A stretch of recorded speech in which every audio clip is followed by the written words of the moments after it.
This young man was stunned to hear a familiar voice. Is this child really Yu Dong's son? He heard Lee Taishin instructing Choi that the child's childhood name is John, which was a good thing, just like the other kids.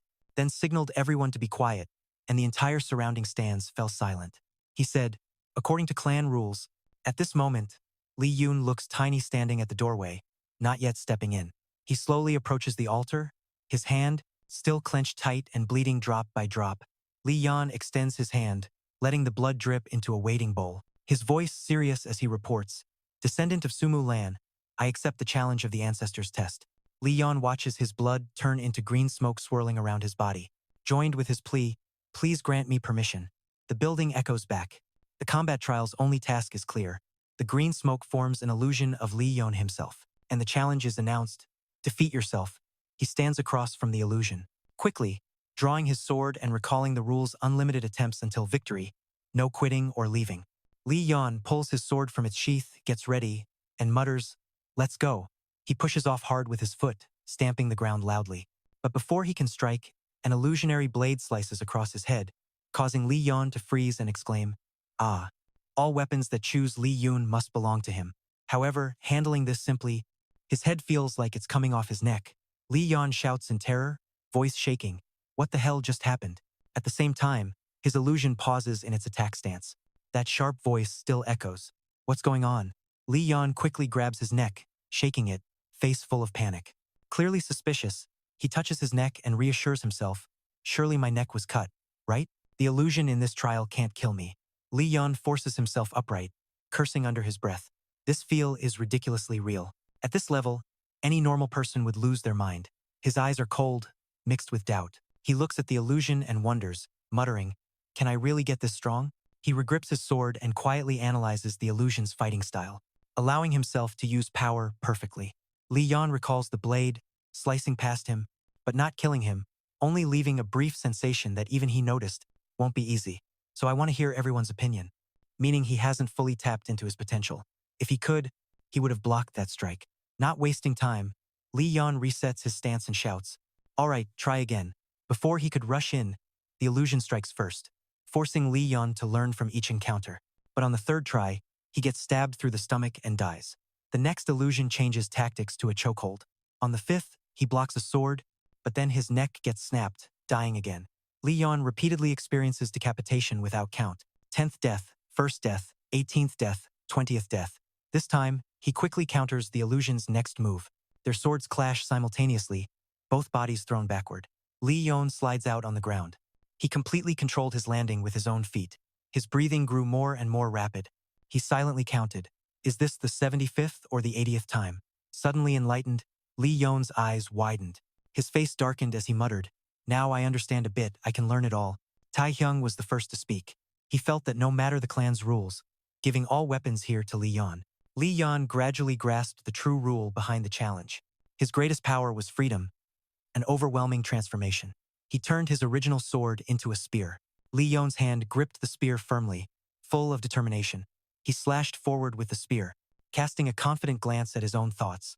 Wielding an unpredictable fighting style, Lee Yeon charged at his illusion. He shouted, this time for sure. 2 spears clashed. The illusion quickly blocked his strike. Next, both weapons transformed back into swords. According to Lee Yeon's narration, they kept dueling swords, then gradually shifted back to spears, continuing the battle with no sign of stopping. After a while fighting, finally things went as he expected. His stance matched perfectly with the other. Lee Yoon's illusion slipped backward. Since it was an illusion, it wasn't easy to lose balance. The illusion transformed the spear back into a sword and stared coldly at Lee Yeon. Then, he deliberately left his defense open. Would go against the purpose of the weapon selection ceremony, which is a tradition. As before, the illusion charged. Its sword stabbed across Lee Yeon's stomach, piercing through, the blade nearly spent, but no blood flowed.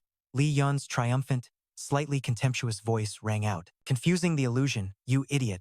One hand grabbed the illusion's sword hilt, pulling it toward him. The other swung his sword, shouting, I deliberately exposed a weakness, you fool. Lee Yeon's strike sent blue sparks flying through the air. The ground cracked beneath them. According to the narration, this sword move was called Chama, ***. Lee Yeon's illusion died then. The body slowly dissolved into tiny blue particles. His whole form vanished into space, and as he nearly faded away, the illusion blurred, smiling painfully. Lee Yeon stood amid the room surrounded by flying blue lights. Floating, he muttered, "If I pass the blood vein trial, Sung Mulan will unlock hidden powers." In his past life, his power was just the most common type, enhancing his body with blue energy. Now a golden glow radiated. Lee Yeon whispered, "But in this life, that must continue for future generations. So the fairest way is to let the 9 Lee brothers each choose one weapon." He stared at the golden light within himself in amazement. His eyes seemed to freeze. Lee Yeon vaguely reached out to catch the golden energy, quietly asking, "What is this power?" Outside the room, many people gathered, probably those taking the trial. Taehong stood just outside the door, anxiously sighing nonstop. Crossing his arms, Taehong complained softly, "I thought this time he'd be obedient, but that annoying kid." They organized a peaceful naming ceremony, but he caused so much trouble. Suddenly, an announcement sounded. Startled, he turned to the door. The magical energy density was shifting. Everyone looked on. Lee Yeon stepped out as the call announced his awakening. His expression darkened, body barely steady as he left the room. Taehong ran up, shouting his name in worry. "Lee Yeon." He caught Lee Yeon's body, shaking him, asking, "Are you okay? Wake up now." His mouth was so dry it cracked. Lee Yeon barely managed a weak sound. Taehong gasped, "What?" His face turned pale like a patient. Trembling hands raised pleadingly, "Water, I'm starving." From all those that chose him. Lee Tae-shin agreed with his brother's words and immediately accepted this idea. He supported Lee Yeon's pale, lifeless body, mouth agape in helplessness. His whole body trembled, anger building to the breaking point, voice nearly shouting. A powerful voice rang out, scattering birds around the mountain walls. "That brat, in a house full of nobles." A desperate call echoed outside. Young Master Kawa shouted emotionally, face full of worry. Tears welled up and fell. Kawa tightly hugged Lee Yeon, sobbing, "Do you know how worried I've been? From beast fighting masters to ghost hand mountain, and even the ancestors' grand trial, nursemaid. You've gotten so dirty, spending almost a whole month out in the open." She cupped Lee Yeon's cheek and teased affectionately. "At first, I was going to give you a serious scolding, but welcome home, young Master Lee Yeon." He blushed shyly on both cheeks and replied, "Yeah, thanks Kawa." Then let him go. Wiping away the tears welling up gently, she said, "I've prepared your bath. After you finish, I'll get dinner ready for you." Lee Yeon fiddled with the blanket in his hands and casually asked, "Oh, nursemaid, what about my aunt?" At this moment, he thought she would be the first to come running. He snapped his fingers, and all the weapons flew up, neatly arranging in a circle. She suddenly paused, stammering in reply, making Lee Yeon a bit suspicious. "That, Mungahwa was all smiles when she welcomed you. My dear's here?" Mungahwa was locked up in the cell at that time. Lee Yeon laughed out loud. "What did you do to her?" She squinted and smiled. "Sorry, but as long as you're safe, that's what matters." Even locked up, Mungahwa still cared about him. "So, what exactly did you do? And your mana surged so much you haven't even digested all the energy in your body." She cheerfully said, "Sit down, old man, rest your legs. Sit down quickly, now all." He cut her off. "Aunt, you do realize you're a bit over the top." She immediately felt embarrassed. "It's okay, really, it's okay. You didn't expect me to go this far for you." Mungahwa recalled why she was locked up, the reason she ended up here. At that time, she was so agitated she caused chaos among the elders' quarters, and 2 people had to restrain her. She kept cursing, "It's because of you, right? You did this." Then Lee Yeon also floated up and was placed right in the center of that circle. "Come on, son, choose what you want." She caused a commotion in the control room with the elders and the boss. She yelled at everyone. Again, just like always. Mungahwa felt guilty for her impulsive actions. "Sorry, my dear, because you thought they did something weird to me, you lost your temper." Lee Yeon was surprised hearing his aunt confess. "I just felt so angry thinking I might never see you again." Mungahwa grabbed her own neck, throwing a childish tantrum at him naturally. Her throat tightened. Lee Yeon recalled their memories, thoughtfully reflecting. "Honestly, I never fully trusted her before, but I don't know when. I started seeing her as family." He smiled, sighed, letting this new feeling settle. "All right then, now I accept it." Lee Yeon turned to leave but didn't forget to warn Mungahwa. "I'll get you out soon, so please wait a little longer." She reached her hand out from behind the bars, waving him back. "How could you do that? Don't push yourself." Lee Yeon gave her a healing smile. Lee Tae-shin said firmly, though unsure if a kid like Lee Yeon could understand, "I won't do anything. You'll be free soon anyway." He closed the cell door, bidding Mungahwa goodbye. See you next time then. Outside, at the airport, a plane landed in the middle of the night. Once it safely docked, the stairway was ready, and a whole crowd came to greet. Tessin stepped out of the plane, his subordinates respectfully welcoming him. Sir, you're here. He passed by Wei Zian, who bowed low. Sorry to keep you waiting. She politely declined. No worries, the hot spring is ready. Please relax and enjoy your meal. Lee Yeon and Sehun stood quietly listening to the adults talk. I replied to her, all right. He glanced around. After the naming ceremony, I thought I'd grown a lot. The father and son's eyes accidentally met. Lee Yeon had many thoughts, but the distance between him and his father, how far it really was, he still couldn't measure. His father's hurried turn made Lee Yeon wonder more once their eyes met. Was it really over? Tessin boldly led the way, saying casually, I always say those who don't fight aren't needed in the clan. Arrange for a wet nurse to care for him, and assign a squad of swordsmen as guards. Also, of course, he understood, and Lee Yeon knew this choice was important, but his eyes searched for the target of his words. Among us, there's only one child. Who holds a burning desire to beat me? Tessin's words shook Lee Yeon. Who is he talking about? The boss? He sighed helplessly. I've tried so hard to keep my emotions in check. And he can still see through me? Cut to the grand banquet hall of Sungmulan. Red carpet rolled out, everyone around chatting lively. Lee Yeon picked a quiet corner in the room, silently observing, since this event was rare at Sungmulan. So this party was way more extravagant than other naming ceremonies. He scanned everyone carefully. Thanks to memories from his past life, Lee Yeon recognized them. That one is a mage, the youngest tower master ever known. Glancing at others, he also recognized the yin-yang director Lu, or rather, now the new deputy director. Suddenly, someone approached, breaking Lee Yeon Shin's privacy. Young Master Choi respectfully invites the clan leader to an audience. He didn't expect this. For him, even if he didn't know why things were different from his past life, but still this was a good opportunity. He asked again to be sure. Father? Choi replied, yes, please follow this way. Lee Yeon followed the steward, full of questions. Why did Dad call me alone? Hope it's nothing serious. Outside under the starry night, he politely greeted, I'm Lee Yeon. Father, what did you want to see me about? Son. Lee Yeon looked up, surprised to see not just his father but also his older brother standing beside him. Big brother Lee Yeon was sweating nervously. No way, Tessin spoke before I finished thinking. I think you already know why I summoned you. He ordered Lee Yeon to explain.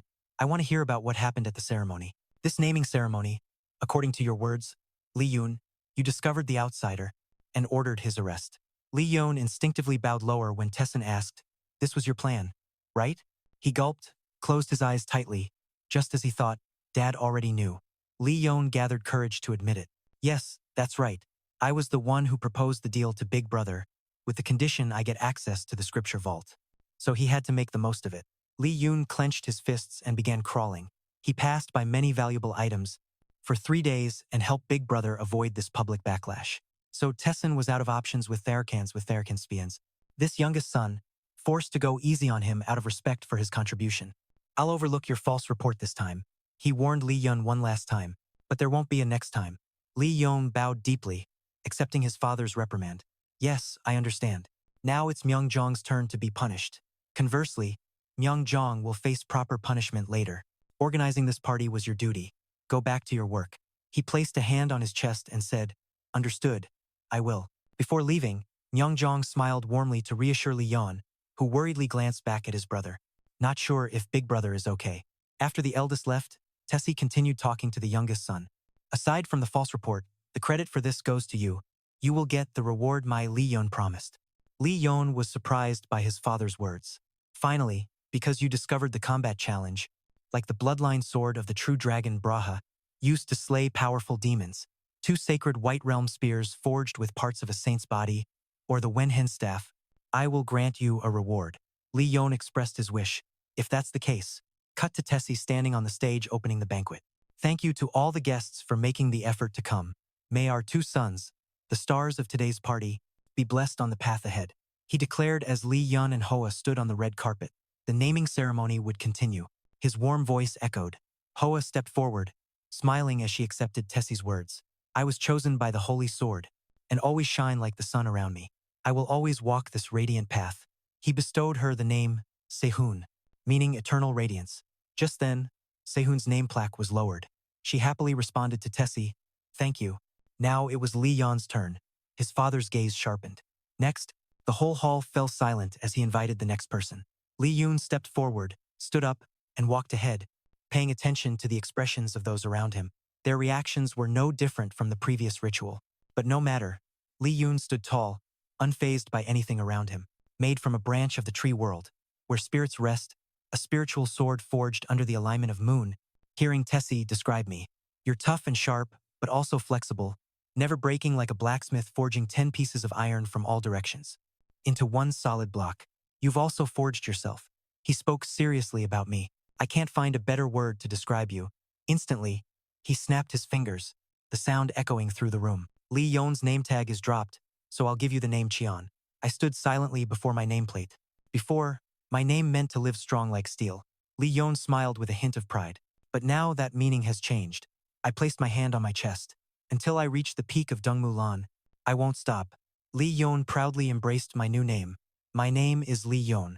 I smiled brightly at my father. Thank you. Scene shifts to Lee Yeon's isolation room at the Sungmulan Judiciary, a small but fully equipped room for one person.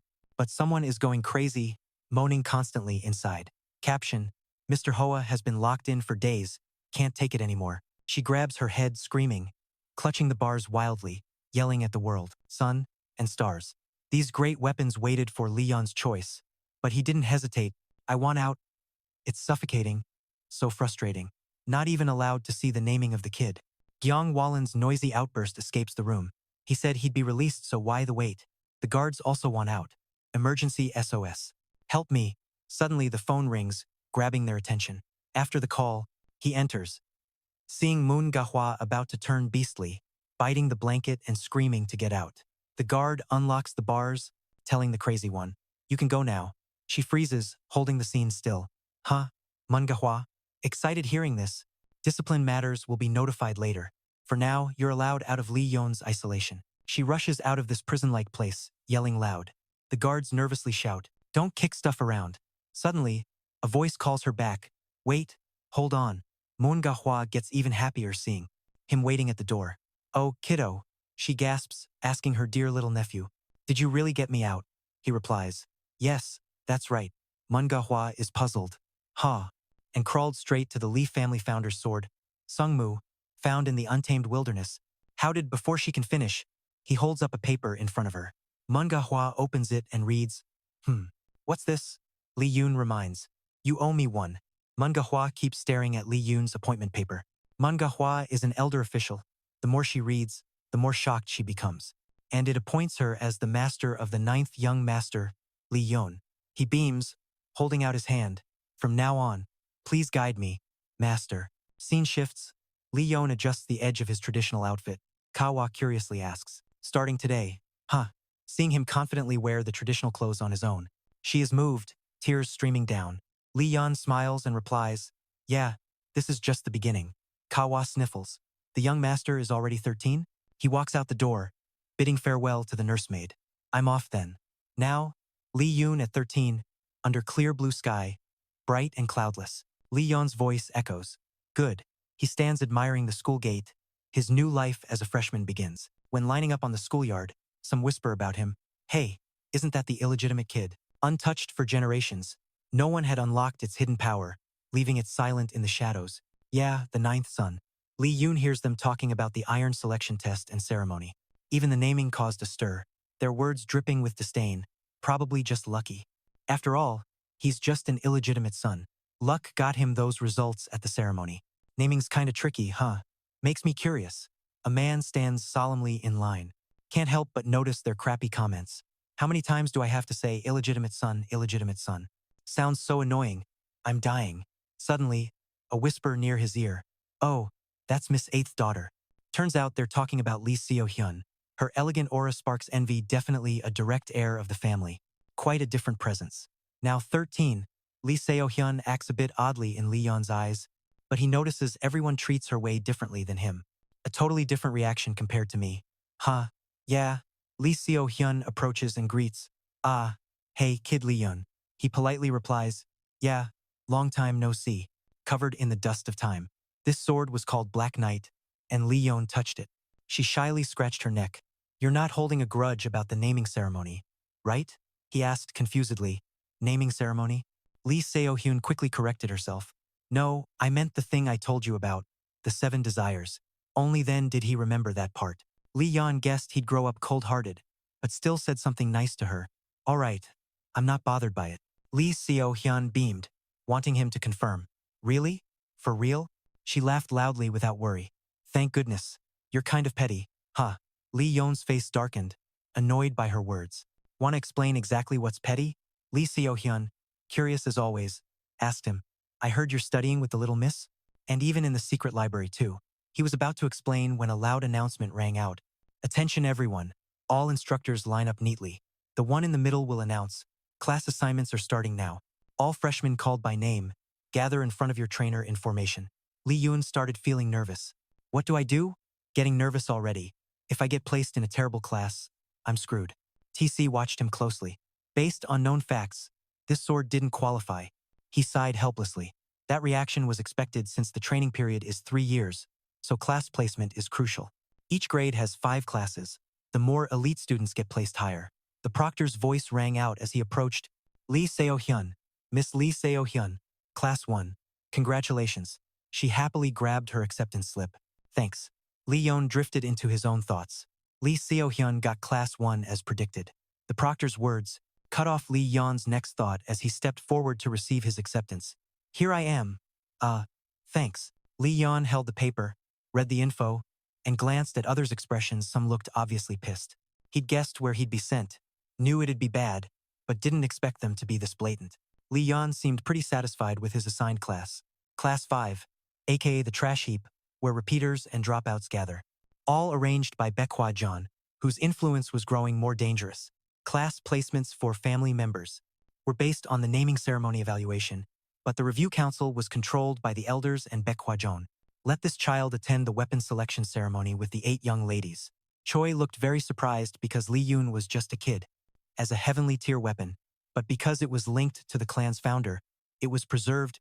Everything was probably going as Lee Yeon planned. They thought they were setting him back, but this actually worked in his favor. Saved him a lot of effort. Just then, an instructor came over to guide him.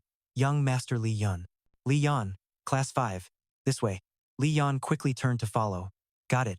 I'm coming. He glanced at Lee Seo-hyun standing nearby, who looked pretty pissed. She was so mad she practically yelled fire. What's wrong with you? Not planning to complain right away, Lee Yeon marveled at her reaction. Wow, look at that face. To be ranked among the highest tier, but because it's linked to the clan's founding ancestor, it has always been preserved, along with weapons ranked in the highest tier. Until now, no immortal has ever been chosen by Black Knight, but Lee Yeon is different. TC is not sure if this is just a meaningless choice for a newborn, or a great destiny ordained by fate, but then he held his youngest son up and declared before everyone that Lee Yeon has chosen Black Knight, closing today's ritual. In the front row, Bitch Hoa's face turned cold as ice. She kept muttering, Lee Yeon, another troublesome one has entered the family. If it's an obstacle, then I'll just have to eliminate it. Time flew by, 9 years passed. Today was like any other. Lee Yeon said goodbye to his nursemaid to go train, but Manhwa insisted on seeing him off a bit. She was puzzled because the other training zones were mostly empty, yet Lee Yeon insisted on choosing Zone 1. Totally unprepared, and the age gap between him and the 8 young ladies was huge. That zone was really outdated. Before Lee Yeon could explain, they heard someone shouting loudly from Training Zone 7. No, that's wrong. Gripping the sword too tight will injure your hand.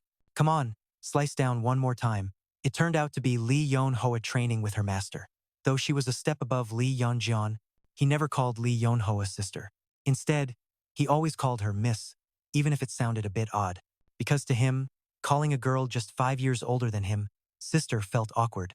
Lee Yeon Hoa seemed to be struggling with swinging the sword, so frustrated she snapped at her master and threw her sword to the ground. The 9-year-old's young face showed clear anger. Then she shouted, Master, why do you keep nagging?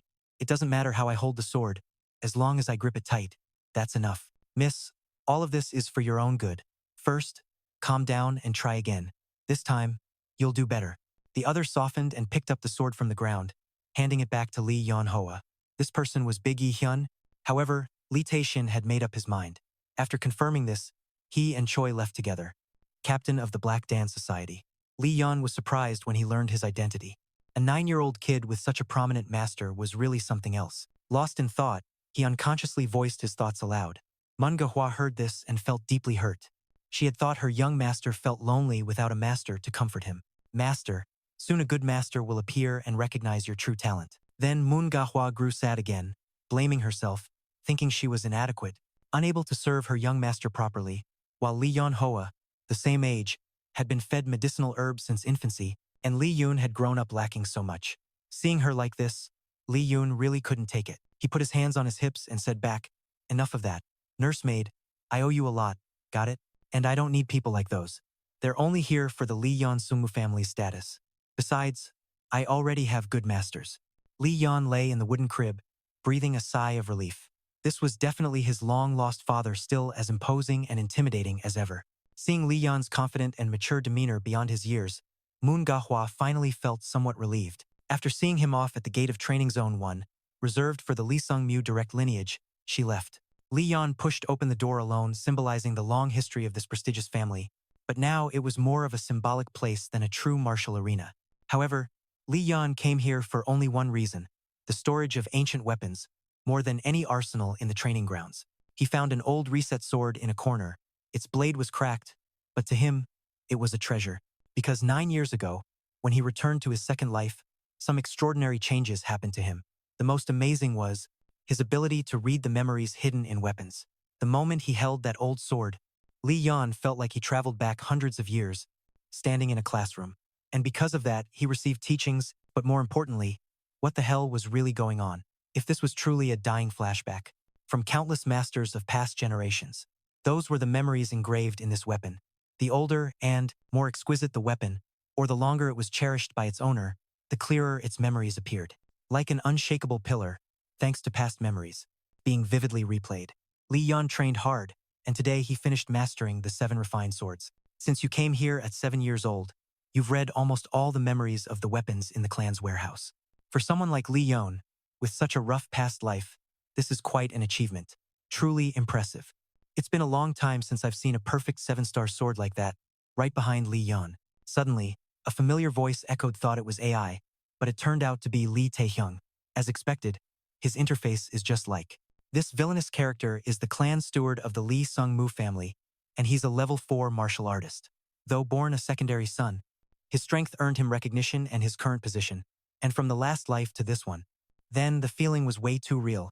Plus, the conversation between Lee Yeon and Choi just now.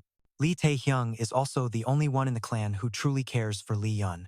Maybe because they share the same status as secondary sons. "Greetings, uncle." Lee Yeon obediently bowed. Lee Tae-hyung chuckled, ruffling his head. "You can just call me uncle. Practicing every day without fail. That's commendable. Every time I come and go from work, I see you around. Truly commendable. Every time I come and go from work, I see you around." John Tae-hyung seems really proud of this nephew, and more than anyone, he understands how hard it is to be treated differently than other siblings. Despite that, Tae-hyung hopes Lee Yeon can stand strong and overcome it all. "I'm fine, uncle. No matter what, I carry the blood of the Lee Sung-mu clan." Lee John replied firmly, "Using the sword as proof, that's the meaning behind our clan's name, and that's what I was taught. So I will prove myself through my own strength." Lee Yoon's answer stunned Lee Tae-hyung for a few seconds. He felt sorry that such a perfect child was born with the status of a secondary son. Was something that really happened. Although hard to believe, it seemed he had truly gone back in time. Lee Tae-hyung sighed deeply, thinking it won't be long before the naming ceremony. Though a bit late, before the naming ceremony, "I want to be your master. How about that? Would you be happy?" Lee Tae-hyung suddenly proposed, his smile bright and clearly joyful. But then Lee Yeon had to pour cold water on his uncle by refusing the offer. Tae-hyung froze. He even thought Lee Yeon was unhappy to have him as master. But Lee Yeon quickly waved it off, then explained, "Before the naming ceremony, serving a master isn't allowed. That's a clan rule, and I don't want to put you in an awkward spot, uncle." That answer only surprised Lee Tae-hyung more, because Lee Jeon's other siblings blatantly broke clan rules. The most recent being Lee Hoa, who already has a master despite being the same age as him. Moreover, besides being taught by famous masters, they were also nurtured with all kinds of spiritual medicines. It was tough to accept this impossible truth, but months passed just like that. However, Lee Yeon said that even if this rule is no longer followed by anyone, it doesn't mean he shouldn't keep it. And as mentioned before, Lee Yeon wants to prove his strength on his own. These words came from the mouth of a 9-year-old. It was hard for Tae-hyung to believe. Looking into his eyes, he felt like he was looking at his own older brother. Seems like you're not giving up on this stubbornness. Huh? Taeyong sighed. Then he started ruffling his nephew's hair. You're just like your dad, one stubborn guy to the end. Though Lee Yeon refused the offer to make him his master, Lee Taehyung still wanted to help the nephew somehow, because not doing anything made him uneasy. So Lee Taehyung asked, is there anything else you need? I can help. Lee Yeon's eyes immediately lit up like car headlights. This was the line he'd been waiting for a long time. Lee Yoon scratched his head and started acting like a movie star, showing awkwardness but also a strong desire to have it. What about Yu Dung? How is she? Master. When we found her, Master Yu Dung had already. Since the first time he traveled back, the Lee Sung-mu family's special day arrived the weapon selection ceremony. Actually, I have something to ask, Uncle. I want to tour the clan's treasury basement. It wasn't hard to see the surprise in Ta Hyung's eyes after hearing this request, but in the end, he agreed. Hyung heard this proposal, but in the end, he agreed. Then the two got into a car heading to the Lee Sung-mu clan's vault. Two high-level martial artists guarded the gate. As the clan's chief steward, Lee Tae-hyung only needed to use the excuse of a routine inspection to pass easily. Lee Yoon sat in the back seat, introduced as the clan's youngest son, here for a visit. So the guards had no reason to stop them. After the car passed the main gate, Lee Yeon immediately showed a reaction fitting his current age. After all, a kid coming to the treasury for the first time acting indifferent and calm wouldn't be right. He also didn't want his uncle suspecting him. Through the rearview mirror, I see Hyung. At this ceremony, the family's children showcased their talents by choosing their weapons. Seeing his nephew's excited face, he was also very happy. You like it that much? He asked. Of course, Lee Yeon almost shouted. This is the treasury, where the family's most precious treasures are kept. But of course, he didn't tell Lee Tae-hyung his real purpose, to find a weapon he couldn't get in his past life.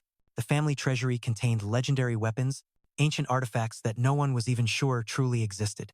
Those searching for such wild things usually get the same answer. Everything can be found. Inside the family treasury, Lee Yeon and Tae-hyung led Lee Zeon inside, then pressed the elevator button. He said the basement was where weapons, sealed for various reasons, were stored, including demon-level monster weapons. Those weapons had devoured their owners. If you touched them carelessly, both your body and mind would be consumed. Lee Yoon's father was once chosen by dozens of swords as a child. Tae-hyung showed a sly smile. He wanted to scare the kid, but little did he know the kid had actually lived 2 lifetimes. Still, Lee Zeon played along by putting on a scared face to please his uncle. Then the uncle reassured him. Don't worry, you won't be allowed into dangerous places like that anyway. I have some business upstairs, so just take your time exploring. Lee Yoon happily nodded, then jumped into the elevator. After the elevator doors closed, he finally breathed a sigh of relief, having shed the toughest act in this life, which was pretending to be an innocent kid. Lee Yeon pressed the button to the basement, also called the weapon graveyard, a place sealing countless weapons and artifacts. Lee Yeon's only reason for coming here was to find a special weapon named Infinity.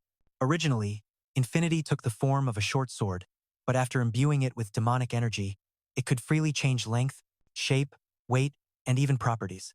In his past life, Lee Gun-seong, he became the greatest swordsman of his time. His eldest brother, chosen by Sword, Book, accidentally found it in the treasury. Thanks to the sword's limitless transformations and overwhelming flexibility, he earned the title Master of 1,000 Forms, kicked out the eldest brother as the top heir, and became the family head. Then he tracked down Lee Yeon, who'd always stayed in the shadows, and ruthlessly eliminated everything Lee Yeon knew. Right now, that's all there is, and to stop that from happening, he must find Infinity first.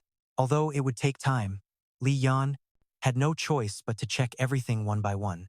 Demonic energy appeared in his hand, with the determination that in this life, he would get that sword, not Gunsong.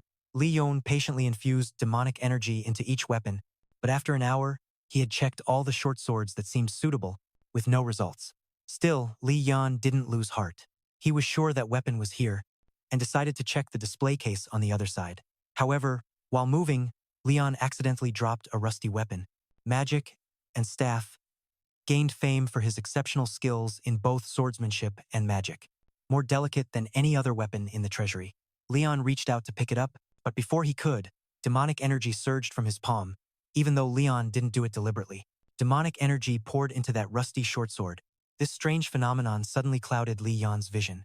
When he could see again, he found himself transported to another space, a mountain of corpses and a sea of blood, not the clean, orderly family treasury. Lee Yeon was a bit alarmed but guessed this was the memory hidden inside that rusty short sword. However, This feeling was very different from the memories from other weapons he had read before. It was as if Lee Yeon was really present there. That feeling was shockingly clear. Then suddenly, he felt a cold chill down his spine. Leon panicked and turned around. It was a terrifying pressure so intense even nature itself seemed to tremble. He saw a pair of gigantic eyes glaring down at him from above. It was the apocalyptic monster that once surfaced from the blue hole. This time, Lee Yeon was the one participating in the weapon selection, just like his past life. Long ago, it swallowed countless civilizations. Lee Yeon went limp, his whole body trembling uncontrollably. This was the first time since his reincarnation that he felt this kind of fear. Lee Yeon knew there was no way he could win against that ancient beast. And if he wanted to survive, he had no choice but to run. Yet, he didn't know when an invisible entity silently appeared behind him. Lee Yeon, although the figure was blurry, he could still recognize it was a man. Holding a sharp sword, the man suddenly charged forward, fiercely confronting the ruthless monster. With just one strike, the man pierced through the enemy. Lee Yeon was so scared he sank to the ground. That power was terrifying. One blow was enough to finish off the opponent. After it was over, the blood-soaked man turned his head and gave him a cold, icy glare. Then he asked in a chilling voice, "Who are you?" Lee Yeon was even more shocked. He had thought this was just a fragment of the old short sword's memory, just a bit more vivid than others. He had to wear a very uncomfortable ceremonial outfit, sitting on a velvet chair waiting. Lee Yeon's wet nurse, Manhwa. But who would have thought this man could actually see him? Moreover, his eyes were clearly filled with hostility. Sure enough, right after, the man stepped closer and raised his sword. "Though I don't know why you're here, out of compassion, I will send you off without pain." Lee Yeon's eyes widened, but he had no way to stop the blade descending straight toward him. The painful memories of his past life seemed to replay in this moment. He gasped in terror. Then, in an instant, the space shifted. Lee Yeon was back in his clan's treasury. The short sword, the fragment of time in his hand, dropped with a clink. Lee Yeon returned to reality, though he still couldn't stop trembling. He couldn't say what just happened was only a memory. If it truly was a memory, then why did the person in that memory attack him? That overwhelming pressure still lingered, as if it were real. Then Leon glanced at the short sword again and was shocked, kept complimenting how adorable he looked in the bulky clothes and encouraged him not to worry, to see the rust on its surface slowly disappearing. A thought crossed Leon's mind. Could this be the infinite? He picked it up and examined it carefully. No doubt, this was what he had been searching for. So Lee Yeon immediately cut his fingertip and let blood drip onto the short blade. This lifetime, he was determined to become the master of the myriad army. The moment fresh blood touched the blade, a blinding light filled the treasury. Lee Yeon infused some of his mana into it and swung the sword, and sure enough, the short sword instantly transformed into a long sword. Time quietly passed. 1 week had passed since that fateful moment. Today, Lee Yeon continued training as usual, but his face showed clear dissatisfaction. Q, 7 losses again? It's been a whole week since I got the infinite sword I grabbed from that underground armory that day. Now I keep it as a ring to avoid detection. He sat down, wiped sweat from his brow, and recalled what happened in the basement that day. But what exactly happened then? Right, that man's decisive sword strike seemed to remind him, "It'll turn out great, your future is definitely wide open." That he still wasn't worthy. In Lee Yeon's mind, the bloody scene of that man's single devastating sword strike, destroying the monster, appeared again. Not to mention the power, just the way that man moved, radiated elegance. But no matter how hard he tried to imitate, he just couldn't replicate it. Still, he didn't feel frustrated. In his past life, he was looked down on, never even taught the clan's basic martial skills, exuded an elegant beauty. But no matter how hard I tried to imitate, I just couldn't replicate it. Still, I didn't feel rushed. In my past life, I was just a looked down upon nobody, barely taught even the clan's basic techniques. It's just one move, but this is the first time I've encountered such an advanced martial skill. I can do it. I remember clearly how that person moved in my memory, clearer than anyone else. Thinking that, his gaze halted, his face showing a look of enlightenment. That man wasn't an adult like him, but just a 9-year-old kid. If I try to copy every move exactly, I'm sure of it. Manhwa smiled brightly. Lee Yeon felt happy with her. Obviously wouldn't unleash his full power. That thought flashed through Lee Yeon's mind like a ray of light, illuminating the path ahead. He had to accept this body and take it slow, naturally swinging the sword in a way that suited himself, with fresh determination. Jian closed his eyes, relaxed his whole body, took a deep breath, lifted the sword overhead, then clutched it tight, channeling all his strength into the blade's tip. The moment the blade touched the ground, a powerful shockwave exploded, cracking the earth wide open. Rocks scattered like they'd been hit by a thunderbolt. Looking at his result, Jion nodded slightly. Not bad, looks like I've got the feel for it now. The only thing left is to harness the magic power. But right after, a pensive expression returned to his face.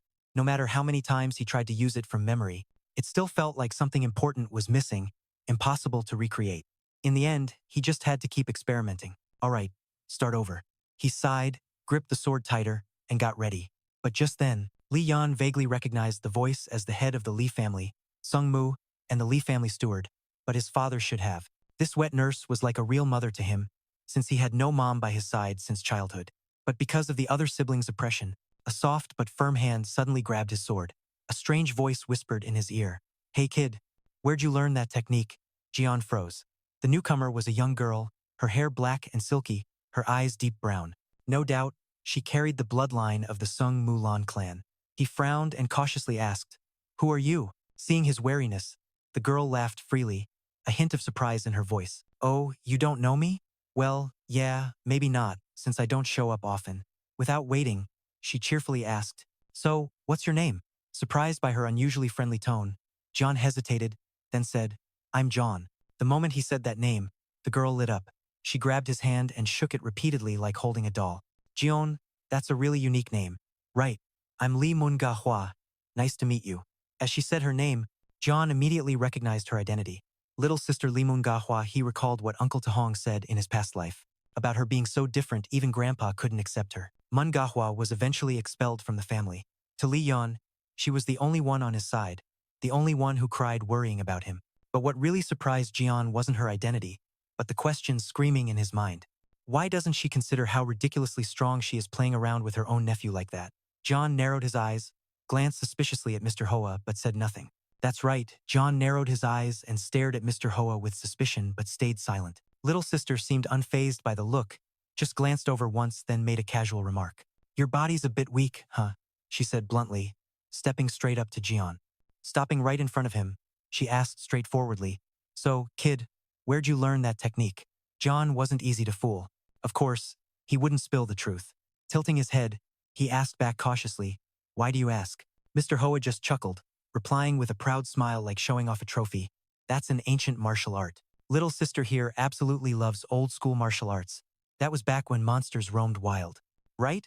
After saying that, she pulled an old book from her sleeve and handed it to John. Even at the very last moment, seeing Mun-ga Hwa's gentle face, like presenting a treasure, she said, "So this is a gift for you." John raised an eyebrow in curiosity. She nodded encouragingly, "Yeah, open it and take a look." Without hesitation, Jian flipped through the pages, frowning more and more. The handwriting's terrible, so it's hard to read, but is this really magic? A thought quietly formed in his mind. Not just magic, it also records martial arts. At a level so advanced I don't understand a thing. Maybe the rumors about her aren't accurate. Thinking that, Jian hesitated to ask again. Realizing the kid was still struggling, Mun-ga Hwa stepped forward. Pointing at the book, she explained in a gentle yet excited tone, "Ah, this thing here? These are ancient magic techniques based on exposed spiritual energy. Back then, magic could only use the body's exposed spiritual energy without magic cores. Modern magic relies on storing spiritual energy in the heart. Exposed spiritual energy in the body without magic cores, while modern magic depends on storing spiritual energy in the heart. But can ancient magic really be considered outdated? No. Sometimes the techniques to control mana back then were superior. Even more so than now." She paused briefly, then continued with a rare seriousness. Lee Yeon grew more determined not to let those heartbreaking things happen again, so he stretched out his tiny hands.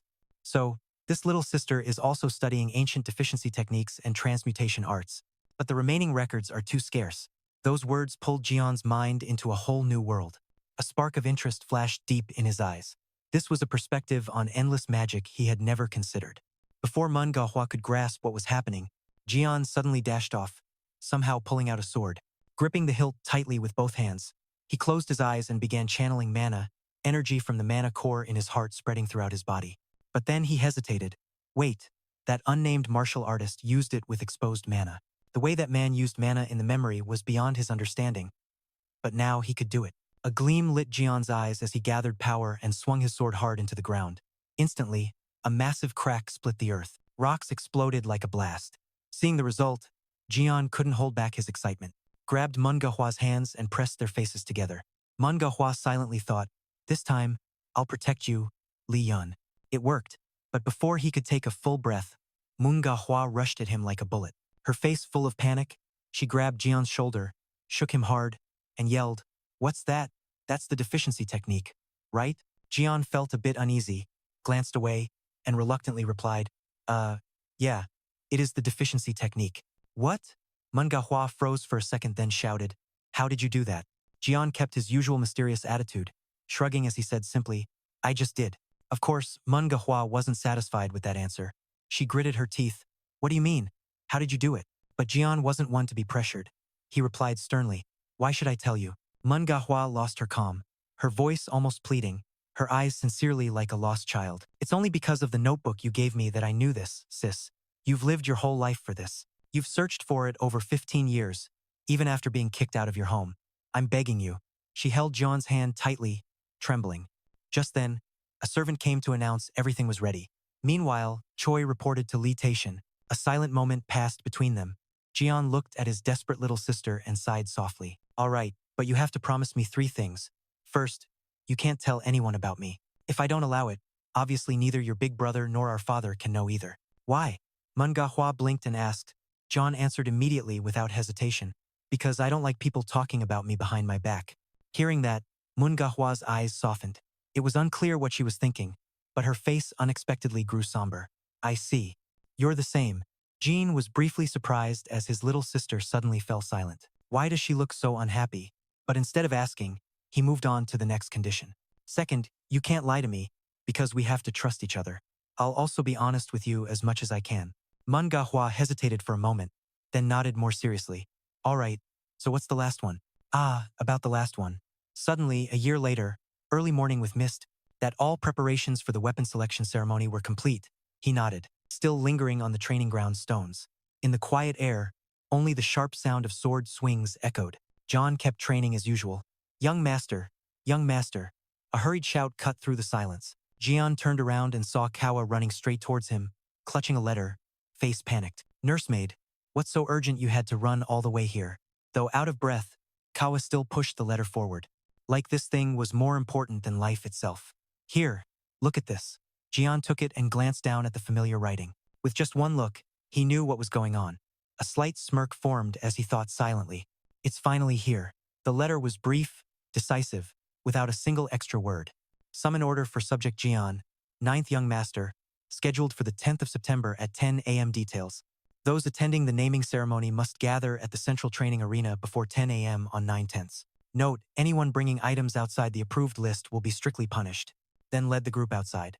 The weapon selection attracted a large crowd, compared to the 8 young ladies, representative of the Mijin family head.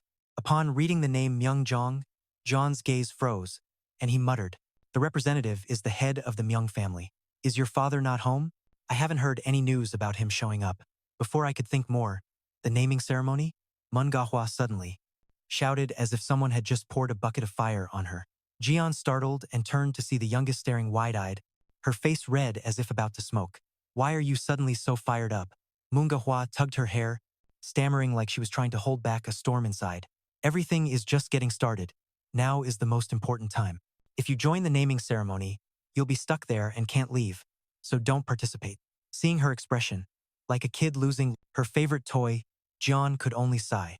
It had been a year since making a pact with the youngest. Since then, we've been studying magic that combines primal and revealed magic together. A whole new magical system is her lifelong dream. Primal magic helps store and transform attributes. The illegitimate child recently brought home like Lee Yeon still drew their attention. Revealed magic allows for control and operation. Thanks to that, my magic use now far surpasses any kid. Moon Ga-hwa muttered regretfully, "Not joining really sucks. Researching magic is way more fun." "I don't want to drag this out," John concluded firmly. "You know it's impossible, right? Don't worry. Even if time is a bit shorter, I'll keep practicing magic and restoring ancient magic." That statement made Moon Ga-hwa's eyes widen. "What? How can you do that?" The naming ceremony training schedule is brutal. But Jean didn't flinch, his eyes shining with undying confidence. "I'll do both at the same time." A few days later, in a cold white room filled with artificial light, Jeon and Hoa were surrounded by a dense magical glass cage. Like a prison of light, the two sat still inside, ready for what was to come. From the opposite side, a hoarse deep voice echoed, "Training starts today. First, Endure magical attacks for 30 minutes. That was Jang Guk, captain of the Blood Tiger Squad. More than him, some familiar faces appeared, like Lady Baekwa Jeon, Lee Tae-shin's official wife, the one directly in charge of training for the naming ceremony. Right after he spoke, a buzzing sound rose up, and the entire glass cage began firing out chaotic electric bolts, blue sparks flickering wildly. They shone like hundreds of live snakes, but when a lightning bolt aimed at Jeon, it was suddenly blocked. An invisible windshield surrounded him, pushing back every attack like wind sliding past a bronze wall. Jang Guk, who had seen many prodigies, had to pause. Normally, 9 untrained heirs would have been fried to a crisp, but he repelled everything with magic. His gaze unconsciously shifted to Jeon. At that moment, Jeon's cold, calm, and piercing stare met his, suffocatingly deep. That kid is watching me? Jang Guk's heart pounded. He realized the boy wasn't on the defensive. He was experimenting, assessing, forcing others to raise their teaching to a new level. Damn, is that really just a kid? With that ability, calling him a prodigy is an understatement. This isn't naming ceremony training anymore. Lee Tae-shin had already passed away. After seeing clearly what was in front of him, Lee Yeon confirmed this man was indeed his father. The Lee family steward, Lee Tae-hyung, who was Lee Tae-shin's younger brother, eldest daughter Lee Mi-hyun-jong, and the 3 Lee brothers. It's time for me to pour every bit of experience into teaching him, thinking about the huge potential ahead. Jang Guk's hand clenched unconsciously. A feeling beyond surprise rose within him, excitement. The passion he thought long cold was blazing again. Time waits for no one. After the grueling training, Jeon exhaled, stretching and muttering. Phew, finally done. This family is crazy. To train magic resistance, they throw me into a magic-emitting device? But I didn't expect the other side to be someone. Sorry about that, Jeon shrugged. Looks like everyone's attitude toward me is starting to change. Anyway, time to take a break. Just as I turned to leave, as if fate was playing a prank, a shadow lunged from the side. In that moment, John reacted like a programmed machine, his arm raised decisively. The one sneaking an attack was none other than little Hoa. Teacher, beat that kid, she snapped coldly. Hey, you bastard, come here. Jeon, of course, wasn't one to back down. Lee Tae-hyung stared at him and exclaimed, still really too young. According to someone else's script, he stepped back, frowning. What game are you playing? Hoa couldn't keep calm and shouted, watch your words. I'm the legitimate child, and you're just the illegitimate one. Besides, I'm a year older than you. Jeon didn't bother arguing with a kid like her, wasting time on fights. It's worse than training swordsmanship in a blizzard. He just flicked his hand lightly. I don't have time to argue with you. After saying that, the young man turned decisively to leave, but Hoa's anger wasn't easy to cool. She gathered her spiritual energy into a fist and yelled, hey, don't ignore me. I felt a surge of spiritual energy from behind. Jeon immediately spun around, his eyes darkening. Using spiritual energy now? I was going to let this slide, but I guess I have to teach you a lesson. The punch came close, but before it connected, John smoothly dodged by leaning aside. At the same time, his hand shot out, grabbed Hoa by the collar, and lifted her into the air. His cold, warning voice, if you want to complain, go complain to your mother. Don't bother me, I'm busy too. With that, Jeon released her. Hoa slammed down, but instead of giving up, Lee Mi-hyun-jong nodded in agreement, saying she'd never seen anyone participate in the weapon selection. She unleashed all her frustrations. It's all your fault. Because you caused a huge scandal at the previous selection ceremony, I keep getting compared to you. Know your place as an illegitimate child and shut up. It's so unfair. I train day and night, but you were born with more talent. I don't want it either, but my mother. Hoa realized she slipped up and quickly covered her mouth. Jeon raised an eyebrow, a faint, mocking smile appearing. Blaming others is easy. Huh? Like you said, I'm the illegitimate one, and that status doesn't give me the luxury of such excuses. You lose sleep? Then don't sleep. No snacks and still can't keep up? Then skip your main meals too. If I annoy you, then use any means to beat me and force me to apologize. That's the Songmulan family style. Without waiting for a reaction, John turned and left, his step steady without looking back. Behind him, the girl clenched her fist tightly, shouting, that kid talks big, but at the naming ceremony, at this age too, Lee Gun-seong was visibly annoyed, which makes sense. I'll outperform him, make him call me sister, and kneel down begging. Just watch. Jean didn't turn back, just calmly said, yeah, I'll be waiting to see that day. At the training area reserved for direct heirs of the 7th district, a woman in formal attire approached. Without any announcement, her sharp presence made all the servants bow deeply. The madam has arrived, someone said respectfully. Madam Baekwa Jeon nodded coldly and stepped aside. I need to speak with my daughter. With that, she entered the training room where Hoa was focused, striking a dummy hard, sweat dripping onto the cold tile floor. A single question echoed. What are you doing? Hoa startled and turned, her hands frozen midair upon hearing the familiar voice. She stammered, Mother, I'm training. Hoa's gaze dropped to the floor, unwilling to meet her mother's sharp, piercing eyes. As expected, Baekwajon wasn't here to praise. She said, I'm here to dissect all your failures. Her words were colder than ice. Having his father suddenly gain an unknown illegitimate child. I've heard the news. You got overwhelmed by him? The icy voice came from behind the just-opened door. Baekwajon stood like a silent storm, her eyes full of expectation and pressure. I told you, if you can't suppress him, then crush him. It's so disappointing. If you only train hard because you're afraid of punishment, then stop. Her words cut deep into Hoa's heart. After a few seconds of silence, something inside her seemed to awaken. She slowly raised her head, her eyes firm as she faced her mother. I know what you think about my training, but I do it because I want to. I will defeat him, not because you order me to, but because I want to. I will decide for myself. Her answer made Baekwajon narrow her eyes slightly. Though her face didn't change color, a troubling premonition started to stir inside her. She muttered softly, getting stirred up by some nobody? You're the direct heir of the Sung Mulan family. Anyone without a big heart would feel uneasy hearing the clear declaration from head of the Lee Yeon family. You and he were never on equal footing. He's nothing special, yet you're letting him rile you up? Saying that, she took a small glass vial from her sleeve and handed it to her daughter with a cold reminder. This is Mimorng, a deadly poison. If you can't surpass it, then trample it. That's the Sung Mulan clan's way. Without another word, Baekwajon turned and left the room. At the same time, in another room, a whisper of shock echoed. Thursday to Thursday is can't be.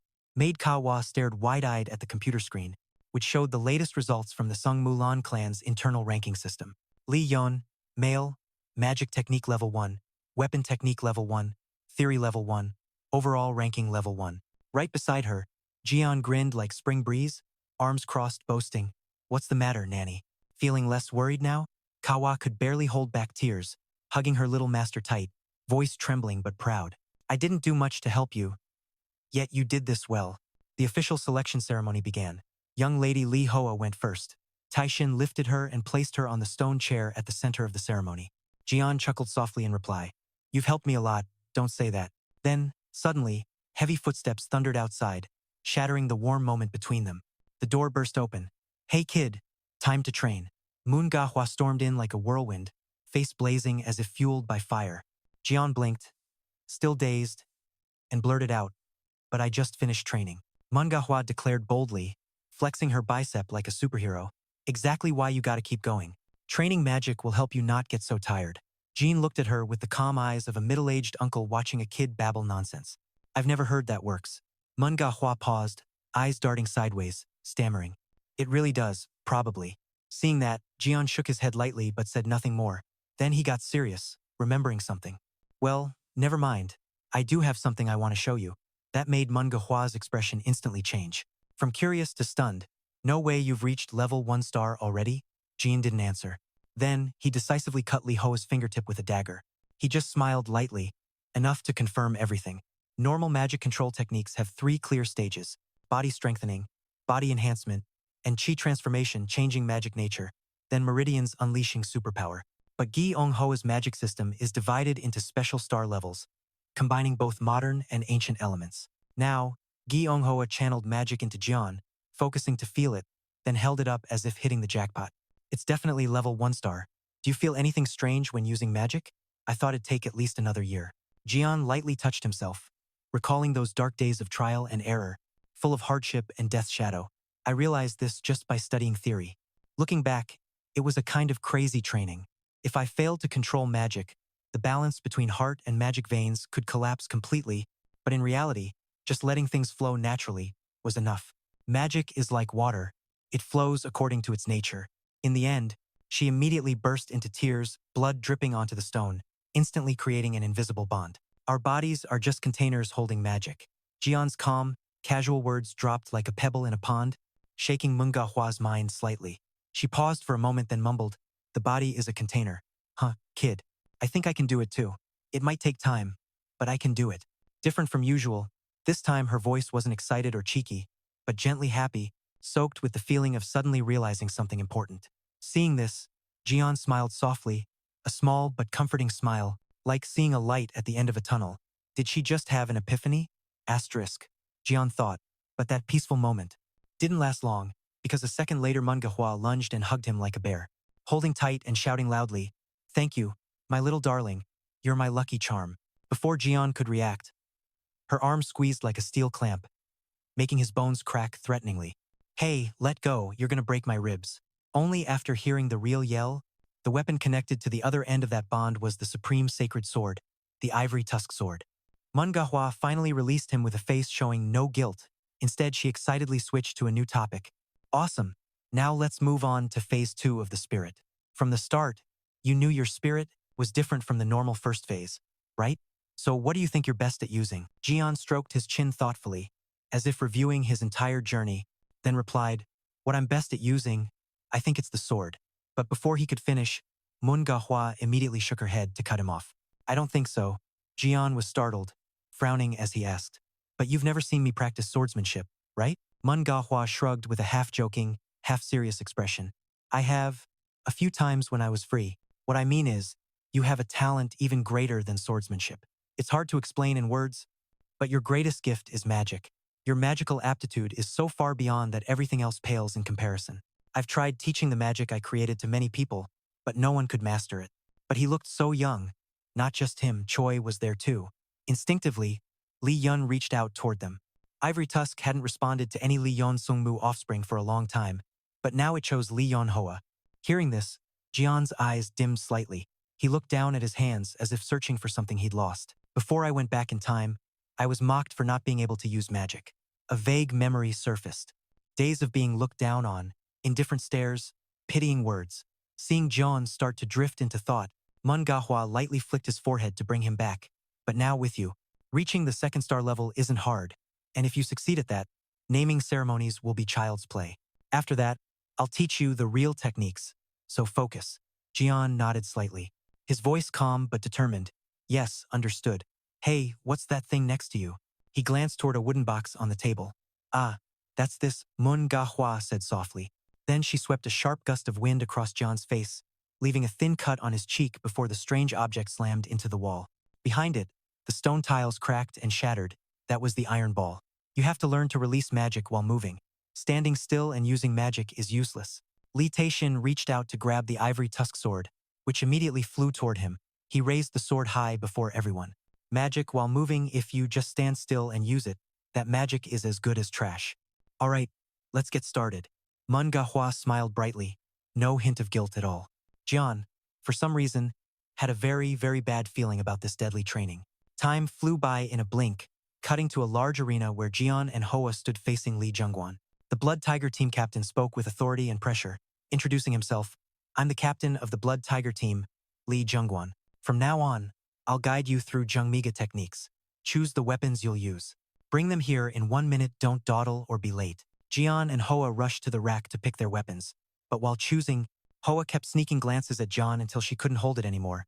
John gritted his teeth. "What are you staring at?" "Got something to say, Hoa?" Startled, she stammered. "Just looking. What's there to say?" Declaring that from now on, this weapon belonged to Lee Yeon Hoa. Everyone rushed to congratulate her. Then she quickly leaned in to whisper, "You're using a sword too, right?" Jian coldly replied, "Number?" Without another word, he picked up 2 swords and a spear and turned back to the training ground. Hoa's eyes widened. "But I saw you clearly training with a sword before." Lee Jungwon glanced at the weapons in Jian's hands, frowning as he asked, "What are you doing?" "You told us to choose our weapons and bring them here," Jian answered coolly. Deng Hoa emphasized, "I said choose the weapon you actually use." Jian shrugged as if it didn't matter. "These are the ones I use." At this point, even the Blood Tiger captain gave up, shaking his head in frustration as he spoke. "I thought you weren't that stupid, but turns out you're an idiot. Remember well what I'm about to say. I said I'd teach you secret techniques, but not moves or stances. In Dongmui family, there are countless secrets called Inger-e. To master those secrets, first you must awaken the essence sleeping inside your blood vessels." She politely thanked them for having another outstanding genius born into the Hoajon family. "From now on, I'll help you unlock it, so don't stress too much about awakening your instincts." As soon as he finished, Deng Hoan swung his spear with full force, the wind whistling sharply with each precise and rapid movement, as he quickly took an attacking stance. an opening he looked like a tiger about to pounce. Hoa shivered involuntarily, unable to hide her worry. What is he trying to do?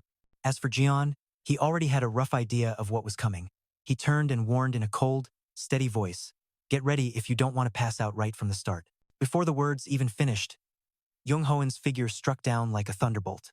Moving like a flash of lightning, he closed in on John instantly and unleashed a devastating blow. He tossed John up onto the training dummy, but luckily, in that split second, John managed to react.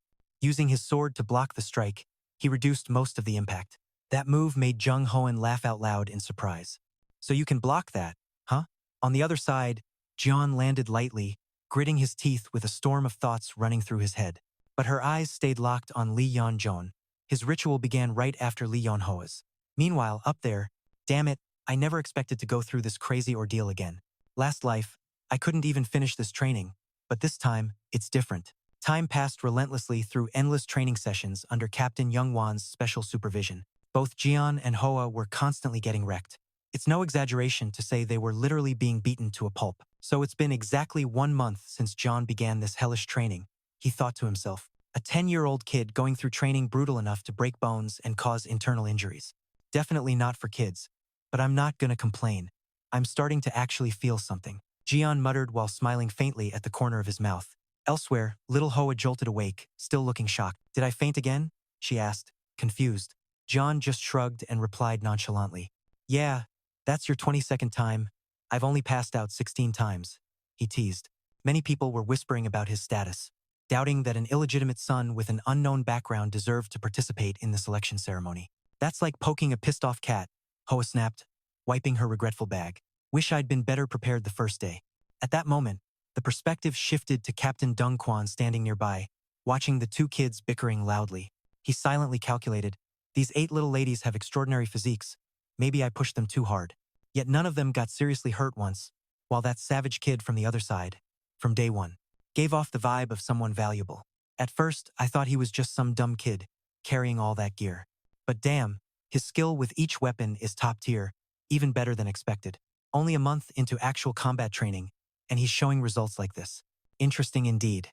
Then, with a booming voice like thunder, he shouted, "All right, let's get this training started. Everyone back to your positions. Listen up." Both Jian and Hoa immediately stopped arguing and gripped their weapons tightly. Their eyes turned deadly serious. Soon, Jian realized a harsh truth. If he kept fighting like before, he'd never get a chance to touch Jungguan. So he glanced at Hoa and said, "Quick, I'll signal. You try to block once." But Tae Shin still embraced him, then placed him on that chair. Unlike his sister, Hoa asked in surprise, "Why should I do that?" Jian shrugged casually. "Well, if you don't want to, fine. I just figured we might land a hit on the old man." Hearing that, Hoa's face immediately darkened. It seemed she was harboring a grudge against Jungguan after all the endless beatings. She gritted her teeth and asked, "You sure about this?" Jian nodded firmly. "Definitely." Without another word, Hoa tightened her grip on her weapon, then charged forward, yelling, "This one's on me." Right behind her, Jian struck precisely as planned. In his mind, a decisive thought rang out. With his genius level, there's no chance to win. So the only way is to use the advantage of numbers. Across from them, Dong Hoen watched their coordination. A faint smirk played at the corner of his lips, as if he found something amusing. Without hesitation, he commented, "Working together? Not a bad choice, but only if the plan works." As soon as he finished, Dong Kwang tilted his head lightly to dodge the spear thrust coming from Jian, a simple move as if he'd seen it all coming. Lee Yeon didn't cry out when his father pricked his finger. This pleased Tae Shin greatly. He ruffled Lee Yeon's hair in front of everyone. Then he immediately countered with a lightning-fast spear swing, but John had already predicted the move. The moment he saw his opponent strike, he quickly retracted his spear to block in time. Jungguan's eyes flashed with surprise but didn't stop there. Just a split second later, he charged forward with terrifying speed. And right as both sides prepared their decisive moves, Jian suddenly yelled, "Now's the time." After finishing, he stepped back to create distance. Immediately, Hoa surged forward, his sword striking down like lightning, but that determined attack was easily blocked by Dong Quan. From behind, Jian silently observed. He knew this wouldn't be easy. The two of them couldn't take down Young Hoen with just a single strike. At that moment, he decided to change tactics. John tossed his spear aside and focused his energy on a special ring, an infinite weapon he possessed. In the blink of an eye, the ring transformed into a gleaming longsword, then praised, "Well done, But Lee Yeon had lived a past life, and he felt neither joy nor satisfaction. This was one of the few weapons that could truly deal damage the sword he'd taken from the endless secret vault. Once again, he pushed off with his foot, and like an arrow, Jian lunged forward, his sword blazing with fierce energy. At the same time, Hoa was knocked back by a powerful strike from the trainer, but Jian seized that precious opening. He dropped the sword, shifted his weight into a fist, and unleashed a full-powered straight punch. It seemed like it would land, but no. Jung Hoon easily caught his fist with one hand. In that brief moment, Jian forced a laugh. "Ha ha, you caught that." Before the question settled, Jung Hoon's devastating punch sent Jian flying like a cannonball. He slammed into the wall, coughing up blood uncontrollably. Still, the coordinated attack was enough to make the center. Officer satisfied, his deep voice sounding with slight praise. So it took 37 days. Huh? Instead of his father's praise, Lee Yeon felt tense because this moment had finally arrived. Congrats on unlocking your sixth sense, but the young lady still has a long way to go. Saying that, Dong Kwang tilted his body, dodged another strike from Hua, then suddenly swept her legs, sending her crashing into the wall with no chance to resist. Seeing the two kids sprawled out, Dong Kwang seemed satisfied and casually declared, "That's it for today." Soon enough, the bickering started again. Hoa got up, turning to Jian with irritation. "Hey, you said you could land a hit. I actually believed you." Ignoring the kid's argument, Jung Hoon turned and walked away. Meanwhile, he silently glanced at his palm, now slightly swollen. A cold thought flashed through his mind. Even after activating magic, it only pierced a little bit. Why, even a small amount. But I broke the taboo of not using magic, gave up a technique like that, plus my naturally excellent fighting instincts. I'm becoming someone who will terrify the clan's pillars. Time passed like a gust of wind. Then he was shocked to find his hands tiny like a child's. This made no sense at all. In his past life, the sword that chose him was the supreme sword, Ching Ching. By day 47, after Hoa had also unlocked his sixth sense, the training with Captain Dong Kwang officially ended. The rest of the time, both were allowed to rest and review what they had learned. And right then, someone appeared before Sion, none other than his older brother, Lim Lee Yeon. Lim Lee Yeon Jong, the eldest son of the family, known as Song Xian. He made both the magic and martial worlds wary. He was a top-tier master in both fields, a figure both respected and feared. But to Jian, he wasn't a legend or idol, just his one and only older brother. Jian took a deep breath, reminding himself to focus on the present. After they both sat down, Minyoung spoke with a guilty tone. "Sorry I haven't been able to pay attention to you. It's just an excuse, but I've been a bit busy lately." Jian gently responded with a calm look that seemed long understood. "It's okay. I'm fine." Opposite him, Minyoung laughed when he saw John's somewhat reserved but honest attitude. Having been reincarnated, he wasn't sure if they were still fated in this life. Lee John's blood dripped onto the stone chair. "This must be the first time we've met. Yet you already know who I am?" John didn't beat around the bush and replied straightforwardly. "Of course. Even if I'm an outcast, as your little brother, how could I not know my big brother's face?" Hearing this, Minyoung's entire body seemed to freeze for a moment.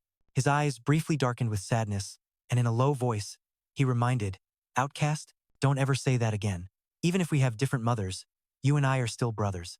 Those words were not just a reminder, but a pang in Minyoung's heart. He felt bitter for Jian, a child who hadn't even had a naming ceremony, always seeing himself as an outsider to the clan. Not knowing what her brother was thinking, Jian awkwardly scratched his head and whispered, "I'm sorry." Seeing that expression, Minyoung sighed deeply, heavy with emotion. "No need to apologize. Just understand. Next time, no need for such formal greetings. We're siblings. Why be so polite?" "Yes, I understand." Just like Lee Hoa's, quickly forming an invisible bond. In the stands, Jian smiled and nodded. From memories of his past life, Jian always remembered his big brother, no matter how talented, always sincere and calm like this. Not wanting to make things too heavy, Minyoung changed the subject and pulled a gift from his jacket pocket. "This is a welcome gift. From when I enrolled at the F-Magic University in France.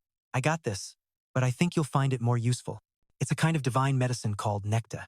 As he spoke, he gently placed a small glass bottle in front of Jian. The clear light inside emitted a special energy. The moment Jian saw it, he instantly recognized it as a top-tier spiritual medicine made at the Magic Tower in France. Only 500 milliliters is produced every 15 bottles, truly a treasure. After a moment of thought, Jian reached out and took the bottle, his eyes shining with deep gratitude. "Big brother, thank you so much for this precious gift." But this reaction seemed to surprise Minyoung, his older brother, a little. Cao Taehyung quietly observed the person beside him and saw Hoa John's face pale. Then he murmured slowly as if to himself. You're a bit different. Huh? Jian squinted. A little suspicious. What do you mean? At this, Minyoung smiled warmly and explained. The younger brothers I've met before all saw me as a rival, so this feeling is both strange and nice. Jian just chuckled softly and honestly said his thoughts. It's not like I don't see you as a rival either. Since I was born into this family, you're also my rival, so don't just see me as some cute kid. Who knows? Maybe one day I'll become your biggest rival. I hope we'll have an exciting competition. The clear confidence in John's eyes made Miguel laugh heartily. Haha. All right then. I'll wait for the day you become my strongest rival. Saying that, he gently ruffled his little brother's hair. A ruffle full of affection and expectation. Meanwhile, Jian silently promised himself. His big brother, who always truly loved and protected him, this time he'll protect him. Time went on. You'd have to be blind not to see she was unhappy. Well, after all, a few days later was the second most important exam for the Sung Mulan family. The naming ceremony officially began. On the deck of a ship cutting through the waves toward the venue, Jian and Hoa stood silently side by side. They were being taken to a special island, Shichthan Island, where the color of the soil shifts depending on the density of magical energy in the air. This is an ancient site the Sung Mulan family uses for naming ceremonies of new members.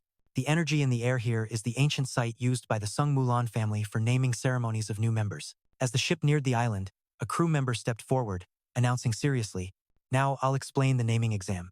Ladies and gentlemen must survive on Shichthan Island for 3 weeks and prove themselves. The devices given now are for tracking locations and must be carried at all times unless in an emergency. The final challenge of the exam will open 2 days after the 3rd week ends. Good luck to all." As soon as they set foot on the island, the atmosphere shifted, as if warning them of the harsh journey ahead. Lee Yeon was Tae-shin's hidden bloodline, and she was the official wife. It'd be strange if she were happy. Tae-hyung sighed quietly. Suddenly, Hoa hesitated and spoke softly. Hey, I have something to say. But before she could finish, Jian sighed as if he already guessed what she was about to say. Looks like you've made up your mind. Huh? Huh? What? Hoa blinked in surprise. Since training, you've been trying to say something, Jian said bluntly. Jian's straightforward words hit a nerve, making the girl blush deeply and shout loudly as if to hide her embarrassment. How did you know that? Seeing Hoa's pitifully awkward look, Jian couldn't help but chuckle inside. How could I not know? He tilted his head, his tone like coaxing a sulking child. Go ahead, I'm listening. From Hoa's perspective, she swallowed nervously. After gathering her courage, she took off the badge on her chest and looked toward Jian. A clear family crest glowed briefly, letting her understand his meaning. Jian also removed his badge. Both quickly hid the devices known to track and eavesdrop on every conversation. He felt Lee Jeon's fate was harsh, being an illegitimate son trying to survive in the Lee Sung-mu family. Once everything was safe, Jian asked in a serious tone, no longer joking, "Is it all done? What's going on?" By now, Hoa no longer hid anything. From her coat pocket, she pulled out a glass vial containing a cloudy liquid, speaking clearly, word by word. This is a poison called Times Mirmorng. It only affects kids under 15. If exposed to air for more than 5 minutes, it evaporates on its own. Once absorbed into the body, it blocks the magical energy flow for a long time. Hearing this, John's expression darkened immediately, his voice deepening. Who gave you this? A simple question, but heavy as a rock. Hoa knew well that no matter what she said, she could never reveal that name. You handed this over to your own mother. So I just firmly replied, I'm not telling you that. With that, she threw the glass vial straight at a nearby rock. The sound of shattering echoed. Glittering shards flew everywhere. Hoa looked up and said firmly, See? There's no evidence left now. Was no easy task. Taehyung's small sympathy was noticed by a family elder. I'll beat you fair and square. No poison needed. So you better give it your all. That attitude caught Jian off guard for a moment, but then he smiled slightly and nodded. I was planning on that anyway. Good. Then both put their badges back on, ready to leave. But before going, Hoa turned back, sounding like a nagging old lady. Did you put the tracker back on? Don't risk going into the island's center. If you're not familiar with the terrain, it's dangerous. From behind, Jian sighed in frustration, shaking his head. Yeah, I know. Are you worried about me or what? That immediately hit a nerve, making Hoa flare up. What worry? I'm just afraid you'll die somewhere before even fighting me. As soon as she shouted this, a chilling howl echoed from deep within the dense forest. Both fell silent instantly, turning toward the sound. Their eyes sharpened with caution, and in that brief silence, Hoa lowered her voice. The old silver-haired man stepped forward a few steps, stroking his beard as he said, It seems the steward also pays considerable attention. She said a short but weighty sentence. Then don't die, all right? I'm going first, and turned away. She quickly walked to the left side of the path, her figure shrinking among the thick forest, leaving John standing alone watching her go. He mumbled as if talking to himself, "She's gone. Even so, my goal isn't the outskirts of the island. All right, I have to get going too," heading straight for the center of Sichthan Island. Meanwhile, in the Sung Mulan clan's observation room, where screens showed live footage from the island, the elders and high-ranking members were watching intently. One of them spoke, his eyes fixed on the screen. Hoa really is the 8th child of the Sung Mulan clan and has already completed her first hunting mission. She's taken down quite a few monsters. Considering this is probably Hoa's first real fight, that instinct didn't come out of nowhere. It's been 47 days, if I'm correct. In the shadows, Captain Dung Quan quietly leaned against the wall, calmly saying, "This kid isn't as good as I thought. She should have taken at least 2 months to this illegitimate son, doesn't he?" Lee Tae-hyung didn't respond, just silently clenched his teeth. He felt that maybe it was because of stubborn old men. Young Hoan thought to himself, "She's talented but only to this point. Someone must have pushed her." That someone is the youngest Lee John. His gaze slowly shifted to another screen showing John. Unlike Hoa, who's fighting non-stop, Jian seemed to be quietly exploring every step, checking every corner of the island. The stark difference made the old man frown and ask suspiciously, "But what exactly is that kid doing?" Dung Quan glanced at the screen, replying slowly, "Looks like he's looking for shelter." Immediately, several cold, bitter laughs echoed throughout the room. Acting like a scared rat running away, what a coward, truly a bastard. Elsewhere in the observation room, Myeongjong was also watching everything unfold. Hearing the harsh insults aimed at his younger brother, he couldn't stay calm anymore. He glanced sharply at everyone around, then coldly warned, "Enough. In a dangerous place like this, finding shelter first is the smart move." But Lee Yeon had truly been reborn as a child. His first reaction was panic, stuck on pure bloodline ideology that things got so complicated. But the other man was elderly Cheonjung. Nothing to criticize here. Those words made some of the mockers cough awkwardly, then try to cover up with empty remarks. Yeah, that's right. Haha. Maybe it's because we've been looking at the young lady too much that our standards got too high." But not everyone knew when to back off.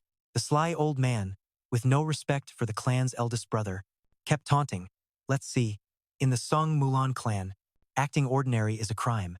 Isn't it ridiculous for someone with Sung Mulan blood to behave like a nobody?" Those vicious words made Miguel clench his fists tightly. He didn't respond, but inside he was raging. Just because of his background, they belittled a clan kid. Since when did our clan become like this? Or have we always been this way? But more importantly, what exactly is Lee Jeon planning that he's heading straight to the island's center? That thought made him glance at Tae-hong, their uncle. At this moment, Lee Yeon was biting his nails nervously, his eyes full of worry. A muttered phrase escaped the man's mouth. "Wrong. What the hell is that kid thinking?" A highly respected authority in the family. Tae-hyung was cautious, not daring to be rude.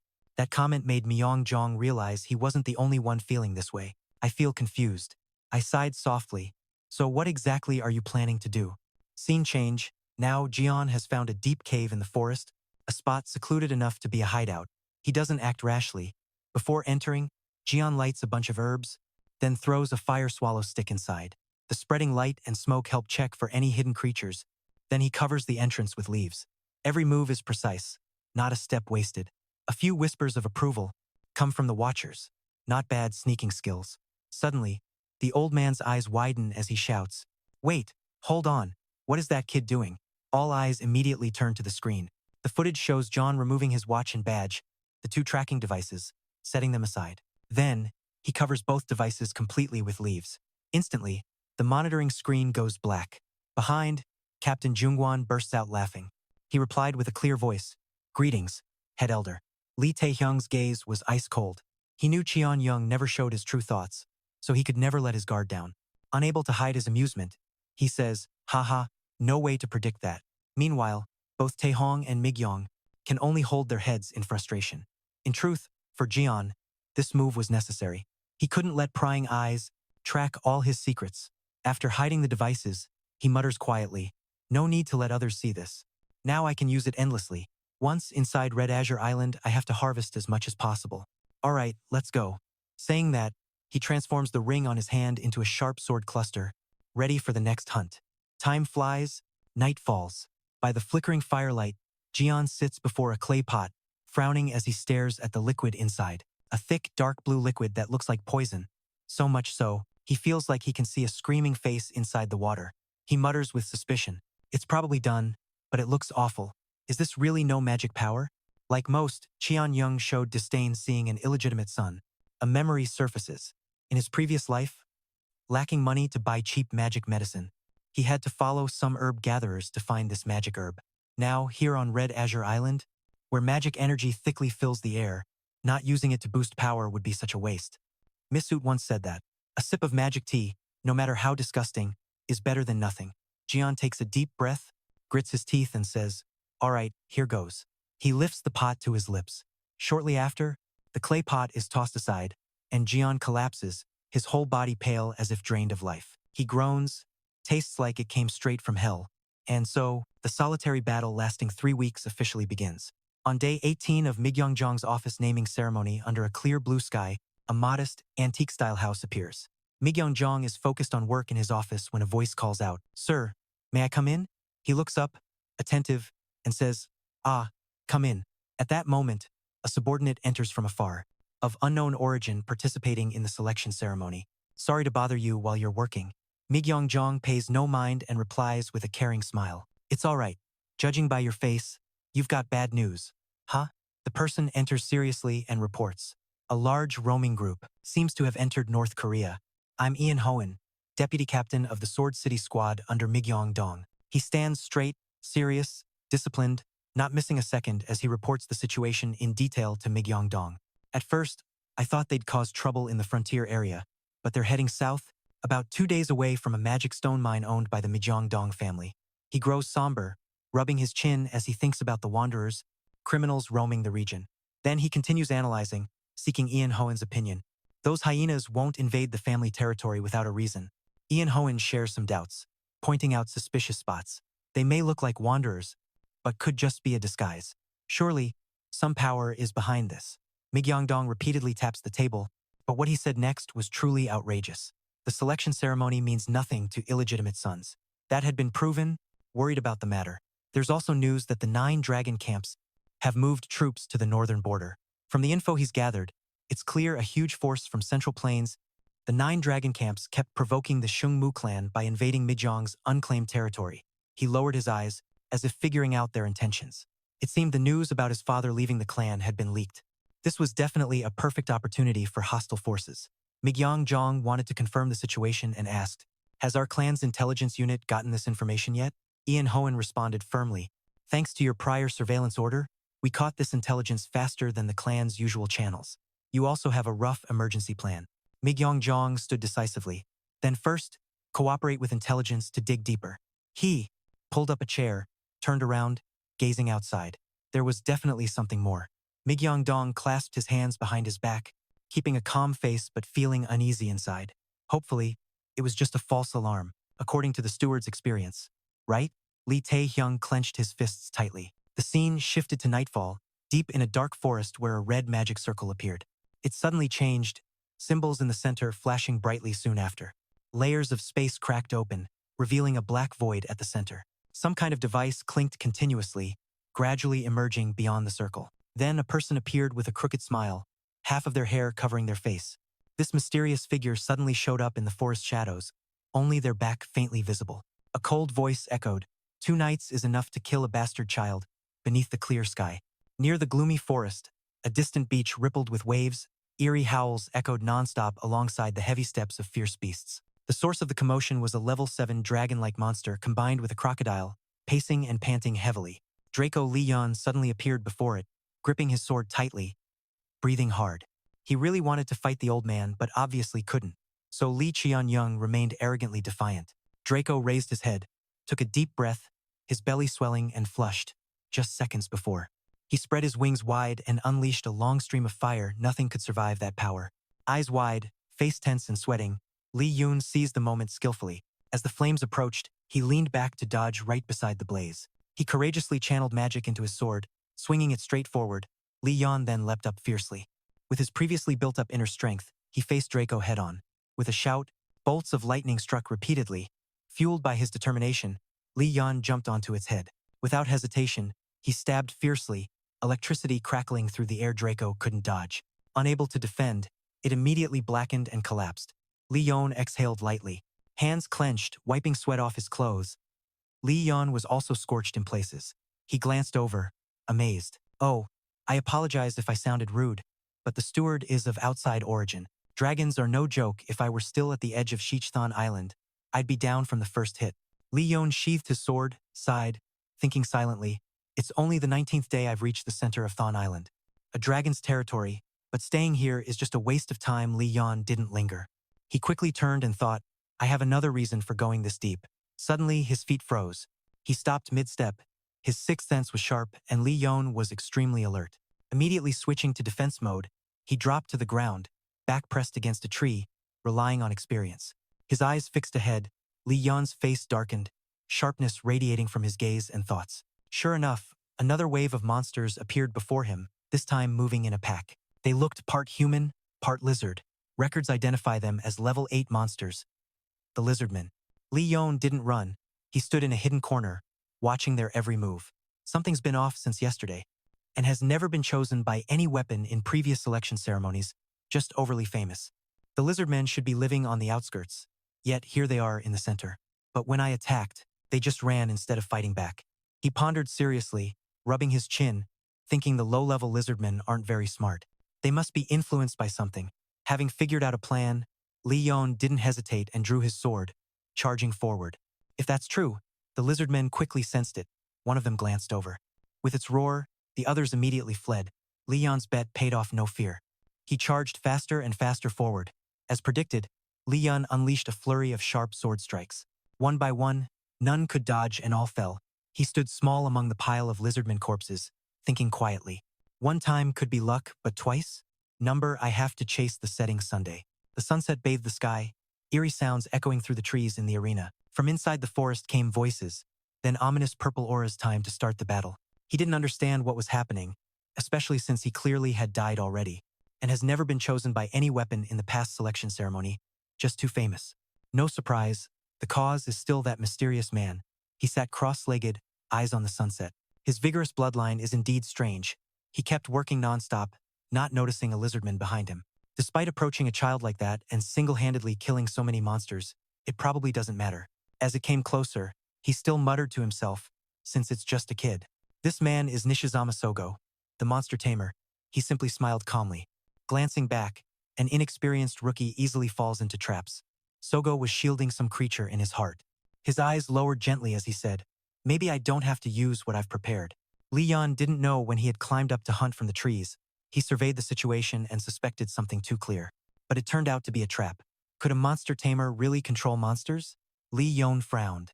Trying to protect himself as much as possible, how did a stranger get into Red Qing Island? They say ginger gets spicier with age. The words Li Qianzheng. He kept sinking into thought. The plan isn't impossible. What if there's a teleportation array inside Red Qing Island? Just minutes later, Lee Yeon smiled slyly. A perfect strategy formed in his mind. Surely someone in the clan was involved. He frowned, slowly pulling his jacket's zipper. Report to the clan and wait for reinforcements? Lee Yeon was determined, clenching his fist, eyes dark with thought. By the time reinforcements arrive, it'll be too late. Then the mastermind's info won't be in my hands anymore. He immediately put his hand in his pocket. Then there's only one way to continue the plan. Lee Yeon activated his stealth skill, not missing the chance. Lee Yeon dashed down from the branch, ready to erase all traces. He crouched low on the ground, preparing to attack. Launching forward at high speed, he flew behind Sogo, sword raised to strike, determined to kill them. But at that moment, a bird in Sogo's hand suddenly woke up. Spoke were enough to drive Lee Taehyung mad. In his eyes, a bastard is just a bastard, not worth a dime. It seemed to sense danger and let out a piercing scream as a warning to him that Lee Yeon was behind, about to attack. Sogo turned around in surprise at the cry. Since when did he get here? Lee Yeon looked at the bird in his hand with a frustrated thought. Damn it, did he bring a relic that detects danger? But he didn't stop and swung his sword down at Sogo. He quickly dodged to the side to escape the deadly strike.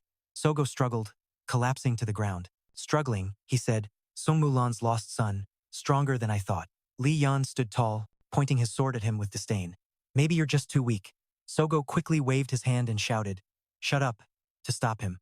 Suddenly, 3 blue monsters appeared out of nowhere, obeying his command and charging at Lee Yeon. He tightened his grip on his sword, A surge of sword energy quickly enveloped it, the seventh form of the seven-star sword technique, and in a flash, Lee Yeon surged toward the three monsters, moving so fast he left only afterimages, unseen by the eye, cutting their heads off with the true clarity strike. So he better know his place. Lee Tae-hyung finally couldn't hold back anymore. Lee Yeon's confident face after slaying the monsters quickly vanished. Suddenly sensing something wrong with his body, he froze for a moment. Dozens of iron chains wrapped around him, leaving Lee Yeon stunned and unable to move. Sogo stood aside chanting a spell. Seeing Lee Yeon immobilized, he laughed slyly. "You fell into my trap." A mysterious magic circle appeared beneath Lee Yeon, continuously producing chains that coiled around his body. Lee Yeon looked around in shock, speechless. Meanwhile, Sogo kept taunting. "That formation is a superior magic array, capable of sealing a fighter's spiritual energy.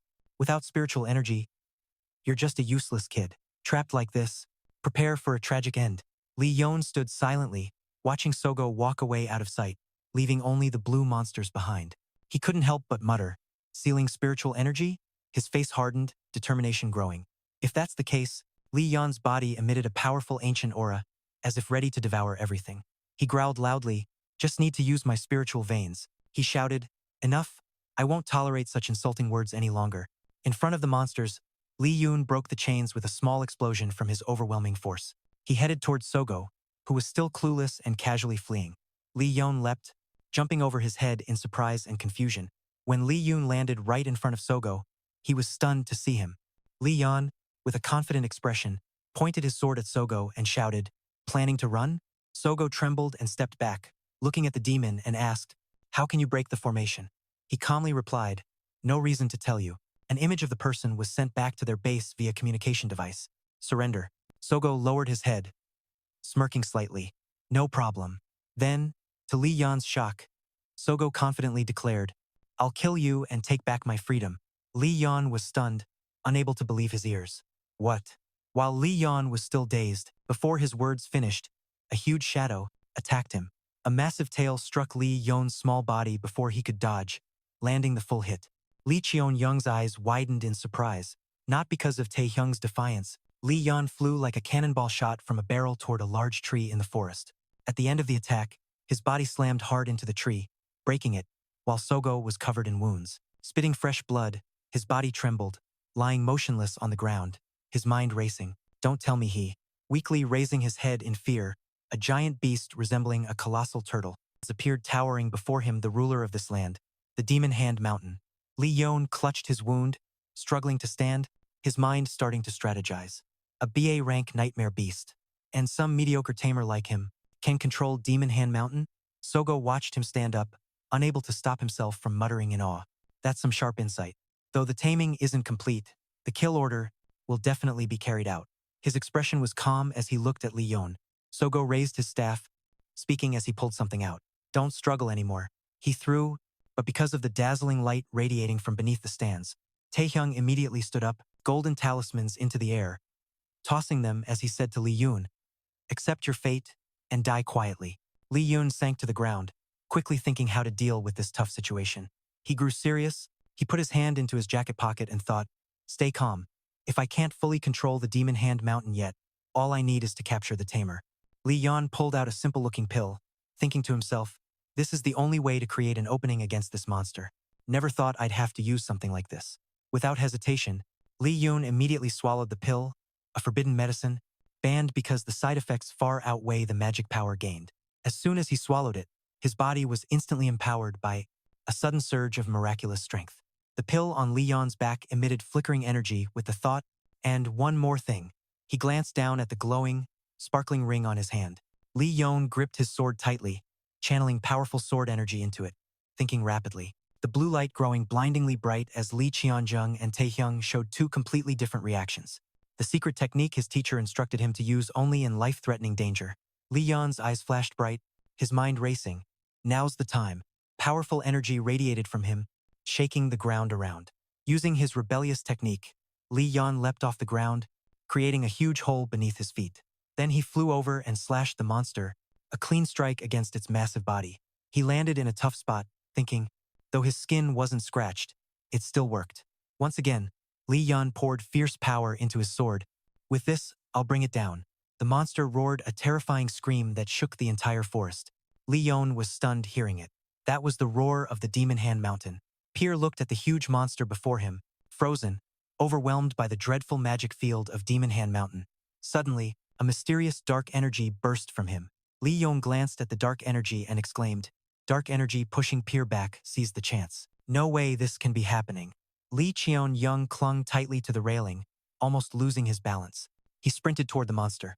Right then, Lee Yeon gathered all his strength, pulling his sword back behind him for a killing strike. He muttered the boundless solar eclipse technique under his breath.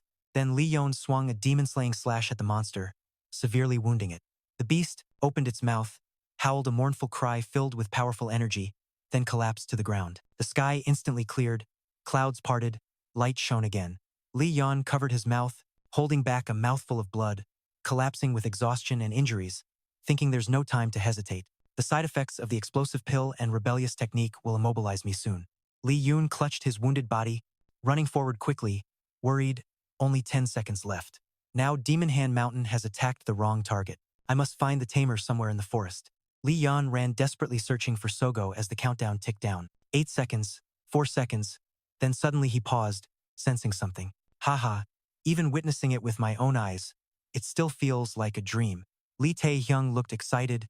Looking down, Lee Yeon saw a red thread on the ground, seemingly guiding him. Following the thread into a narrow forest path, Lee Yeon didn't hesitate and went in. With only 3 seconds left on the countdown, at the end of the thread, Sogo appeared, trying to escape through a mountain gap. He panicked, turned around, and shouted at Lee Yeon, "What? How is this possible?" Meanwhile, Lee Yeon raced against time. 1 second. He lunged, sword aimed sharp at Sogo's throat, thinking it wasn't enough just a bit short.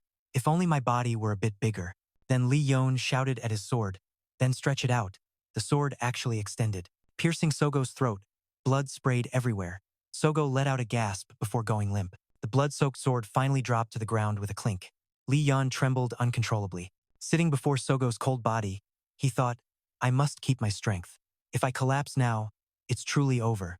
He took out a box of medicine and swallowed it all. She had told him to drink this if using the rebellious technique. Lee Yeon thought it might be a dying flashback or the afterlife. Then, silently hoping the kid sharing his origins would have a bright future. "Luckily, I brought the nectar." The demon's eyes dimmed, his whole body unbalanced and swayed. Before completely losing consciousness, he thought, "Before those monsters get close, I have to fully suppress him." Lee Yeon's face showed exhaustion, his eyes slowly opening, dazedly scanning around. His whole body felt anchored to the ground. The earth, breathing deeper, a whisper echoed, "Everything's white. Where is this? What happened to the beast tamer and mountain demon?" Suddenly, pain shot through his body, causing him to curl up, his pupils slowly stiffening. Lee Yeon clenched his fists to endure the pain that made him tremble. He murmured his condition. His whole body felt like it was about to shatter. After a while, a blue eye opened, staring intently at Lee Yeon's motionless body on the floor. A slow, somewhat delusional voice spoke. "So this is how it ends?" The voice came from swirling black mists surrounding him. "Using his body, are those things too dangerous for a human to handle? How can both coexist in one being?" The black mists wrapped around Lee Yeon's hand.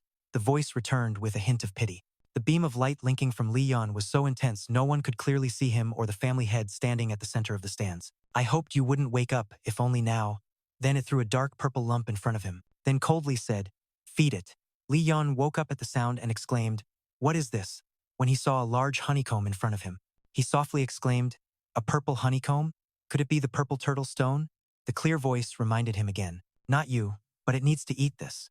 Then reflected in that eye was the image of an old turtle. Then it advised, "The era has shifted. Grow strong, child of humanity." That eye gradually faded, and the image of the turtle drifted further away. The voice slowly lowered and disappeared completely. "Don't let yourself be swallowed by the times." Hoa tilted her head with an innocent expression, softly saying, "Oh, you're awake?" The old man vaguely glanced over and said, Hoa angrily reminded, then lowered her voice to ask, "Han, that brat dared to call you by your name? Since you're hurt, I'll let it slide. How's your body doing?"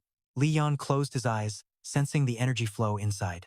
Although his skeletal system was severely damaged, his magical power had surged tremendously. He slowly opened his eyes in astonishment. The outcome was nothing like the previous life, when all weapons present in the ritual. "Did you really absorb the purple turtle stone?" Then the old man calmly answered Hoa's question. Some magical energy channels are broken, internal organs slightly disrupted, cracked bones, a few torn muscles, but nothing too serious. Hearing this, her face turned pale as she shouted, "What? That's not serious?" Lee Yeon seriously looked at Hoa and muttered to himself. The purple turtle stone was exactly what Lee Yeon and Hoa intended to take, a terrifying spiritual medicine to enhance physique and boost magical power. Immune to poison and curses, definitely something they were determined to get from Red Spirit Island. But she did feel a bit uneasy, yet facing his slightly probing gaze, she was starting to have some doubts. "Did you get hit on the head?" Myung jumped up and asked. "But wait, why are you here?" From afar came a loud call, "Little brother." Myung ran over worried, and he replied with a hint of confusion, "Big brother, you're worried." Holding up a medicine bottle, he asked, "Are you all right? Let me heal your wounds with magic first. I also brought healing water." Lee Yeon waved his hand with a forced smile. "Thanks, brother. No need for magical healing, but I'll take the healing water." Lee Yeon silently watched him drink the medicine. Had chosen Lee Yeon, and even scarier, the weapons with owners reacted to him, but his eyes looked at Lee Yeon full of pity and a little pain. Lee Yeon then turned and said, "Hoa, can you step outside for a moment?" "Yes, I understand." After she left, he stared intently at Lee Yeon and seriously said, "If you die, I will wipe out every organization related to the beast tamer from this world, no matter how powerful they are." Lee Yeon laughed and said, "That's reassuring to hear." But immediately after, Lee Yeon seriously criticized, "As a member of the Dung Mulan, what you've shown is truly the model of a martial artist, but as your elder brother, I can't see it positively. It's reckless." Lee Yeon awkwardly scratched his head and said, "I didn't foresee the appearance of the mountain demon. Sorry, brother. If I had known it was there, I would have waited. I know the difference between recklessness and confidence." He bowed his head slightly, closed his eyes, and sighed. "That's good." Suddenly he made a proposal. "Big brother, since I dealt with the beast tamer, as if they wanted to betray their masters and claim Lee Yeon as their new bearer. Myeongjong's sword was no exception. The information about him belongs to me." Lee Yeon rubbed his temple and said, "I knew you'd say that." Then, he looked up at Lee Yeon and announced, "That beast tamer was once a level 5 standard sorcerer from the Japanese Yin-Yang Bureau.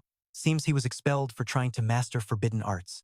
Someone behind provided high-level talismans and magical weapons, then activated them while the mountain demon was asleep. They wanted to kill you, pretending it was the monster's doing."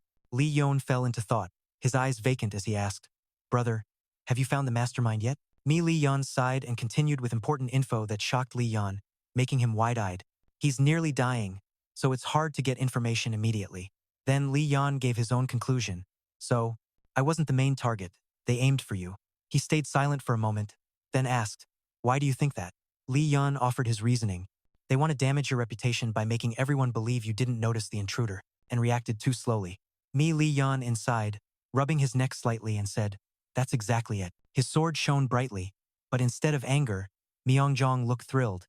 Then he turned to his third brother and asked. A moment later, he forced a smile and said, "Looks like I can't just pretend I don't know." Lee Yeon asked cautiously, "Are you okay?" He reached out, rubbed his head, and reassured him, "I'm fine. My reputation took a slight hit, but it's nothing serious." Lee Yeon looked at Lee Yeon with a doting gaze and said, "You can't be gone long, so you'll come back here." Just as he was about to pull his hand back, the younger one grabbed it and called out loudly, "Big brother." Lee Yoon's eyes shone with confidence, voice hoarse as he proposed, "Do you want to make a deal with me?" Seeing Lee Yeon still surprised, he explained further, "Say you anticipated the beast tamer's intrusion and ordered me beforehand. I'll testify accordingly." Then Lee Yeon muttered quietly, "That way, it looks like you prepared for even what the clan's intelligence hadn't detected yet." Lee Yeon asked back, "So I should testify truthfully, right?" Lee Yeon slightly bowed to stand, his voice filled with sincerity. "If they believe I handled it alone, they'll be even more cautious and alert." He then thought aloud, "So I called this a deal." Then he countered with a proposal.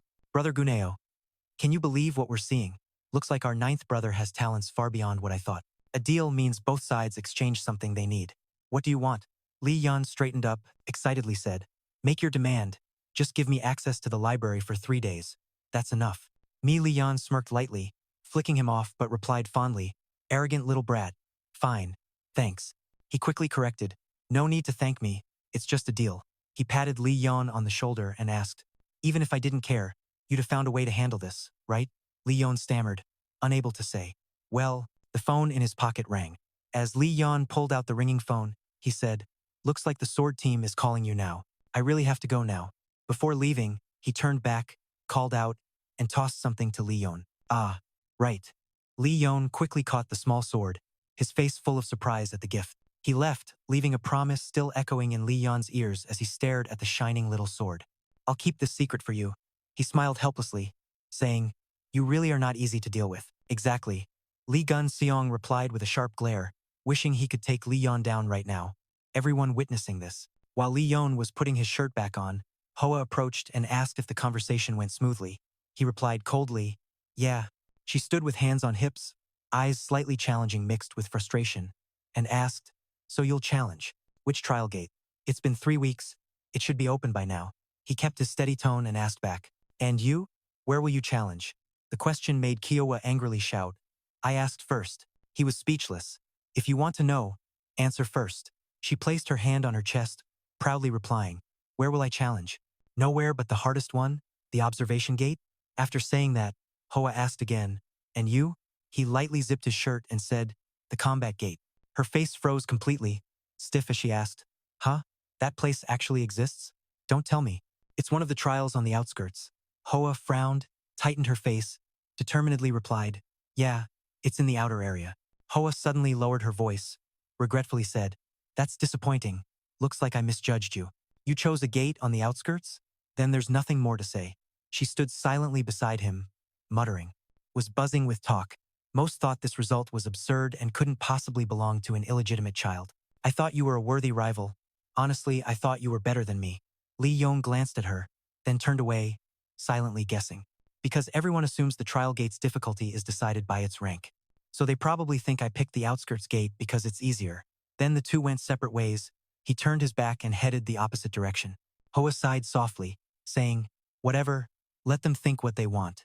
In a dense forest, in a spot with light filtering through and a dreamy atmosphere plus some rustling sounds, Lee Yoon parted the leaves to find his way, thinking. In the light-filled area with a dreamy vibe and some rustling sounds, Lee Yeon parted the leaves to find his way while thinking. I don't remember exactly, but it must be here. He lifted a branch. Squinting against the light, he thought, before returning to the shrine, this is the cave I stumbled upon. Asterisk. And it's also where I'll complete the second initiation trial ahead. Lee Yeon found a dark cave. He peered inside suspiciously. After the struggle, Lee Yeon searched for a torch. Lee Tae-shin took a deep breath. He lights it to get ready to step into the cave, raising the flame as he enters, his face innocent as he thinks. Looks like just an ordinary wall. After carefully inspecting the rock's patterns, Lee Yeon falls into thought again. But of course, it's not that simple. He sets the torch aside, grabs the sword at his side, and draws it. Lee Yoon relentlessly strikes the rock, blue sparks flashing along each sword slash.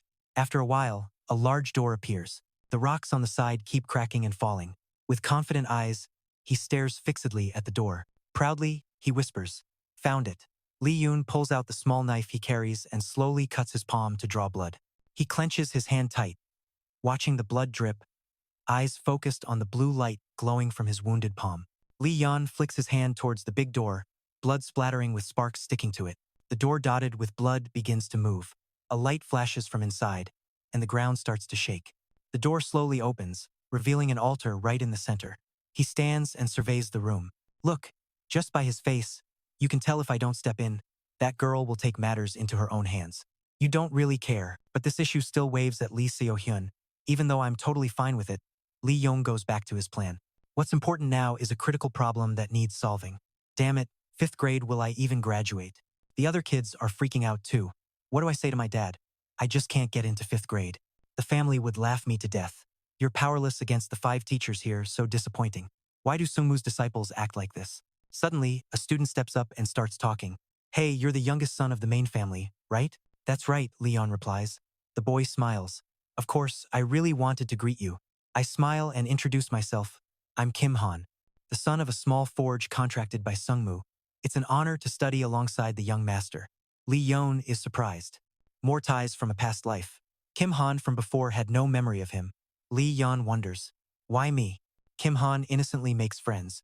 You're a standout, so I've always looked up to you as my idol. Seeing that goofy face, Lee Yeon lowers his guard. You're not lying, right, Kim Han? You're talking to Kim Han. What do you think about getting into 5th grade? He replies casually. I guess my skills are only at that level for now. But the kid's eyes are determined. Who knows what'll happen later? Lee Yeon is surprised by Kim Han's reaction. The kid's optimism impresses Lee Yeon. He smiles softly. Kim Han senses the boy's innocent joy. Lee Yeon picks him out. You've got the gift of gab. Kim Han looks confused. Ah, just got into class. Old friends warmly welcome Lee Yeon. Nice to meet you, rookie. We're counting on you. The boy in the center is a 5-year-old student named Cho In-ha. The classmates still look clueless. Let's work hard together. Yeah, if you don't know something, just ask. A clap cuts through their excitement. After greetings, everyone pays attention. Lee Dong-ho lightly punches his chest and introduces. I'm Lee Dong-ho, the instructor in charge of 5th grade. Since new students joined today, there won't be lessons, just a brief introduction. This guy is the instructor. Head of 5th grade, 5th level warrior. Lee Yeon and Dong-ho. Lee Yeon quietly watches from afar, still full of passion and determination. In his past life, he tutored Cho-ta privately because I couldn't keep up. He always treated his students kindly. All right, that's the end of the intro. Cho In-ha, you'll handle the rest. Cho leads the new students. Cho In-ha warmly accepts. Yes, instructor. He waves cheerfully. Hello everyone, new students. Though a bit shy, having repeated a year twice, I'm still the class president for the 2nd year. Friends chat excitedly. Only Io and Kim Han listen intently. Everyone, don't take too long. You must be tired. Sit if you want. Now we'll pick a class president. Even as students, there are moments of real pressure. Cho In-ha calmly points out issues. The class president is basically like the captain of a warrior team. Unlike the instructor, who handles training and teaching. According to the plan, the class president holds authority over everything else in class. A guy raises his hand and asks, how is the class president chosen? Lee Yoon suddenly remembers. Oh right, forgot to explain. Not sure about other classes, but here we hold a light tournament then vote for class president. Cho In-ha clasps his hands and grins at everyone. Great, now let's start the matches. Since it's a showdown, no magic allowed. There'll be breaks after each match. Suddenly, a low voice speaks up. Seriously? You're sweating bullets from nervousness? Young Master Lee Yeon? Got a problem with this? Lee Yeon says slowly, word by word, everything you're doing and everything you've said. He slowly lifts the sword from its rack. Wake up. This is Sung Milan. If you want to play the student game, don't come to this academy, go to a regular school in the safe zone instead. Cho In-ha quickly denied him. That's a bit much. We just want to settle this peacefully. Each sword was thrust down, cracking the tile floor. Talking like this, you guys just don't get it, do you? Lee Yeon planted both hands on the sword hilt, challenging seriously. Step up one by one. From now on, I'll fight all of you. He gripped the sword tightly, gasping to fill his lungs with air. Shindo and classmates lay on the ground, groaning. Please spare, In-ha. Shocked, he couldn't believe his eyes, couldn't accept it. How many people had he taken down already? Suddenly hearing his name made him flinch. Cho In-ha and Lee Yeon locked eyes. Quick, call the next person. Cho In-ha nodded reluctantly, terrified. The pressure was intense. This was the final round. Lee Yeon slung his sword over his shoulder, smirking. Is that so? He raised an eyebrow, amused. Bring it on. Cho In-ha. Both charged straight at each other with their swords. The swords clashed fiercely, ringing loudly. Meanwhile, while Cho In-ha was still deep in thought, Lee Yoon used his strength to shove his sword away. Why is he going this hard? This fight has no prize and no value. It's just a sparring match at the academy. Lee Yeon's reckless, breathless style only confused Cho In-ha more, who didn't even have the strength to strike seriously. He bit his teeth reluctantly, not really understanding. Cho In-ha seized the chance, slashing at Lee Yeon's side. I used to be like that too, always desperate to win. Lee Yeon nimbly dodged. I once thought compromise was another way to live, believing accepting reality and growing up was the right path. Cho In-ha glanced back, confused. But I want to win, I crave victory like I'm crazy. Lee Yeon spotted an opening and swung. I win. He struck right at Cho In-ha's sword hand, successfully knocking the sword from his grasp. The moment the sword hovered over his head, Cho In-ha realized he was in trouble. Cho In-ha collapsed to his knees, clutching his injured arm in pain. Lee Yeon was panting, urgently. Take him to the infirmary. His next words surprised Lee Yoon. Not done yet. Cho In-ha grabbed his sword, recklessly slashing. It's not over. He just blocked that strike. Using a left-handed sword technique since his right hand was injured, Cho In-ha's pupils were dilated wide. Fueled by rare competitiveness, his gaze now completely different from before. Lee Yeon had already knocked his arm away with one strike. Not over yet. Lee Yoon switched to gripping his sword with both hands. eyes focused intensely on one point. He slashed at Choi Cho In-ha's stomach, causing him to double over in pain. Choi Cho In-ha's eyes rolled back. Saliva spilled from his mouth. In an instant, Choi Cho In-ha collapsed, while Lee Yeon stood firm. Other students gathered to support him and helped him away. Lee Yeon took slow steps forward. I lived a second like an hour like a year.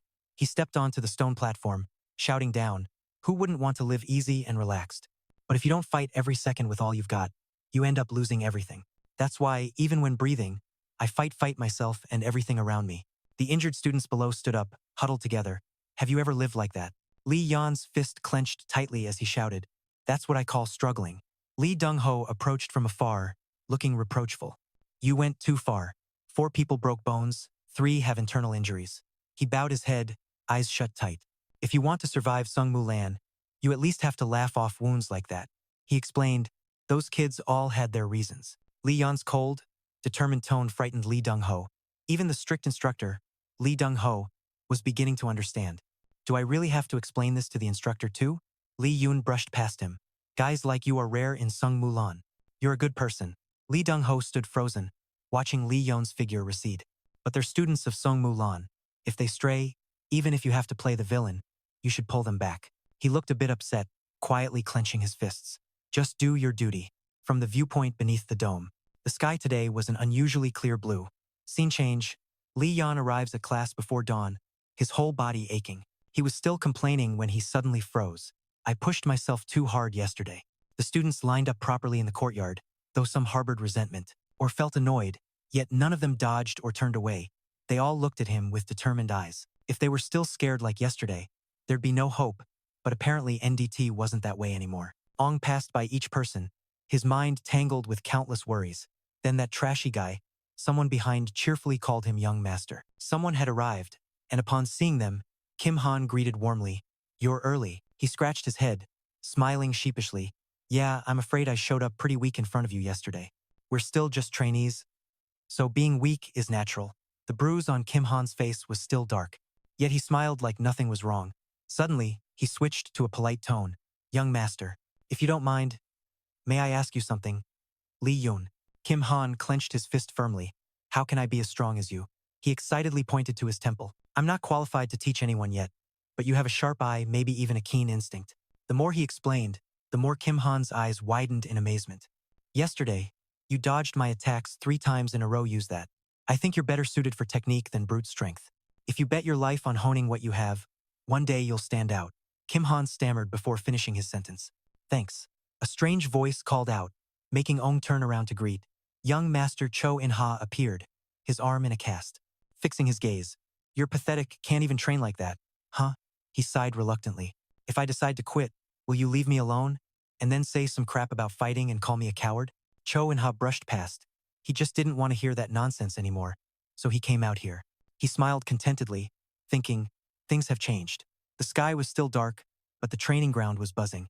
Lee Dong-ho stood above, loudly announcing, 4 are sick, 5 absent without reason, 11 left total. Seeing the kids' conditions worried him. They all looked exhausted, heads down, silent. Usually energetic, the atmosphere was different now because of a predator. Why are the trainees so tense today? Lee Dong-ho pretended not to notice the strange vibe and continued the announcement. We were supposed to do a basic fitness test today, but given the current state, he seemed resolved, clenching his arm. I'm changing the plan. Lee Dong-ho stood among the trainees, shouting, right now, start the fitness test. As the sky fully brightened, the students sat panting on the ground. The fitness test ended. From now on, free training would be led by the class president. Lee Yeon, though still standing, sighed wearily. It took 10 hours to do a fitness test? I'm kinda beat. Quickly, he adjusted his mood. But he couldn't stop. Lee Yoon climbed the stairs step by step, ignoring the murmurs behind him. Behind him, whispers floated. Hey, the instructor seems different today, right? One quick talking friend guessed. That's because of yesterday's fight, lots got hurt. If it were before, he'd have given us the day off. A voice cut their chat. Attention. Lee Yoon stood tall, stating, no need for intros. I'm Lee Yoon, your class president. Choi Cho In-ha widened his eyes, staring at the figure above. As Choi Cho In-ha said yesterday, Kim Han looked at Lee Yeon with admiration, listening. The class president has full authority over everything except the instructor's orders. Someone gritted their teeth in anger as Lee Yeon spoke. Our training time will be brutal. Whoever can keep up, great. Those who can't, I'm not dragging along. A student frowned unhappily. That annoying guy. He's a fifth-year student, Kimbo Seo. Lee Yeon finished with a move, slamming the sword's tip into the ground. If you're not satisfied with me, feel free to challenge. Just beat us once, and I'll step down as class leader. He pointed decisively. All right, no more talk. Start now. Fight the person next to you. Scene changes, the sun rises higher, and only a few students on the field are still catching their breath. In the end, just 6 remain standing. The rest quit halfway. All students couldn't even twitch a finger. Stop, that's enough for today. Dismissed. Well done. The students began gathering again, bad-mouthing Lee Yeon, that damn bastard who made us suffer like this. I really can't stand that bastard. What was all this for? Another friend angrily criticized. I'm not planning to listen to that crap. Kim Han, gasping for breath, shouted with effort. Cut it out. He raised his fist, gritting his teeth. Honestly, I feel so frustrated even though he's exhausted. We still can't beat them. Even in a one-on-one, when the students saw Cho In-ha looking down, they asked, Hey, Cho In-ha, what do you think? Another student added. Last year, we had so much fun. Or do you feel the same? Cho In-ha tiredly cut in. Fun enough to flunk for sure. The other side was surprised. What? Cho In-ha tried to stand, brushing it off. If things don't change this time, I'll truly live like a loser even if I get broken arms and legs. I want to try for real, really want to. The students silently listened as he encouraged himself. You all know, that youngest bastard, I don't mean you don't get what he wants, right? The students quietly watched Cho In-ha walk away. Even though he could barely stand, his determination was clear. I'll try fighting this time, it might really be the last. So snap out of it. Don't waste time resisting or pretending not to know. Suddenly, on a fine day, in the lab, with cold mechanical sounds, come on, kid, transform. Lee Yeon sat still with eyes closed on the chair. He held a blue flame in his hand. The flame burned bright 1 second, then flickered out the next. Stop right there. Moon Gahwa yanked his hair tiredly. Failed again. Every time he tried to create aura, its form collapsed. She kept pointing at the paper, frustrated. Can't believe this problem popped up after reaching BA Seo. Lee Yoon raised his hand a few times at her. If only there were records on how the ancients used magic, that'd be great. He sat still, lost in thought. If it's Vo Tan's memories, but I still can't read the next memory, even after reaching SAO. The library trip gave more than expected. Since ancient times, humans have battled those dark forces. That darkness was covered by black energy, terrifying even monsters. Even the kingdom's fierce generals were defeated. That black energy hid deep in the mountains. Many heroes sealed it in the north at the 10,000 Demon Mountain. The king granted land to honor their deed. Grateful for the king's grace, the heroes forged a sword together, a sword born from their unity, to enlighten humanity. They named it Votan. Lee Yeon clenched his fist. Finding info on Votan was a major gain. Gyeong Hoa's mood unexpectedly brightened. Even after reaching SAO, you've touched aura and stepped into BA, SAO yourself. That's truly impressive. She looked at him fondly. The current stalemate will be solved soon. Actually, the great deficiency technique and transformation technique are nearly mastered by you. Lee Yeon buttoned his shirt and replied, Yes, thank you. You always teach me. He looked at Mungahwa with sparkling eyes. By the way, what do we learn after reaching BA SAO? She picked up a pen and explained slowly. You'll learn how to use steel, chi, and aura skills, but mastering them will take a long time. Mungahwa eagerly awaited Lee Yeon's response. Hey, how's the trainee class going? You always look so tired. He sighed deeply. Just normal stuff. Mungahwa smiled brightly, hopeful. Is that so? If it's tough, let me lend a hand. Lee Yeon panicked. Huh? How do you plan to help? Mungahwa placed her hand on her chest and confidently declared, You'll find out soon enough. Just trust me, it'll be quick. He then made a face, somewhat regretful. They say trusting makes you worry already. A gentle breeze lightly lifted Gyeong Hoa's hair. Today there would be a special lecture on magic. Everyone straightened their outfits and held their positions waiting for her, wearing white doctor coats. Standing seriously at the front of the class, this is Elder Lee Yeon, Moon Ga-hwa, a researcher from Dongmu. Lee Dong-ho points toward her, reminding everyone to applaud. Moon Ga-hwa rubs her face, giggling, You're making me shy. She holds up a piece of chalk, winks at the students. I don't like long-winded stuff. Let's start the lesson now. Seeing Moon Ga-hwa happily rambling on stage, Lee Yeon thinks, looks like she's really growing to love teaching. Then she claps her hands loudly, signaling the boring lecture part is over. Mr. Hoa's mood brightens as if lit up. From now on, no more dull moments. I'll switch to the enhanced version of the linear technique developed by Lee Dong-ho Research Institute. Lee Dong-ho is extremely flustered. Huh? Didn't the lesson just end? Manhwa rolls up her sleeves, loudly. What are you saying? The main part starts now. Everyone sits neatly in their seats. I'll just demonstrate once. So focus. Lee Yeon is pushed aside by her. Confused. What's going on? Mr. Hoa stands behind, babbling. When direct descendants enter the academy, they usually get support like this. Others get nothing. That's why she's pushing a bit. The boy feels the warmth and smiles. Thank you, teacher. All right, well done. Manhwa pats his back a few times, reassuring. If theory holds, your power will double. Awesome. Mr. Hoa takes a deep breath to regain his spirit. Yes, you're amazing. Lee Dong-ho keeps clapping, urging the students on. Everyone, listen up. From now on, we continue with the battle collection. By directly applying the magic taught by the elder, everyone find your opponent. Lee Yeon turns around instinctively hearing the young master's call. Be my opponent. Cho In-ha already holds his sword, saying, I won't go easy at first. Lee Yeon excitedly points his sword. Glad to fight you. I'll let you strike first. Seeing the two kids recklessly charge at each other, Mr. Hoa sighs. My kid's ruthless. She watches intently, unable to look away, like watching her younger self. Suddenly, whispers behind catch Mr. Hoa's attention. Honestly, I can't stand that kid. The students whisper in a huddle. Even if the younger ones are discriminated against, he's still different from us, different physique and awakened powers. They started out on completely different footing. Another student points hatefully. True, we tried our best too. But what does he really know? Manhwa suddenly appears behind, startling them. Hey students, scared stiff? Our big brother hasn't left yet? Manhwa leans close to the student just now. Are you really talking about the kid who isn't even my disciple? The students fear her expression. They bow apologetically. Sorry, we spoke out of line. Manhwa's whole body burns with anger. Who do you think you are to say those things to that kid? The students tremble. Please forgive us. Another student steps up to question her. Isn't the young master clueless too? Boseo Ong greets Manhwa with dissatisfaction. We've worked hard too, but always treated like nothing. Growing up in different circumstances means differences, right? Mr. Hoa. Mr. Hoa coldly turns away. You really don't get it? He looks dazed. She gives Boseo Ong a knowing glance clip. Right. Maybe it's better not to know. If you realized how different that kid's day is from yours, you'd see your life's nothing but a child's game. Boseo Ong clenches his fist until veins bulge in anger. What makes that youngest son so different anyway? He grits his teeth, determined. All right, fine. I'll show you the Sunday. Now at his peak. Training ends here today. Boseo Ong frowns slightly, glancing sideways at the guy, eyes full of jealousy as he rests. What's the difference? Just all talk about fighting. Help only comes because he's born different from us.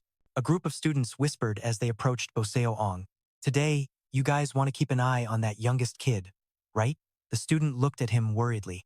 But is it okay to just roam around the clan grounds like this? Boseo Ong replied confidently. We're students, so it's fine. Besides, he's not even going to a dangerous place.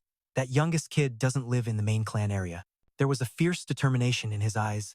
He couldn't just let that kid keep taking over like this. Today, I'll witness the sky darkening firsthand. Outside, the estates had already fallen silent. Boseo Ong and the others hid behind a wall, patiently waiting for him to enter the research area. How long had it been? It's already 9 p.m. Sniff, boss mushroom head. Boseo Ong sighed. Let's head back. Daytime training made me so sleepy. Another student chimed in. The guy sitting in the middle nodded in agreement. I'm wiped out too. All right, whatever that youngest kid is doing in there, we'll never know. Seeing the others wave goodbye one by one, that made Boseo Ong despise their weakness. The moment he saw Eo step out, he perked up. He's out. Eo rubbed himself, trying to calm down. Come on, Boseo Ong. Asterisk. He silently tracked Eo's every step, finally heading home. He pushed open a door to another estate. Surprising him, it was the training ground reserved for the main clan. He shouldn't have been able to get in, but strange sounds came from inside. Everyone outside was shocked and startled. Mushroom head Shindo was confused. What's that noise? The student beside him doubted it was training. What? The guy behind frowned and advised Boseo Ong. Looks like that youngest master is seriously formidable. Let's stop here. The young master wasn't wrong. Shindo kept babbling. We'll try as hard as In-ha. Boseo Ong angrily cut him off. I never skip personal training. Nothing's different. The two students following exchanged glances. No one dared say another word. Boseo Ong just silently watched the two students leave. What's so different between me and that youngest kid? The two friends awkwardly left. Sorry, We're heading back first. Boseo Ong hid to watch Lee Yeon resting during a break. Asterisk, I'll definitely prove I'm not wrong. Asterisk, he continued down the dark hallway. Boseo Ong followed closely, careful not to get caught. When he saw Lee Yeon enter the estate, he felt a bit excited. Finally home. A light shone from behind onto Boseo Ong. Hey! Someone stopped right there. The night guard pulled up his hood to get a better look. What? Are you a student? The guard shone his flashlight on him.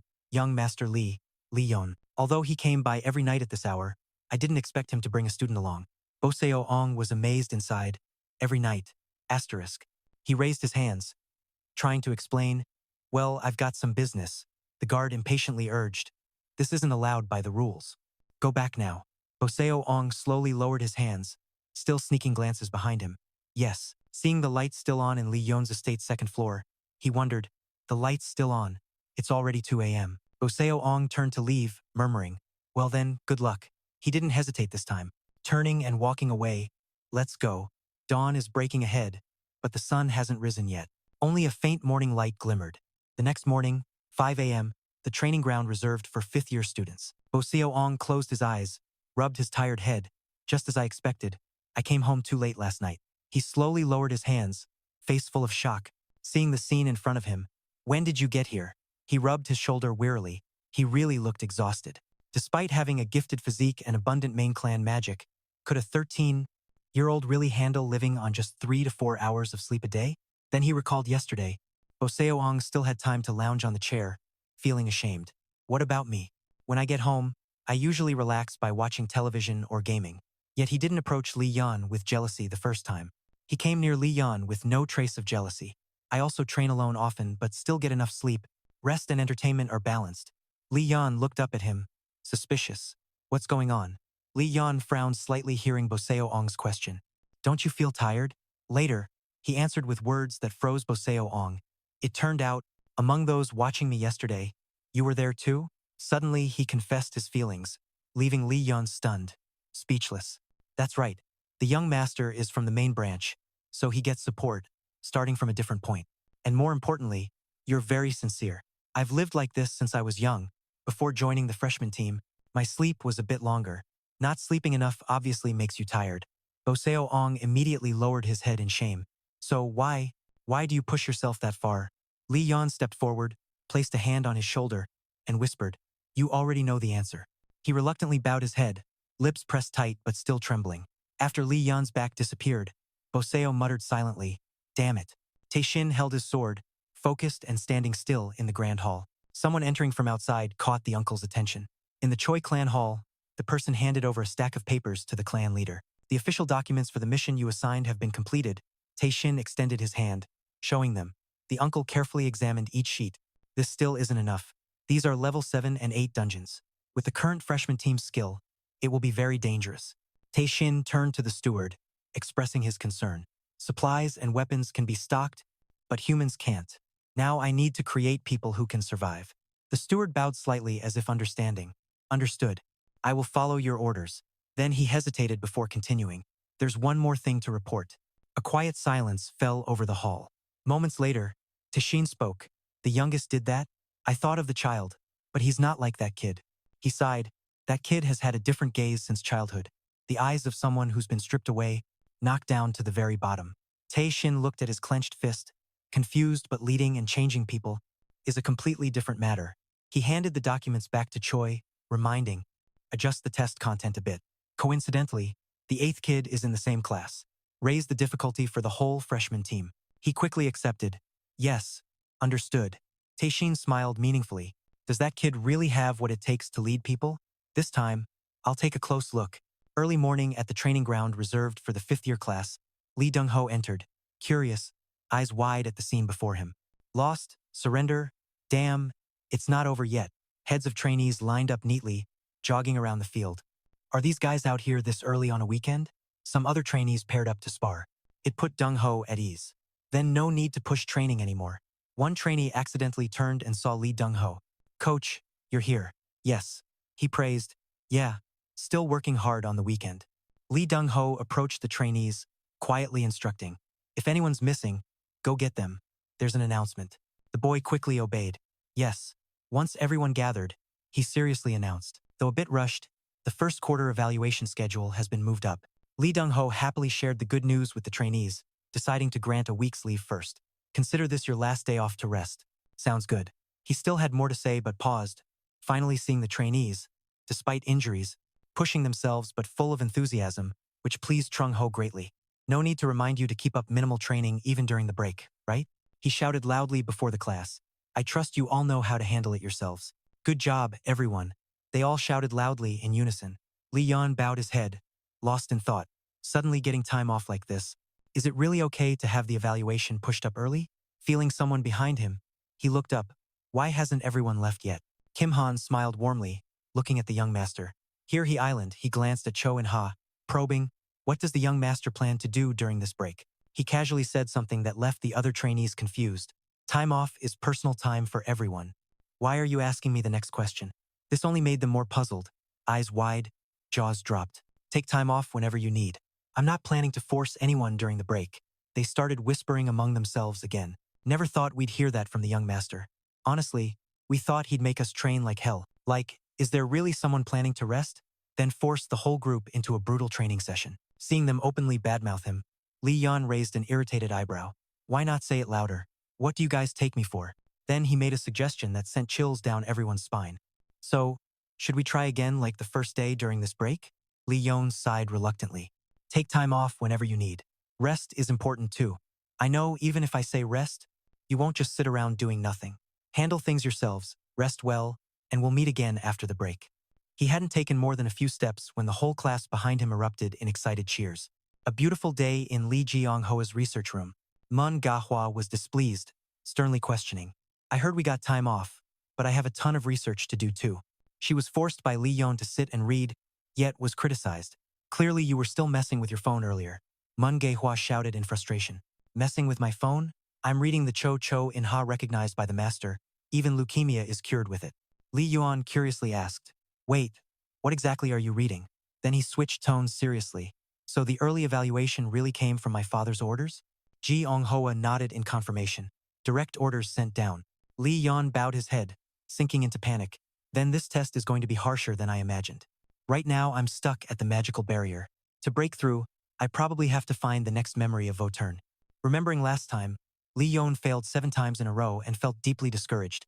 If that memory can't be read, it means something's still missing. I tried moving forward to unlock the next memory but failed again. While Lee Yeon wasn't paying attention, the stack of papers beside him wobbled. He thought he just had to keep trying. Suddenly the whole pile crashed to the floor. What the heck? Be careful.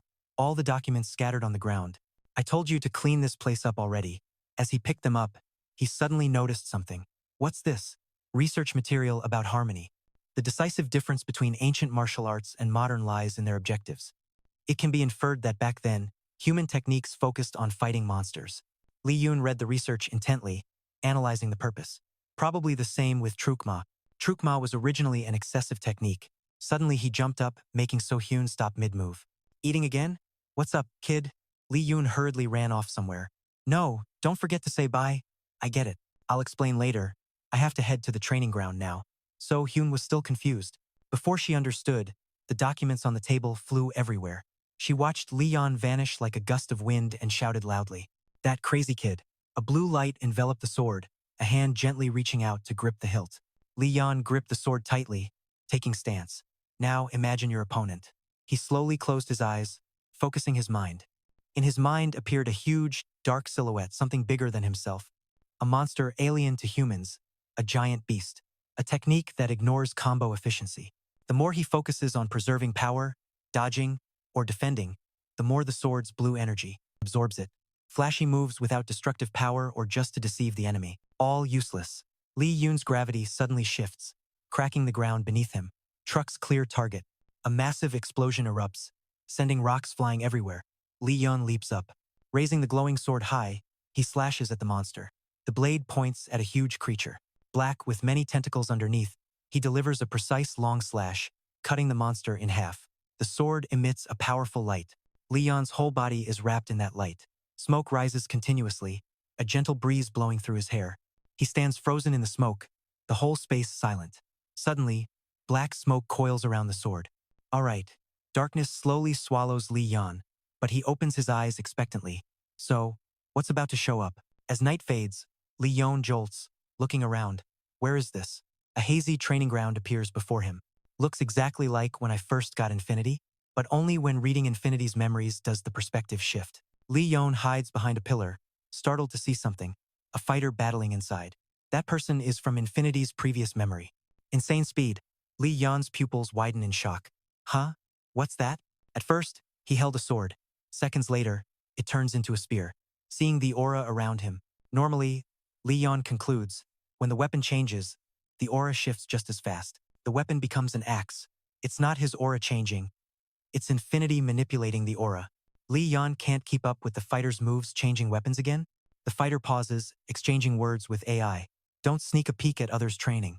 The other's curious. Since you got it, have you named those techniques yet? The fighter shakes his head. Not yet. And honestly, they're not techniques. The other suggests.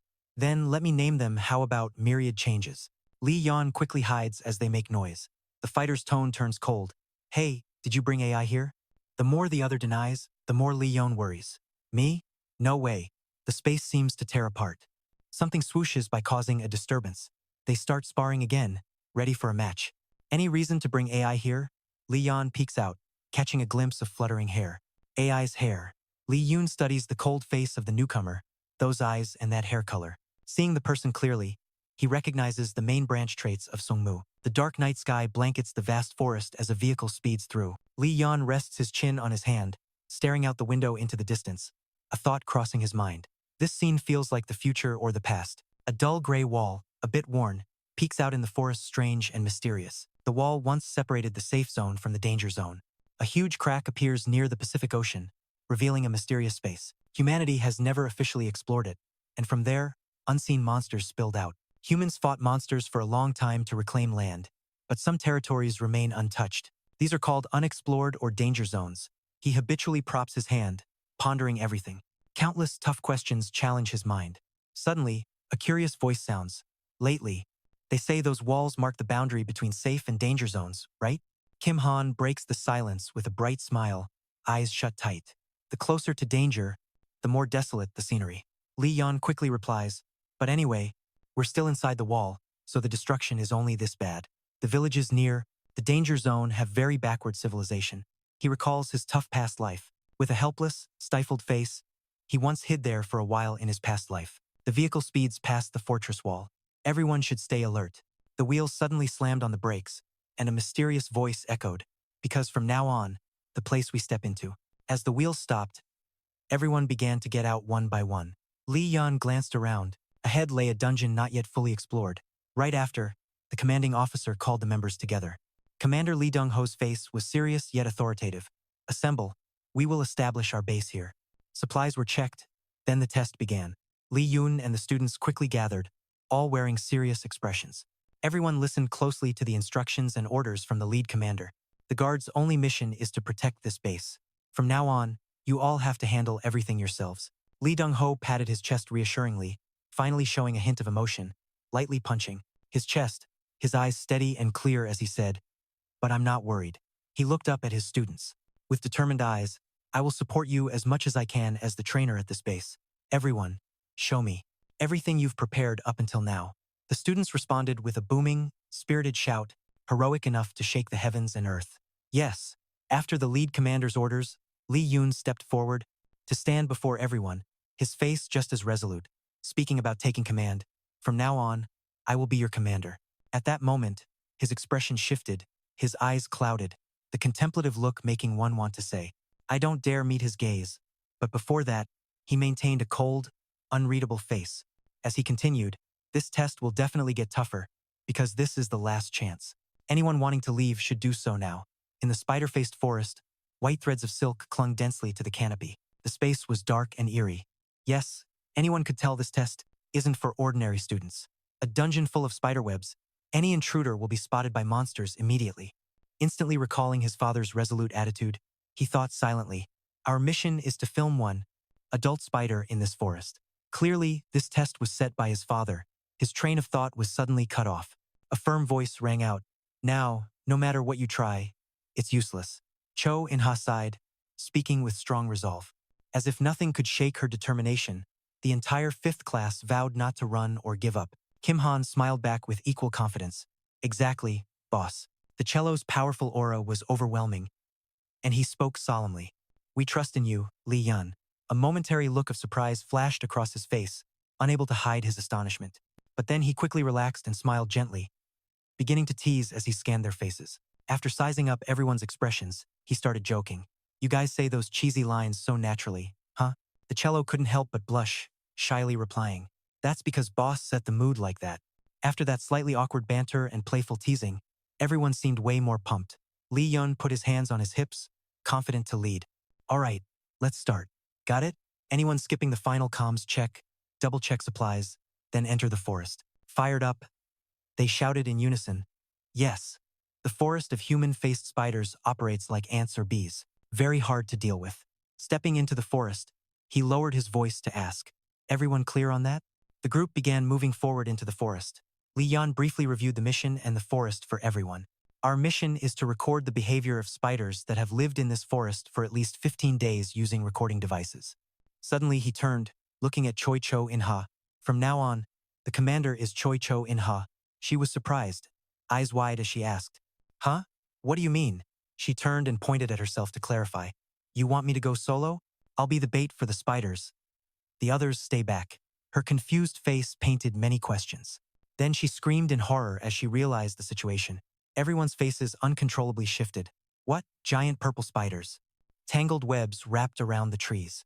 At this moment, Lee Yeon separated from the others and moved on alone. He gripped a sword and decisively stabbed it into a giant spider.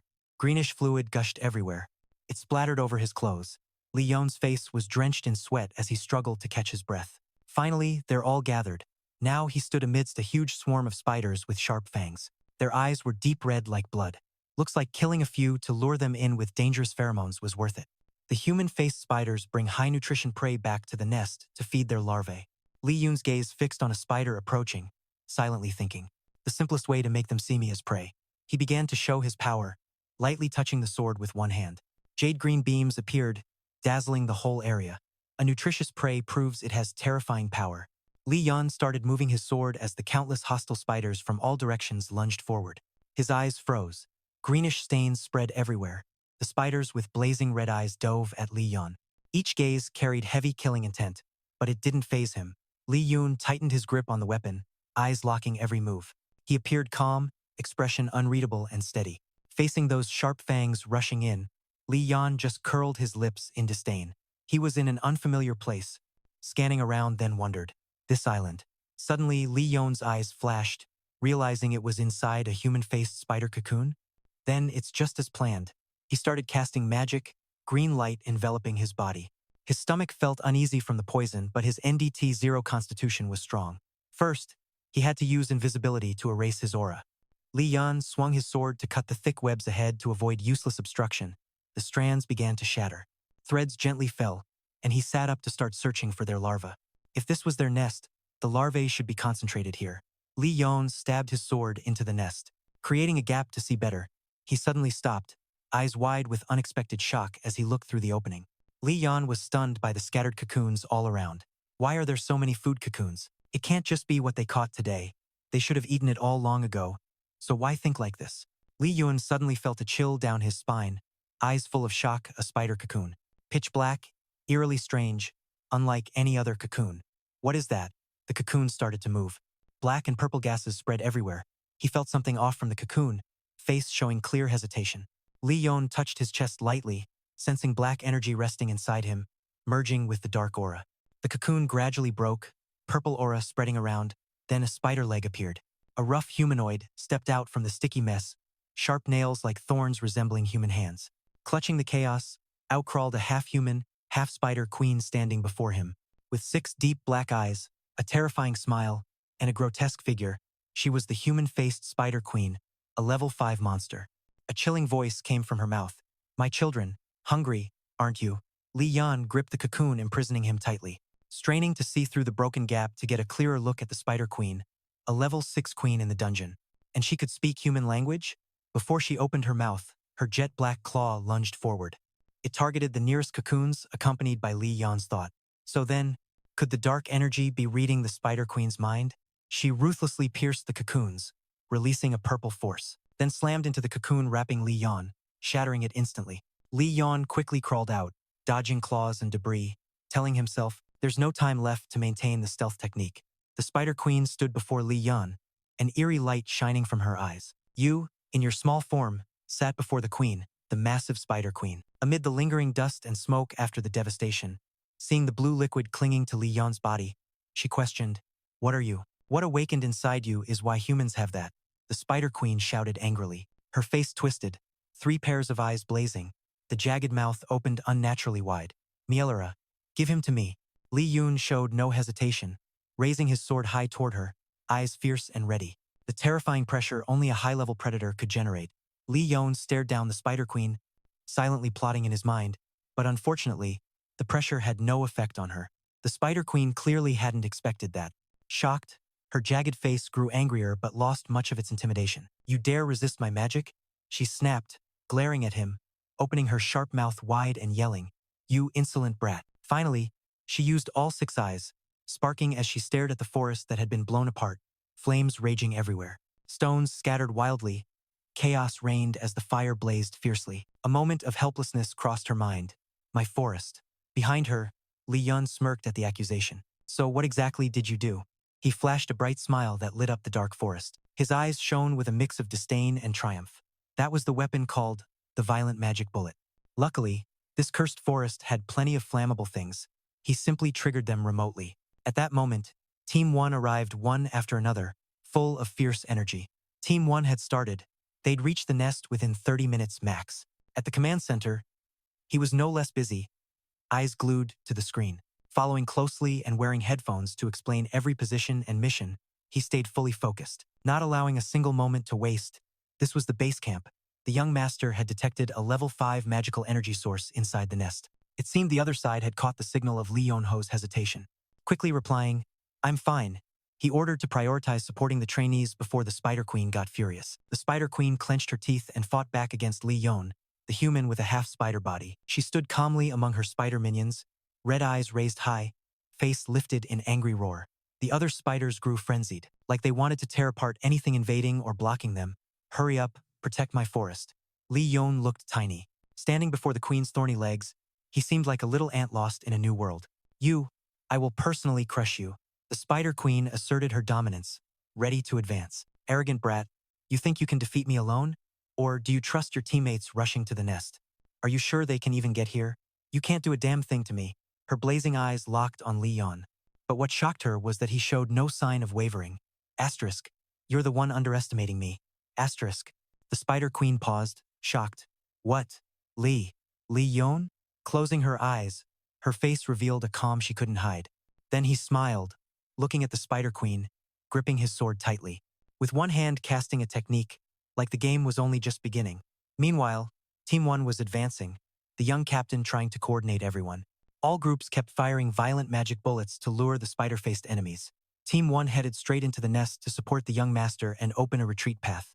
Boseoang bluntly asked while everyone was still rushing to move as fast as possible. "Wait, there's a variable in the nest. Can we just act like this?"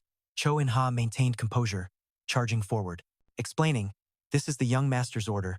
We follow the plan." Still, Cho In-ha's eyes were clouded, anxiety growing inside. "Young master, please hold on a bit longer."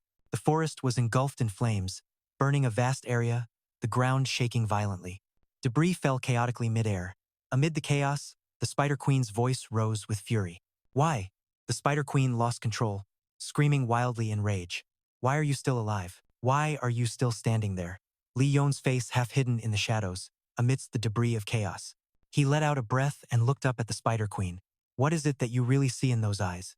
The golden hue in Lee Yeon's eyes glowed and widened in surprise, revealing hidden secrets and flows of invisible power. Eyes that can see through what's called a demonic gaze. He covered his mouth with his hand after coughing up blood, trying to minimize the mess. "Thanks to the demonic gaze, I can read the flow of dark energy, dodging fatal strikes. But the power gap is too great to avoid completely." Lee Yeon took a blue potion from his robe, pouring it onto his wounded arm. Luckily, this Spider Queen just hatched and hasn't fully controlled her body yet, despite being covered in wounds. He didn't falter, knowing there's only one shot. Lee Yeon gripped his sword with both hands, facing forward. Blue light from the sword flooded the area.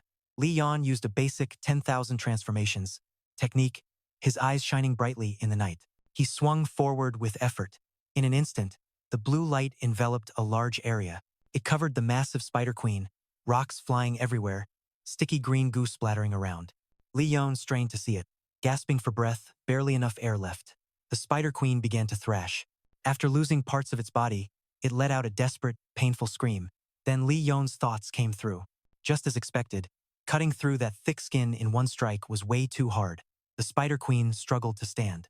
From behind, you could clearly see the spider with 6 sharp horns, suffering heavy wounds from the sword strike. In agony, it cursed, "I will turn you into my underling. I'll pull what's inside you out, then heal myself. After that you will." It still refused to bow. Both hands radiated purple light, as if challenging the opponent, enduring endless pain. Lee Yeon gritted his teeth, trying to dodge the beams of light. One beam struck his head. It seemed to send a hallucinatory signal straight to Lee Yeon's brain. He glimpsed a soulless voice echoing submission. As the words ended, his head felt like it was about to explode. Lee Yeon clutched his head, screaming in sharp pain. The Spider Queen laughed loudly, pleased. It looked more satisfied than ever, that arrogant face breaking into chuckles. Suddenly it vomited that green liquid, catching it off guard, clutching its face with sharp iron hands in utter shock. "What the hell is this? You?" The Spider Queen raised its black, sinewy hands toward him, as if wanting to crush him. He stood still, neither advancing nor retreating, staring at it, then spoke a piece of advice. "No chance left to use it. Be careful, careful. Spiders and insects are weak to fire." The spider writhed in the flames, desperately trying to escape, while Lee Yeon coldly said it was too late. By now, others had rushed over, quickly checking the situation. "Sorry, we were late because we had to clear the way." He sighed with relief, slinging an arm around Kim Han's neck, whose face looked drained. "When we get back, I'll give you all special training." Kim Han sighed. "Even now you say that." Everyone quickly left after that. "Support Lee Yeon, he's injured." "All right, get out of the nest fast." They all shouted in unison. "Yes." Meanwhile, the overseers were meeting, each voicing suspicion that Team 5 had quit. "Team 5 of the first years is behind schedule. We've received reports they returned 30 minutes ago. Didn't they abandon the mission like Team 4? Understandable, it's a special level 6 dungeon." Plus, a strange phenomenon happened just then. Overseer Lee Dong-ho pushed open the door, breaking the tense atmosphere. His face showed urgency. "Sorry for being late. Many were injured. We had to take them to the hospital first." Lee Dong-ho stepped to the podium, holding a remote, and began his presentation. "I'll report now." His expression was somber, as if recalling that time, seriously recounting Team 5's entire mission, recording the adult human-faced spider girl in the forest. "However, during the mission, we discovered the anomaly and started gathering information. First, Team 5 entered the dungeon divided into 4 groups, placing 132 violent mana bullets. Suddenly, the overseer cut in, looking skeptical and worried, asking, "Wait, did I hear that right? You used firepower?" Lee Dong-ho didn't hesitate to confirm. "Yes, exactly. In addition, we used 32 bullets in combat, totaling 184 bullets." The earlier overseer shouted angrily, standing up and slamming his hand on the table, furious. "Are you trying to blow up the entire dungeon?" The once quiet room erupted with a barrage of accusations. The overseer yelled. "The original mission was just to film the anomaly. Don't tell me you blew up the dungeon and called that a success." Overseer Lee Yeon's face darkened, avoiding eye contact, slowly replying, "The mission was completed accurately. The mission was just to film the anomaly. Don't tell me you guys blew up the dungeon and call that a success." Officer Lee Yeon's face darkened, eyes avoiding direct gaze, slowly replying, "The main mission was completed." He had no intention to stop, continuing to shout, "Where's the footage? Show it now." Just then, Lee Yeon opened the door, holding a recording device. He quickly spoke to ease the tension. "Sorry for being late." The recording device broke. Took time to recover. "Here's the video." Lee Yeon held it out to the officer. Young Lee Yeon, he looked at his hand with slight surprise. So Hyun's face turned purple with anger, eyes wide, covering her mouth trying to whisper to Lee Yeon. "That crazy guy set off a bomb in the dungeon? Is that normal? And you didn't have to get caught alive." Lee Yeon didn't look at So Hyun, calmly replied, "If you want to film, this is the surest way." The room fell silent again. Only a hushed voice expressing disbelief remained. The instructor rubbed his forehead with one hand, clenched his fist with the other, his face gray and eyes vacant. Feeling the unexpected, The report matched the footage perfectly, using a bomb in the dungeon. Is like bringing a gas can into a burning house. Do you think this is a reasonable plan? His tone remained heroic and his face unchanged. Calmly responding, I chose the option with the highest success rate for the mission with a standard plan. Will the trainees succeed? He immediately hesitated, furrowed his brow, and then narrowed his eyes. But his gaze stayed determined as he continued straightforwardly. I'd rather use every method to complete the mission than fail or give up. Lee Yeon showed no worry, openly stating, Sung Mulan only cares about results. That's all. The instructor clasped his hands, resting them before him, glancing sideways, trying to think of an escape, not a variable. Looks like a variable, but actually a plan? That guy absolutely trusted his own plan. The other instructors began to stir, their faces all turning serious. Clearly, the advantage was with Lee Yeon. The young master's plan was too groundbreaking to be used as an example. It was also hard to score. Only now did Lee Yeon relax his face and smile lightly, extremely confident amid the praise surrounding him, especially since he completed the mission without anyone dying. That could be called a perfect score in this evaluation. Team 5 was the only team to achieve full marks. The Sungmu family hall was filled with voices reporting 32 dead, 78 seriously wounded, many with minor injuries. Since the contract includes waiver of personal rights, there's nothing to worry about. Tessin held the report, his face grim as he asked, what measures are in place to handle casualties in this evaluation? Choi answered gently, treatment costs for the seriously injured will be fully covered, and those who suffer severe, irreversible damage. Knowing how difficult that part is for you, Tessin turned to another man and said, please continue reporting the progress. Thank you for your hard work, Butler. The polite reply, yes, understood. Then he turned, took the remote, and said, and here is the report on the dungeon we received this time. Tessin observed everything, hand to mouth, exclaiming, it really made an impact. Looking at the screen, he commented on, in Myeongju's forest, which was already in a dangerous area. Choi agreed, yes, it's at the far north of Gangwon province. In the video, the Spider Queen appeared, angrily ordering her spider army to attack. Then the footage distorted. Tessie briefly commented, Choi concurred. Explanation, as far as known from reports, the restored footage only reached this point, but it looks like it has been edited. Tessie lifted his teacup, took a sip, and gently said, this kid is really interesting. Then he opened his eyes, smiling, and asked, what do you think? Choi placed his hand on his chest and replied, it feels like having overcome a tough mission with intelligence, truly impressive. However, I worry that the young master underestimates orthodox tactics and strategy. Hearing this, Tessin was thoughtful. Even you think so? This made him wonder. Yes, in his mind flashed Lee Yeon's previous battle. Tessie honestly remarked, the unorthodox, unconventional style is just a sign of his boldness. Only by mastering orthodox methods can one create amazing moves. Not only the trainees, but even the trainers don't oppose this plan. That alone proves the youngest's leadership ability. He spread out the reports with his hands and calmly said, in fact, no information has been leaked, and the plan was a perfect success. Then, Tessie clasped her hands together and said, not only for this evaluation, but the number and overall level of evaluations should also be raised. Choi quickly bowed to acknowledge the order. Yes, I will handle it that way. When Choi left, he finally smiled happily. It seemed the other kids were beginning to notice the youngest one. A few months later, during the special training for the 5th-year military academy class, a hand raised along with a stammered voice. Ah, sir, that's Kim Han. He whined, we just finished the final evaluation yesterday, right? Lee Yeon crossed his arms and calmly replied, that's why I gave you the day off yesterday. Kim Han frowned and said, forget it.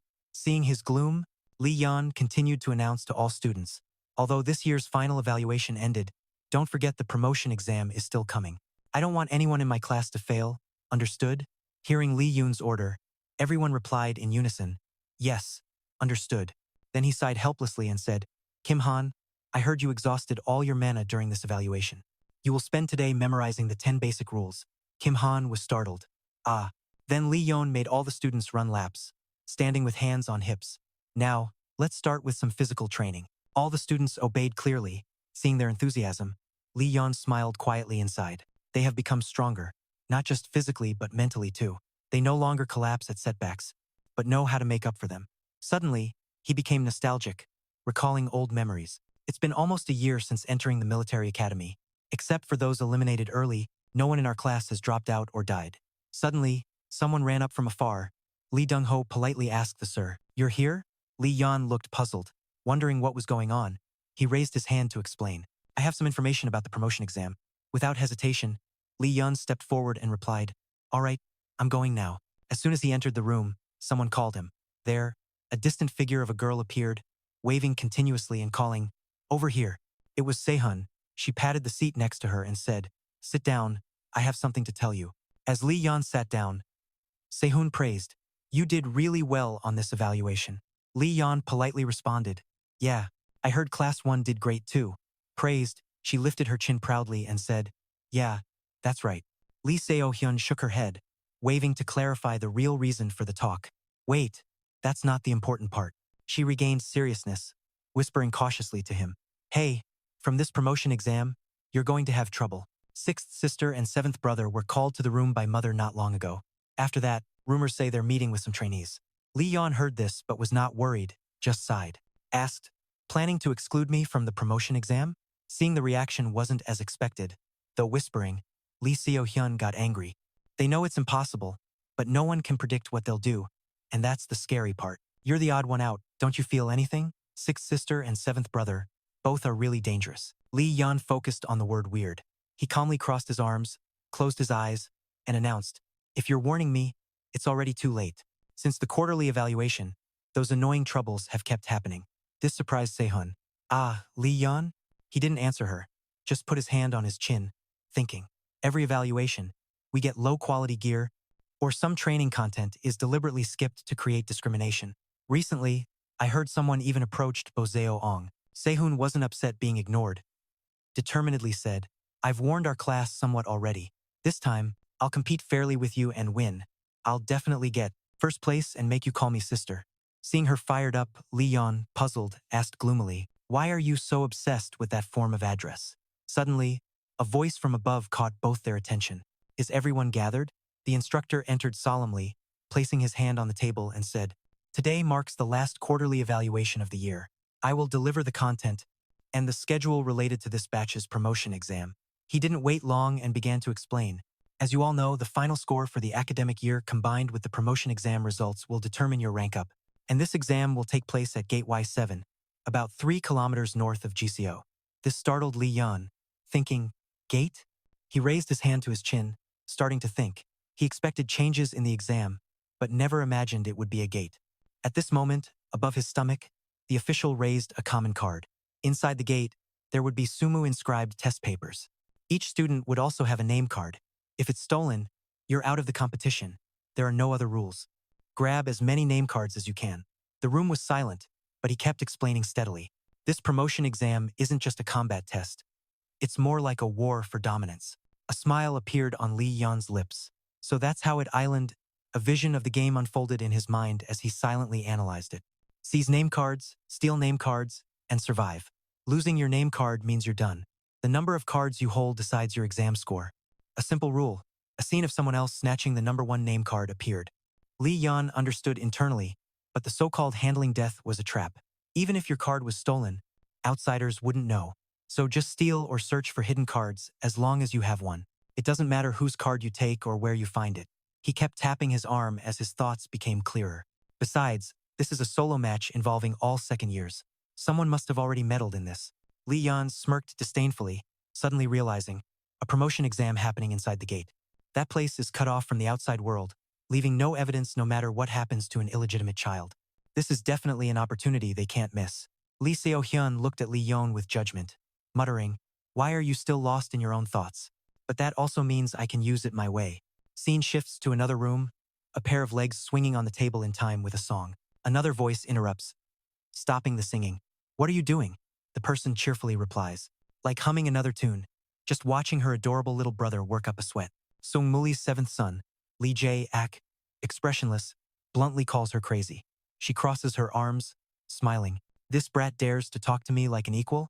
Sung Muli's 6th daughter, Lee Yeon, aka Seon A, lazily spreads her arms and says, Compared to him, the youngest is way cuter. Her actions like a little bunny. She lifts a knife to her face, licking her lips in a way that makes you want to snap her neck. Then Seon A smiles and probes Dae-huk. Hey, more importantly, what do you think? He focuses on typing, responding to her. Her voice suddenly rises. What else? Mom's orders, right? Aunt Ak frowns, sighs. She said it's time for a test evaluation. Siane tosses the knife into the air, speaking in a lazy tone.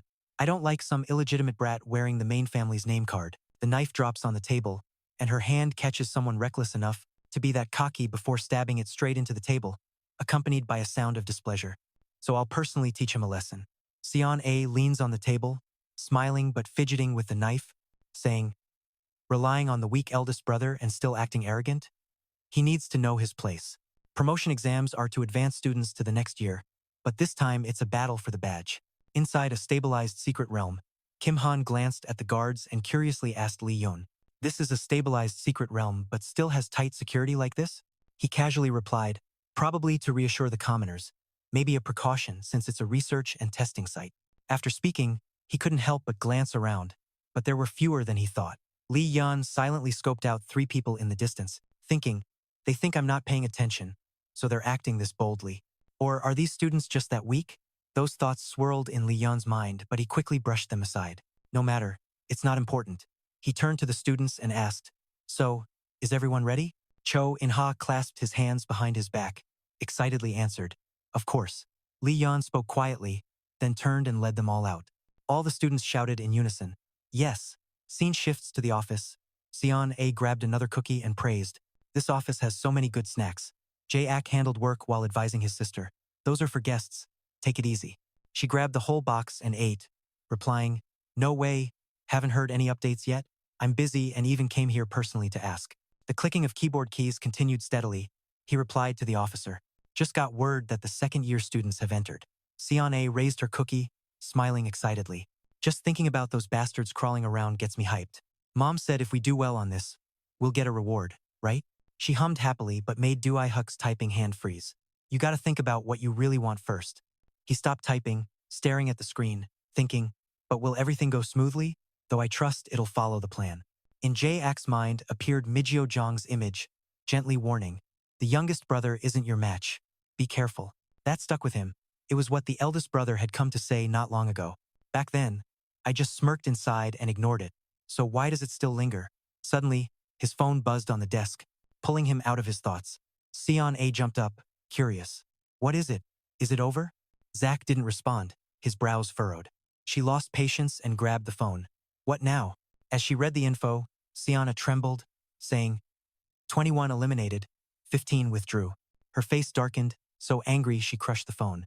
The entire first-year class was still alive. "No way. Still can't do anything about that bastard." Jae-huk just covered his face, sighing helplessly. He slicked back his hair, thinking, lost and totally crushed by the youngest brother, Lee Yeon. Inside the secret realm, Shihan and Cheon ran away together. Damn it, Cheon was panting hard as he ran, unable to help but shout. "He's just a bastard, but already 5th level." Shihan snapped back, "Shut up and run. If we hide in the cave, he won't find us." Once they hid inside, Shihan whispered, "Did we lose him yet?" Suddenly, a sword flew through the air like a blade of wind. It slammed into the ground, leaving a deep dent. The kids saw the sword coming, panicked and shouted, "He's here!" But Shihan couldn't dodge either, the sword piercing him directly. Lee Yeon caught the kid's hand, cheerfully saying to Cheon, "Got you." Lee Yeon approached excitedly and said, "You hid well." Cheon Jun trembled, stepping back and pleading, "It took forever to find you. Don't come closer." I said don't. It's over for me. Why you gotta bully me? Lee Yeon didn't let up, grabbing his collar and asking, "You talk like I was the one who started this." He raised his sword coldly. "If you dare point a sword at us, you have to pay." Then, a huge explosion erupted inside the cave, followed by Cheon's miserable screams. After a while, Cho In-ha cheerfully called the young master, "We're done here." Facing the 2 unconscious guys, Lee Yeon praised, "Good. Done here. Let's move. There are still a few capable ones targeting me who aren't handled yet." He immediately obeyed. "Got it. I'll regroup with Kim Han's side right away." Before Cho In-ha left, he seriously reminded, "As planned, I'll act alone. Everyone handle your assigned lists, and keep collecting 10 badges." Cho In-ha quickly replied and flew off. Clearly after he left, Lee Yeon stretched, thinking, the most important thing in this promotion test is how many badges you get. He closed his eyes, concentrating. Stealing badges from other trainees has low efficiency. Then he opened his eyes to use the magic eye in his head, curious. "That's why I came up with a hypothesis." Lee Yeon gripped his sword at his side and tried searching with the magic eye. Can I find badges using the magic eye? A beam shot from the magic eye to a mountain peak he imagined in his head. Found it. Lee Yeon quickly took a running start, jumped, and grabbed the peak. He found the badge. This works. Worth it. Holding the badge tightly, Lee Yeon smiled. Perfect. He jumped down, happily confirming. Taking this chance to train my control skills too. After searching for a while, he looked in his bag, stammering.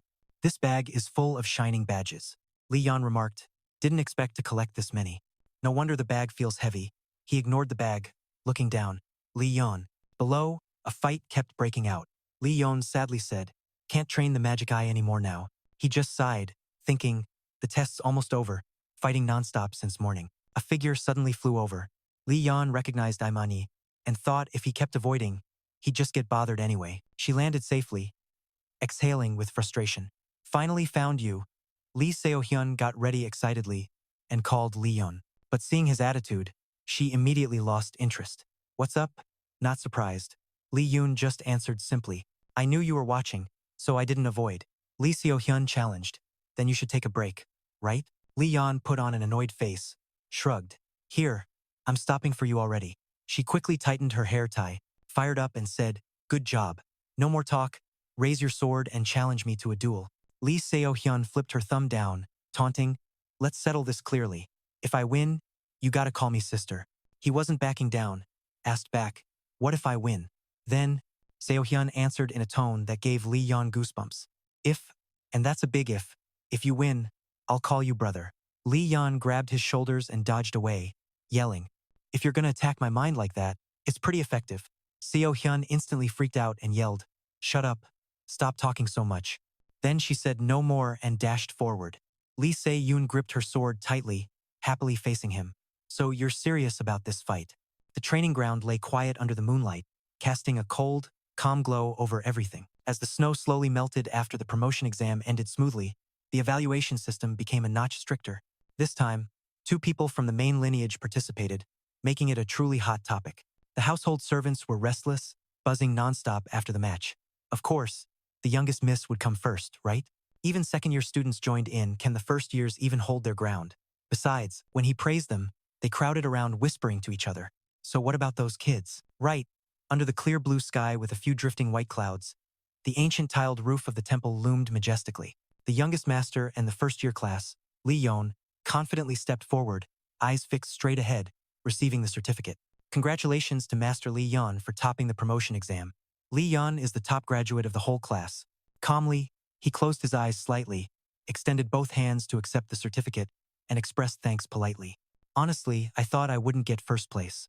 But inside, I felt differently. After all, they couldn't cheat too blatantly. Lee Yeon recalled just now. He had defeated Sehun without showing much interest, thinking that if Lee Se-hyun's results in the Comber NDT 0 exam were unknown, I still snatched all her medals in the end. After awarding the certificate, Jung-ho cheerfully looked at Lee Yeon and said, you're really calm. Being top of the academy is a proud achievement. Holding the certificate just received, Lee Yeon replied, it must feel great. Anyway, thanks for the congrats. Just as he stepped down and walked down the stairs, he received countless praises. Congratulations, master. Congrats, sir. Choi Cho In-ha was happily standing in front of him, suddenly called out by name, causing her to turn around. Next up, disciple Choi Cho In-ha, please come up. Hearing her name, she stepped forward. Choi Cho In-ha walked to the applause, when suddenly, he held the certificate out to her and said, congrats on your promotion. Cho In-ha ranked 13th in the entire class. She blushed slightly, looking down at the certificate in front of her, hardly believing it. Cho In-ha nervously took the certificate, repeatedly saying, thank you, sir. Lee Yoon stood behind her and glanced sideways, reminding, don't get cocky, Choi. Cho In-ha should keep trying her best, but if she gets cocky, it won't change a thing. She sighed softly and replied, yes, master. After awarding Choi Cho In-ha, Jung-ho called the next name. Next, trainee Kim Bo-seo-ong. Congrats on your promotion. Bo-seo-ong looked at the certificate in disbelief and said unconsciously, thank you. Kim Bo-seo-ong ranked 24th in the entire course. Next, Kim Han stepped up, but on his face, he didn't look too happy holding the certificate. Did trainee Kim Han really rank from the first year? You've worked hard. Congrats. Kim Han ranked 34th in the entire course. He stared intently at the paper. His finger lightly traced the edge, thinking, middle of the pack, honestly a bit disappointing. Asterisk. He wasn't satisfied with his rank. Kim Han looked up with determined eyes. It's okay. This is just the beginning. I will definitely become as strong as Boss Bocello.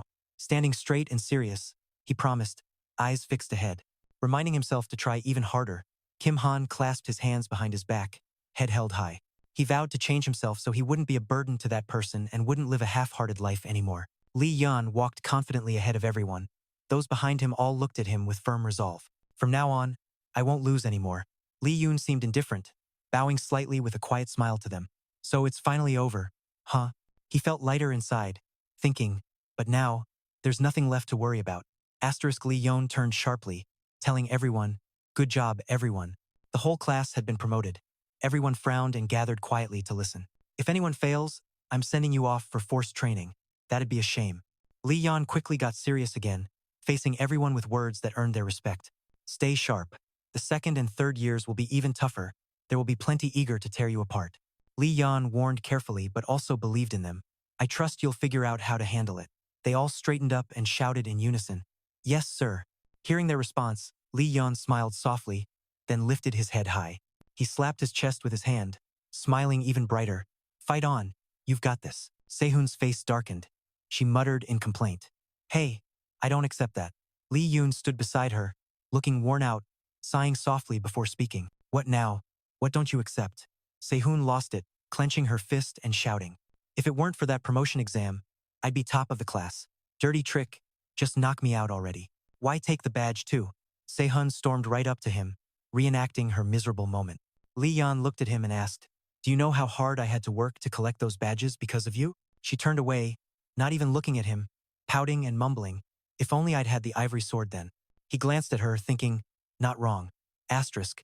Back then I thought it'd be easy, but it actually took over an hour to finish. He watched Sehun walk away, recalled her strength, and analyzed. Lee Sehun had become stronger beyond his imagination.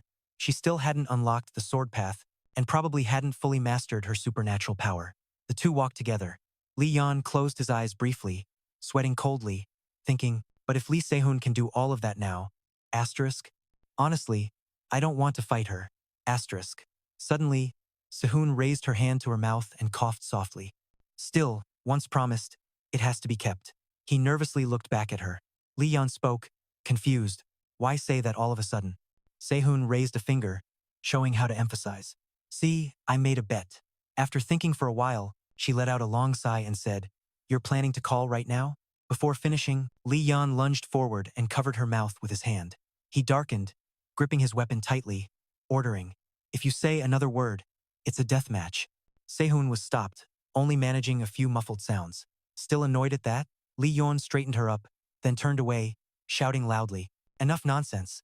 Let's go, we're late.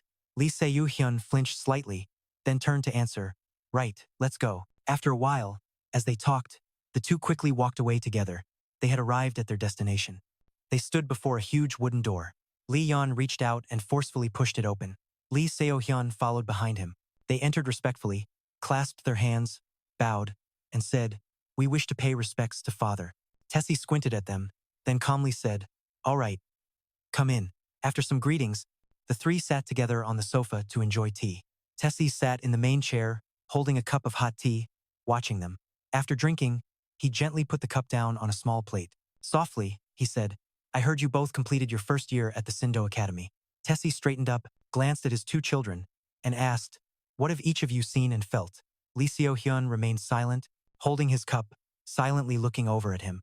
Lee Yeon raised the cup to his lips, thinking, asterisk, what's this? Why is he staring at me? Asterisk. Getting no response from him, Lee Seo-hyun boldly said, I have seen the true face of the family. Lee Yeon, sitting next to him, choked on his tea and spat it out. Tessie looked puzzled, leaning toward the girl, asking, what do you mean by the true face? Sehun innocently and honestly explained to him, I know competition always brings rivalry, but I've witnessed unreasonable things happening as if they were normal. She looked straight at him, clenching her fists tightly. Sao Rong said, I want things to be clear and fair. No matter what I achieve, I want it by my own sword and strength.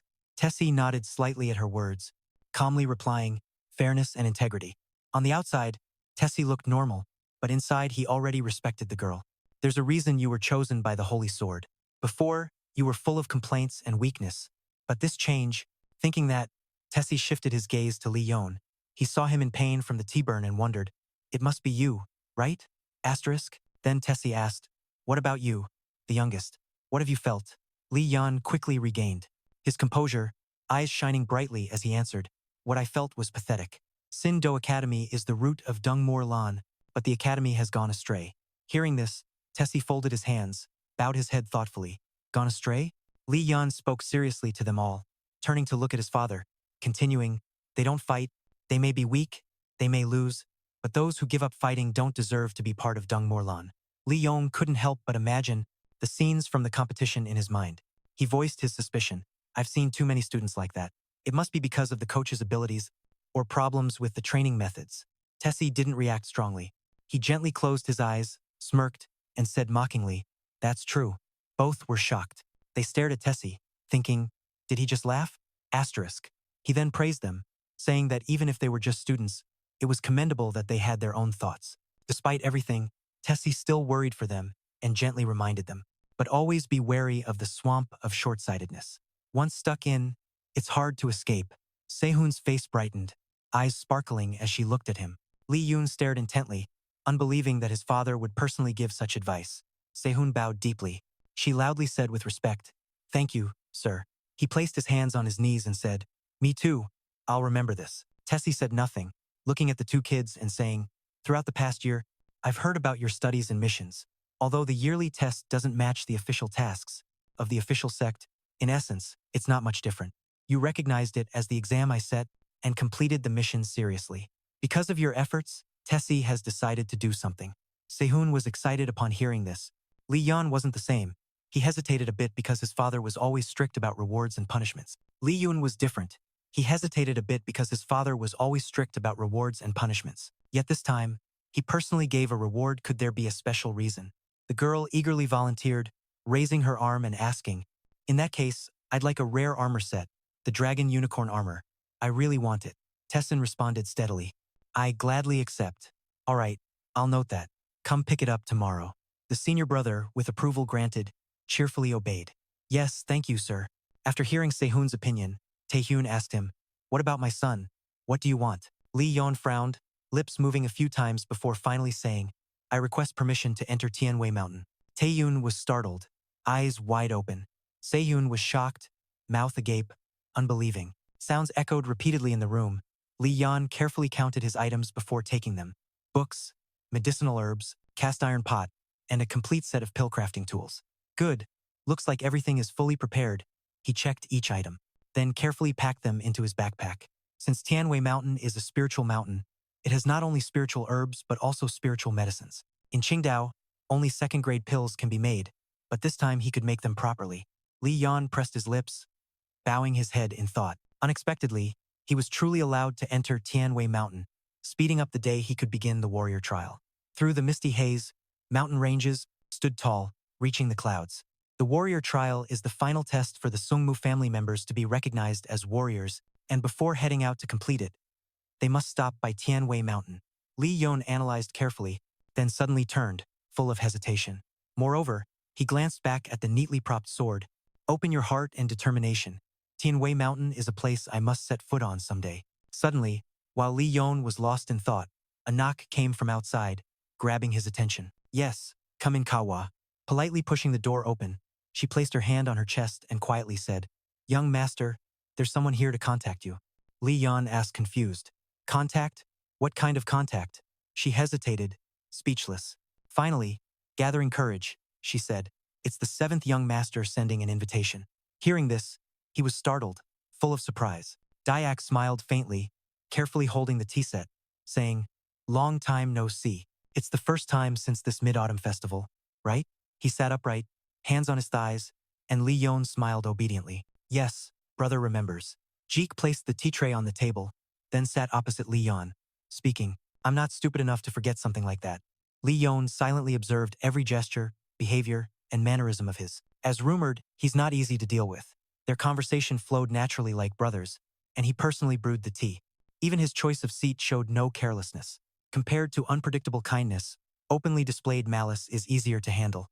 After pouring the tea, Jeek extended his hand toward Lee Yeon, smiling so much his eyes closed, inviting.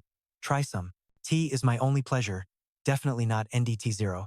Lee Yeon had to pretend with him, bringing the cup close to his lips, smiling as he responded, Thanks, brother. You still brew tea yourself when hosting guests. Jeek quickly replied to that question. He held the small cup in hand, happily explaining it depended on who the guest was. This tea is from a foreign tea hill I bought 2 years ago. Lee Yeon gradually calmed down, raised the cup, and took a sip, still calculating in his head. How many times has he poured tea without getting to the point? Such leisure is out of place. But he knows how to control the situation. Definitely not useless, just a little real martial talent. After finishing the tea, he put the cup down on the nearby plate, thinking that was enough probing for now. At this point, Jay got to the main point. The reason for calling him was about what happened during the recent promotion. Sitting opposite Lee Yeon, he began questioning, Do you know it was arranged by me and the 6 brothers? Lee Yeon respectfully replied, Yes, I know. Then the talk would go quickly. Now Jay started his real intention. He began to defend himself. This time, it wasn't my intention. Hearing this, Lee Yeon smirked, realizing where this was headed. Jay, with a refined scholarly appearance, raised his hand to gently push up his glasses. Jay is famous not for power, but for politics, administration, and trade, a cunning man. Always maintaining relationships, never making enemies. People call him the Golden Sword, the Golden Blade. Lee Yeon analyzed him thoroughly. Overall, he had no clear ill intent. That meant he didn't want to see me as an enemy. Jeek's eyes flashed as he looked at him, extending a hand in apology, but clearly there was fault on both sides. If you want, I'll apologize. Lee Yeon cut him off before he could finish speaking, quickly refusing. No need. This made Jeek pause for a moment. He looked up cheerfully, placing a hand on his chest, simply saying, This incident is just one of many clashes. There will be more in the upcoming competitions. His attitude quickly shifted after that. Lee Yeon squinted, his tone seeming to already know everything. Don't tell me. You're just following Baekwajeon's orders. Jia didn't overreact either. He looked straight into his eyes and said, Competition? You see me as an enemy? Lee Yeon placed his hands on his thighs and shot back. Someone blatantly messing with your people. How can you not see them as the enemy? Hearing that, Jeek's expression shifted slightly, a sly glint flashing in his eyes, mixed with a hint of resentment. He felt rising irritation and silently wondered what to do next. Should he deal with it now to avoid future trouble or let it slide? He sighed softly, asking, What do you want me to do? He gestured toward himself, and Lee Yeon subtly reminded him with a hand motion. Show good faith, because you're not the only one getting hurt. Seeing Lee Yeon's gesture, Jeek was angry inside, but kept smiling on the outside. So rude, refusing an apology and demanding compensation. But I like that. Then Jeek extended his hand to seal the deal. All right, I'll send medium-grade spiritual medicine to all 5th-level disciples, and you'll get a worthy reward too. Lee Yeon smiled warmly, shook Jeek's hand gently, and said softly, You've already conceded a lot. I won't bring this up again. Jeek smiled kindly, still holding Lee Yeon's hand, chuckling. Among the brothers, I feel we get along best. Lee Yeon didn't really care, leaving it at that. Not so sure about you. With the discussion over, Lee Yeon stood up from his seat and said to his brother, Excuse me, I'll be leaving. The elder crossed his arms and followed his movement with his eyes, saying, A word of advice. He looked serious but quietly warned Lee Yeon, Be careful of 6Ka. Unlike me, he doesn't like you at all. Lee Yeon wasn't too concerned, replying, It's fine. Then he turned and left. Before leaving, he didn't forget to leave a look that said, Because I won't be staying in this family for the next year. An old-fashioned room decorated in traditional style, the light filtering in giving a peaceful and elegant feeling. Suddenly a loud noise pierced the air. Baekwajeon raised his hand to slap Seon-A. She tilted her head slightly and softly called, Mother, mother. The woman's face darkened with a terrifying, hateful glare. Don't call me mother. I never gave birth to a loser like you. Seon-A rushed forward, grabbing tightly at the corner of the woman's dress, crying out loudly, Mother, mother. Her eyes were filled with terror. She tried hard to explain herself. I can explain everything. I'm not using duty as an excuse to run away. Wazon grew angrier, her eyes wide as she shouted, Shut up. Seeing her frightening outburst, Seon-A flinched in fear and suddenly let go. Seon-A knelt on the ground, apologized, and bowed her head, enduring the scolding. What you're doing is running away. That's something a Sungmu bloodline member must never do. Seon-A silently suffered. Her nails scratched the floor hard enough to draw blood. If you were my child, that act would be unforgivable. Seon-A slowly looked up, trembling all over, saying, But I can still make amends. She placed one hand on her chest, the other reaching out. In a hateful shout, "As long as I can crush that bastard." Wei Zian immediately scolded, exclaiming, "You don't get it at all. If you could, I wouldn't have treated you this harshly." No sooner had she spoken, Bei Kuajian froze, then quickly added. Xian A's face darkened upon hearing this. "That bastard will be sent to the mountain realm for a year." Bei Kuajian closed her eyes, calm but manipulative. "If you had restored your honor, that'd be another matter, but you even lost that chance. You stained the reputation of the main lineage." She turned away and left. Xian A knelt behind, threatening, "If next time you show up before me defeated, then this slap won't be the last one." Bei Kuajian stepped outside the door where Jack was already waiting. He respectfully greeted her, while Xian A inside the room kept repeating one phrase. Damn it, for real." After Bei Kuajian left, he finally glanced inside the room through the crack. Xian A was even more frantic now, scratching her nails until they bled, muttering, "That damn bastard." Xian A gritted her teeth, full of hatred, vowing, "I swear I'm gonna kill you." Jack hadn't left yet, leaning against the door. He watched inside from outside, thinking, "The lady is ruthless. Lee Yeon A will be haunted trying to fix this mess." Then a hopeful smile appeared on his lips. "So let's see who's more valuable, Lee Yeon A or Lee Yeon. The future's looking pretty exciting," he recalled this morning. Lee Yeon grabbed his backpack and left. Jack eagerly started calculating as soon as he got back. 1 year later, Lee Yeon sat tense in the car, gripping the wheel tightly. He sat upright, safe inside. Pressing his lips, resigned, he slowly lifted his head, eyes fixed ahead, wondering why. Choi drove happily, smiling brightly. Lucky our routes overlap. He glanced at Lee Yeon's calm expression. Lee Yoon felt awkward, puzzled. "Choi's here too?" Choi's eyes twinkled with a smile. "Even if just 2 short days, I hope for your favor, young master." Choi gently reassured him, "You don't need to feel pressured." Lee Yeon sat quietly, properly in the car, and unconsciously replied when cared for, "Yes, sir." Choi explained patiently. "Before Lunar New Year, it's time to clean up the ancestors' graves. I also had to deliver a message to the keeper of Tiani Mountain. I only came along because it was the family head's order." At that moment, Lee Yeon laughed out loud. "I get it now. Having someone with me makes the trip less lonely." Then he thought, "But it really can't be a coincidence." Choi's presence felt like an ordinary person but definitely wasn't an important clan figure holding a rank above many elders. The gap between him and Choi was hard to read. Suddenly Choi's voice snapped him back, reminding him. Choi, sitting across, curiously asked, "I heard before heading to Tianwei Mountain, you'll stop by Sungmu Mountain. May I ask why you're visiting the ancestral tomb first?" Lee Yeon scratched his head, smiling. "I wanted to visit the previous family head's grave since this is my first trip away from the clan. I thought paying respects to the ancestors was the proper thing to do, and honestly, it's the right excuse. But I also wanted to show that even a nobody like me would go through the trouble to visit the ancestors' tomb." Choi smiled approvingly. "Indeed, young master, you're wise. Many elders would be very pleased to see your respect for the ancestors." Lee Yeon politely thanked him. "I truly appreciate your recognition." He silently judged this as understanding his thoughts. Then Choi hesitated briefly. "Young master, may I dare say something?" Lee Yeon smiled obediently. "Yes, please go ahead." Choi asked, "Do you like mountain climbing?" Lee Yeon answered, "No, sir. I don't think I've ever truly climbed a mountain before." Choi slowly opened his eyes, smiling. "I see. I actually enjoy mountain climbing." Then he began sharing a story. Once he climbed a treacherous mountain with no trails, having to blaze his own path. "If you were in that situation, young master, what would you do?" Lee Yeon seriously stroked his chin, hesitated, then answered, "I'd just quietly keep looking forward and climb. That way I'd reach the summit faster and more precisely." Choi smiled and nodded. "Sure enough, you'd climb fast that way," then gave him an example. "But in reality, it's not like that. Sometimes you have to look back, glance around, observe the terrain to see if you're on the right path. If you only stare ahead, you might get lost and take a longer route." Then Choi slowly opened his eyes, seriously saying, "Especially when the mountain is taller." Lee Yeon suddenly realized, could it be? He was talking about the martial path. Past images slowly surfaced in his mind. He thought after returning, he hadn't fully digested his new power before rushing to accept other things, but he never thought that would be a problem. He was talking about martial arts. Past images slowly appeared in his mind.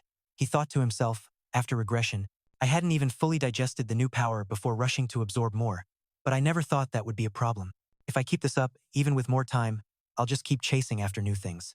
Lee Yeon bowed politely, thanking for the valuable advice. Elder Choi waved his hand and smiled. "It's nothing, just the grumbles of an old man." After a while, Choi glanced outside. Let's see. Looks like we've arrived. The luxurious black car quickly stopped. This is Sungmu Mountain. He stepped out of the car, looking up at the majestic peak ahead. I slid up, wanting to call my companion along the way. Choi, Lee Yeon, one hand holding a sword, the other gripping the bag tightly. I heard that only AIs with Sungmu bloodline or permission can pass through the mountain gate. So, can you enter inside? He folded his arms, saying he was fortunate to be granted that right by the previous head of the family. They both walked forward. At that moment, Choi said, I'll go clean up his tomb. Where do you plan to go first, young master? He looked at me, considering the place where the ancestors' memorial tablet was placed. Suddenly, he felt something strange. Strange sensation, have I already crossed the ancestors' tomb barrier? Lee Yeon opened and closed his hand repeatedly. It felt like stepping into another world. Choi then bowed his head and said, Then I'll take my leave first. Hope you achieve what you desire, young master. He moved forward, turned back with a smile to thank him. Footsteps echoed in the quiet space. A tomb appeared right before me. We've arrived the tomb of the first family head. Lee Yeon slowly opened the door wide.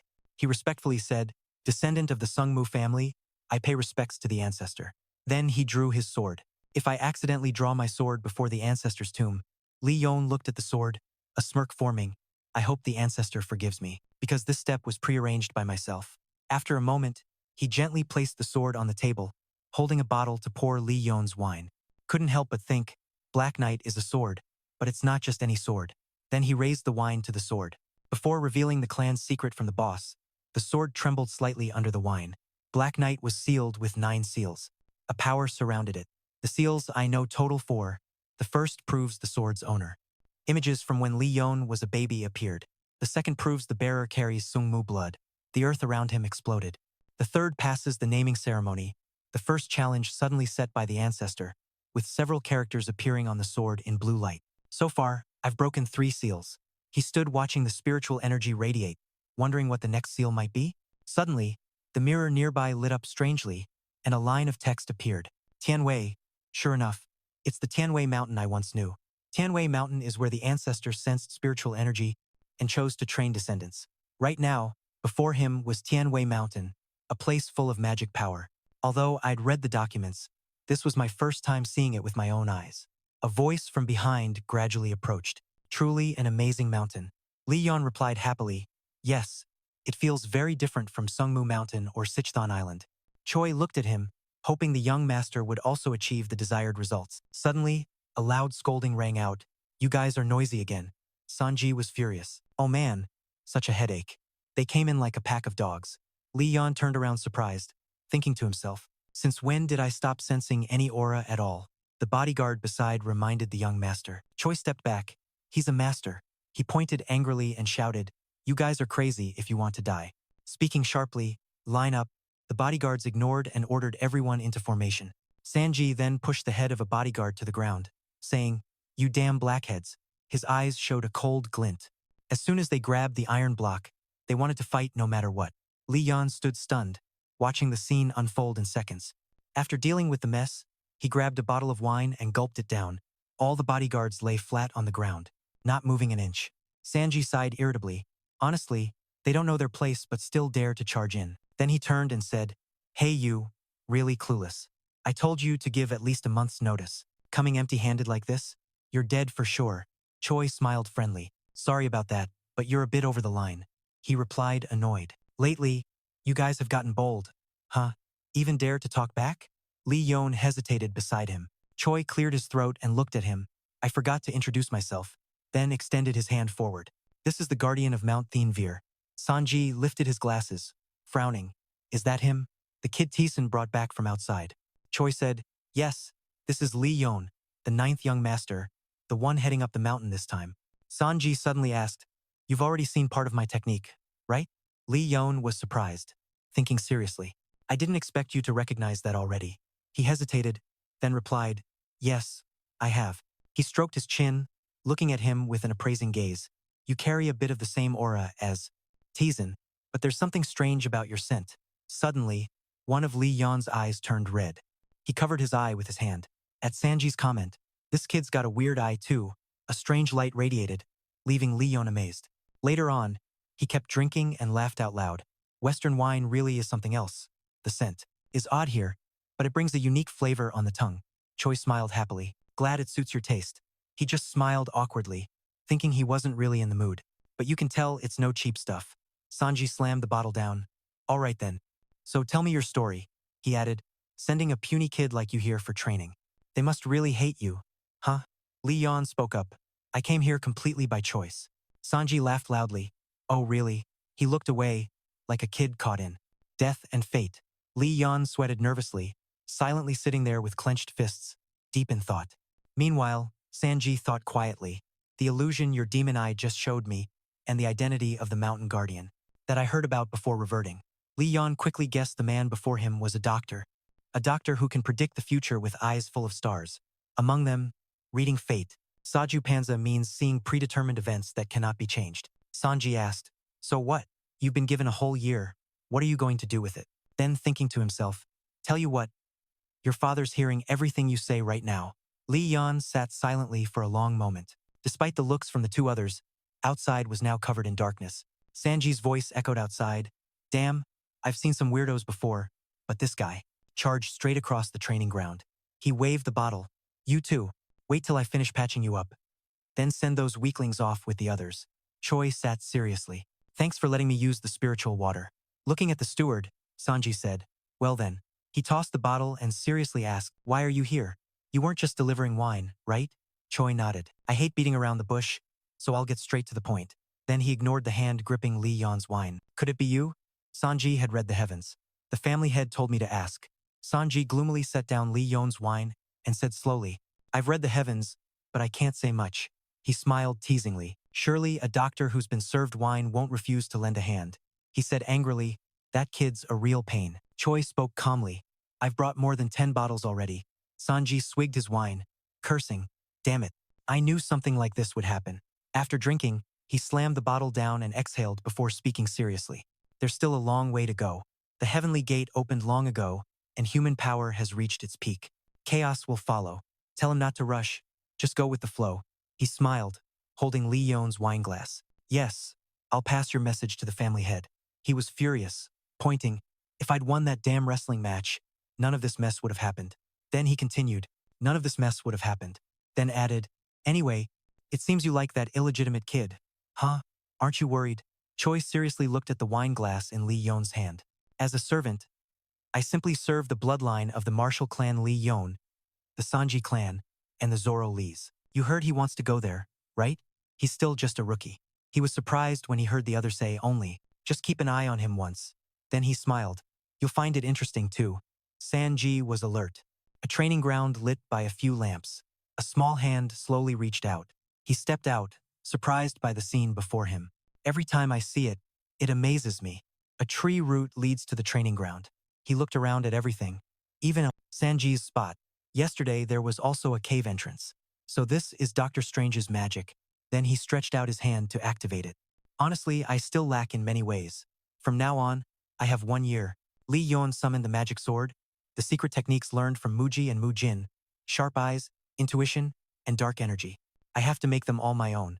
He smiled determinedly, saying, the goal is 1,000 times.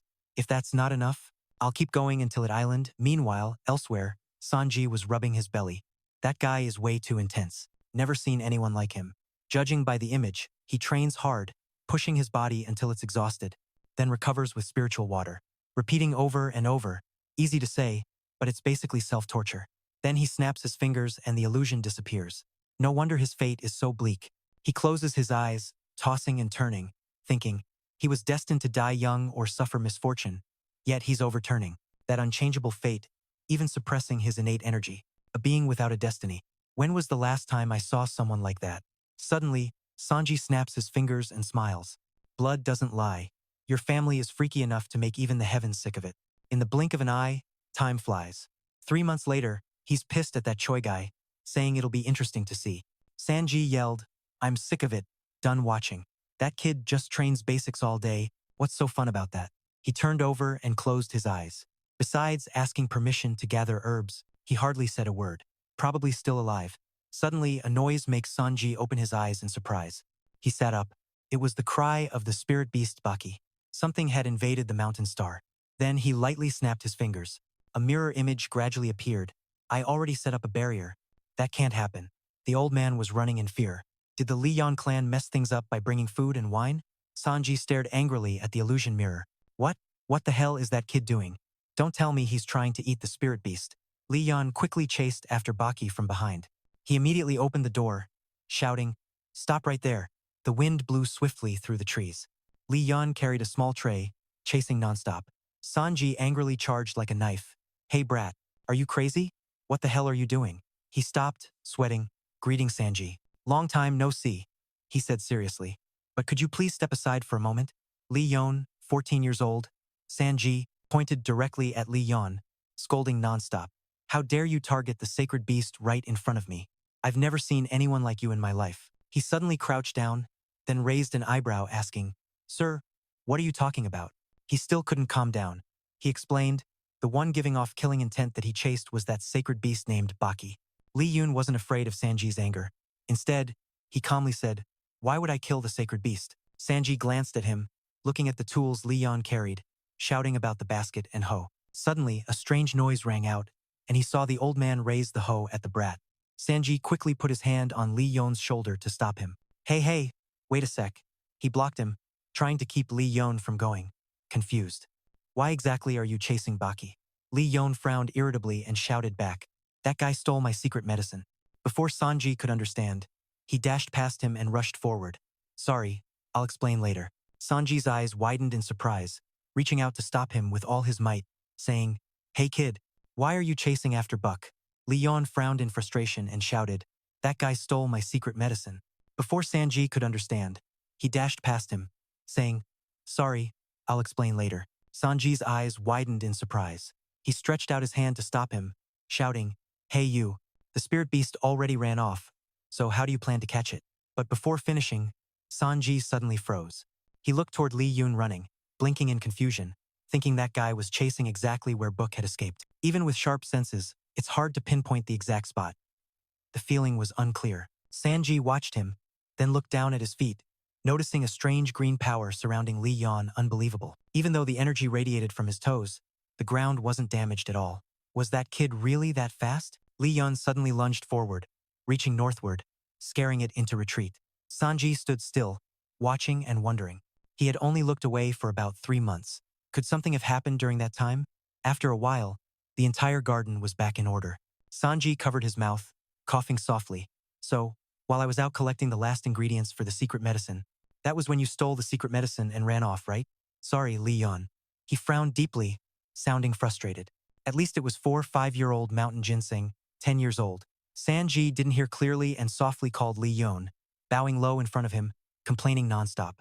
"Hishowu, white spirit grass, dragon orchid flower, velvet mushroom, cordyceps growing from the corpse of a demon bug. I struggled a lot to gather these." Hearing this, Sanji flinched and silently turned away. Lee Yeon didn't react at all. His face grew more troubled, his voice heavy. "That's the medicine I painstakingly brewed. Stayed up for 100 days straight. And it all turned to nothing."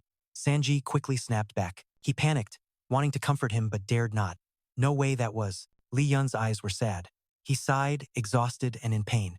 "So one of the reasons I came to Tiani Mountain has already failed. That medicine was one of the key goals. I can't take it anymore." Sanji's face turned red with anger as he nearly shouted at Lee Yeon, "Hey, anyway, I allowed you to pick it, so what if it got stolen?" Lee Yeon played innocent, and Sanji smacked his hands together, realizing. True enough, but Lee Yeon still didn't let Sanji off. His words hit like arrows, straight into his chest. "You gave permission, but in the end, I still got it from your territory. If Sanji couldn't manage it, that's my fault." Furious, Sanji slammed his hand on his chest, shouting loudly, clearly annoyed, "All right, I'll compensate you. Just waiting for the right moment, that's all." The moment he said that, Lee Yeon's expression turned sly, smirking. "Whatever, I'll accept it all." Hearing that satisfying reply, he spoke neither too fast nor slow. "What did you just say?" "Whatever."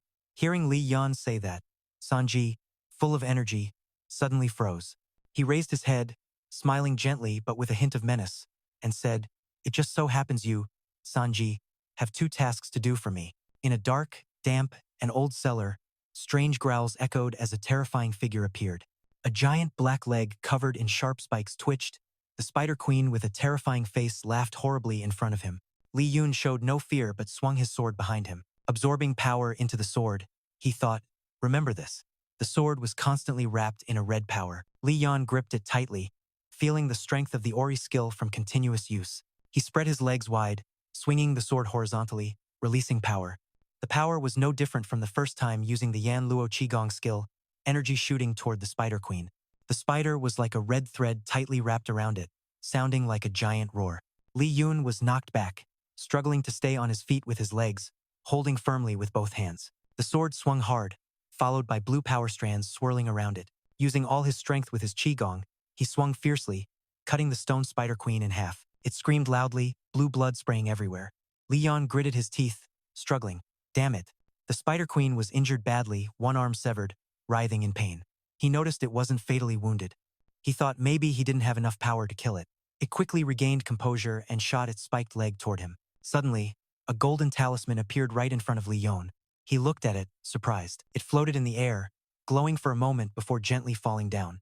Sanji bent to look at the talisman. Then he picked it up, mumbling, "Damn it, why do I have to serve some brat?" He held the talisman between two fingers. Sanji sighed, waving his hand back and forth, complaining, "I don't know why I promised to do all this stuff again." But when he looked at Lee Yeon, who was tired, he brightened up and asked, "Hey kid, want to take a break?" Lee Yeon was out of breath, wiping sweat from his forehead, and said, "Please, right now." Sanji didn't say much, quickly guiding Lee Yeon. "It's up to you. Focus and visualize the target in your memory." He immediately closed his eyes and followed the instructions. Sanji raised his hand and cast a talisman. It slowly faded away.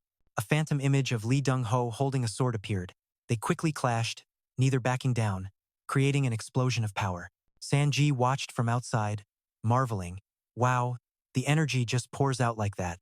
Didn't expect him to know and ask for training with illusions. He clenched his teeth in anger, a fire burning inside, his fists tightly balled. Wondering, how does he even know to ask for illusion training and for a full 4 hours straight? Sanji calmed himself, hands in pockets, dismissing his earlier thoughts. Well, what's done is done. It wasn't difficult when suddenly Sanji froze, glancing toward the direction of his thoughts. He wasn't far off and analyzed. In the last 3 months, his body has become noticeably healthier, more refined overall. He could clearly feel the maturity, and Lee Yeon had grown taller too. Not just stronger, but more stable, surrounded by a blue energy aura. Sanji narrowed his eyes, ignoring that, falling silent. He folded his arms, intently watching Lee Yeon's movements. Maybe I should ask about that weapon once. It was getting dark. Lee Yeon sat comfortably, soaking in the hot bath, leaning his head back, exclaiming, "Feels like I'm alive again. If it weren't for this healing spring, I wouldn't have lasted. Wish there was a healing spring outside of Tianwei Mountain too. Would feel just like home." Suddenly, a hairy foot slowly appeared. Sanji lowered his foot and stepped into the bath where Lee Yeon was sitting. Lee Yeon jumped in surprise. Wide-eyed and worried, he asked, "Who's there? I can't even sense your energy even this close." Sanji stepped into the bath, looked at him, and said, "Seeing how tired you look, you must be real now." Lee Yeon sat up straight, asking, "Sanji Nim, what brings you here?" He frowned, soaking in the bath, and said, "I've worked hard too. Don't I deserve a break? You've been here a while. Have you rested properly?" Lee Yeon rubbed his head, shyly smiling. "I always rest properly." Suddenly, Sanji interrupted. "I mean, besides coming here after every training session, kid." He leaned one hand on a rock, holding food in the other, and said, "I've lived quite a while, but this is the first time I've seen such a stupid trainee like you." Lee Yeon sat there looking at him and replied, "He's holding an egg in his hand again." "Really?" On the outside, he looked calm and happy, but inside was quite the opposite. Still a bit annoyed, Lee Yeon stepped out of the bath, wrapped a towel around his waist. "Excuse me, I feel fully recovered now. I'll head up first." Before Lee Yeon could leave, Sanji smashed the egg hard against a rock, breaking it, and shouted, "Wait." Lee Yeon was shocked by his action. Eyes wide open, silent, listening. "I still have something to say. Sit down." After a moment of deep thought, Sanji finally spoke. "Curious about the item you're carrying. What's the name of that thing you swung earlier?" Lee Yeon reached out as he heard the question but replied, "Are you talking about this?" He looked serious, his gaze fierce and unforgiving. "Yes, where did you get it?" Sanji crossed his arms, voice urgent as he stared at him, warning, "Promise me you won't tell anyone about anything related to it." "I'm not sure, but this is tied to its identity, and it's hard to fool him." Lee Yeon was a bit scared but had to speak up. "Its name is Mujin. I got it from the Sanji family's secret vault." Raising his head, he raised his hand slowly, using his power to pull swirling hot smoke into a small vortex. He began speaking, I don't know how much you understand about it, but I once saw something very similar to it a long time ago. The smoke thickened steadily. His gaze was steady, calm as he recounted. There once was a king sorcerer who could communicate with souls and read the stars in the sky. Sanji raised his hand, the hot steam from the bath slowly swirling into a dense vortex. He rested his hand on the stone and said, that sorcerer always carried something, like the image of a sorcerer. In Sanji's imagination, the man held a stone in one hand and conjured fire with the other. A stone that could freely change shape. With just that stone, the sorcerer could perform all kinds of magic. He was majestic, eyes unwavering as he said, using forbidden techniques without paying the price. He naturally became the top sorcerer of his era. Suddenly raising his voice, he flicked his finger sideways, trailing a small blue power at his fingertip that hesitated before. That sorcerer's form twisted horrifyingly. He was no longer human, but turned into a monster.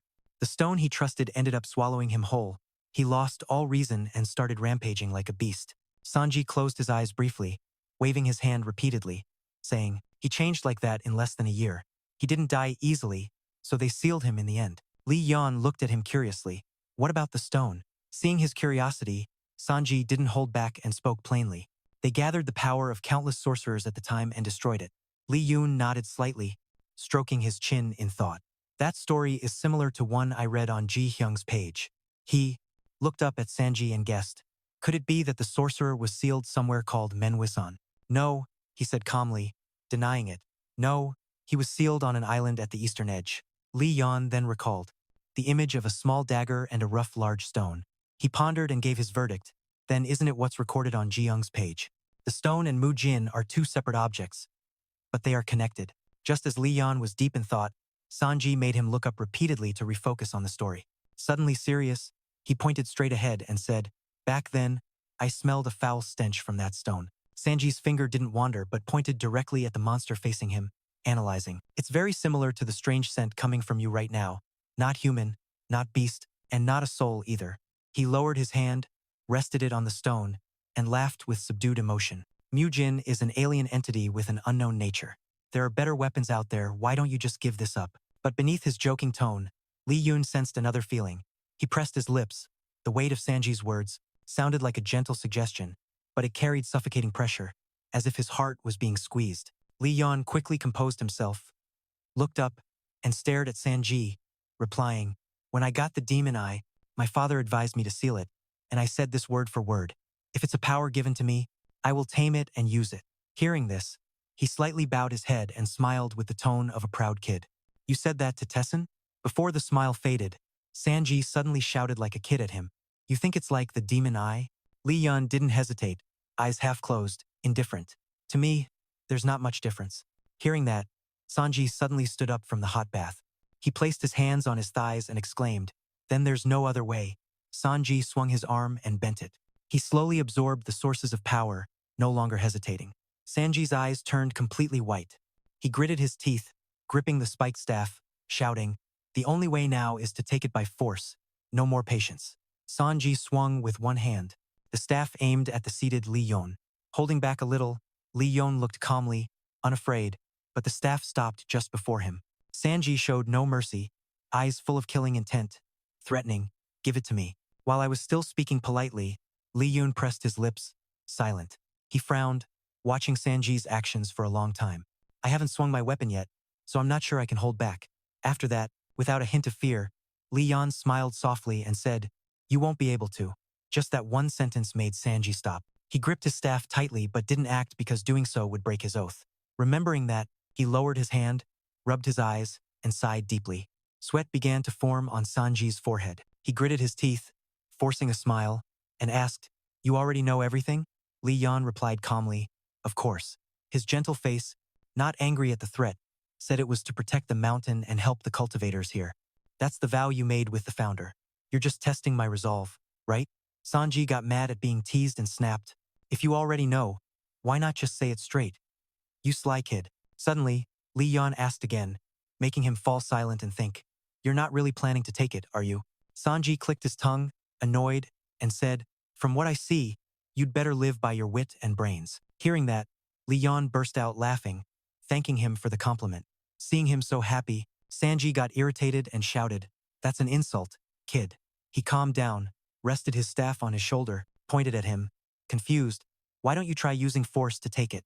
You could claim you're helping me. That thing doesn't have a strange aura like a mage's item. Maybe it's not a monster. It swallows its user whole." He didn't want to say more, so Lee Yeon bowed his head, looked at the black ring on his finger, and replied, "I understand.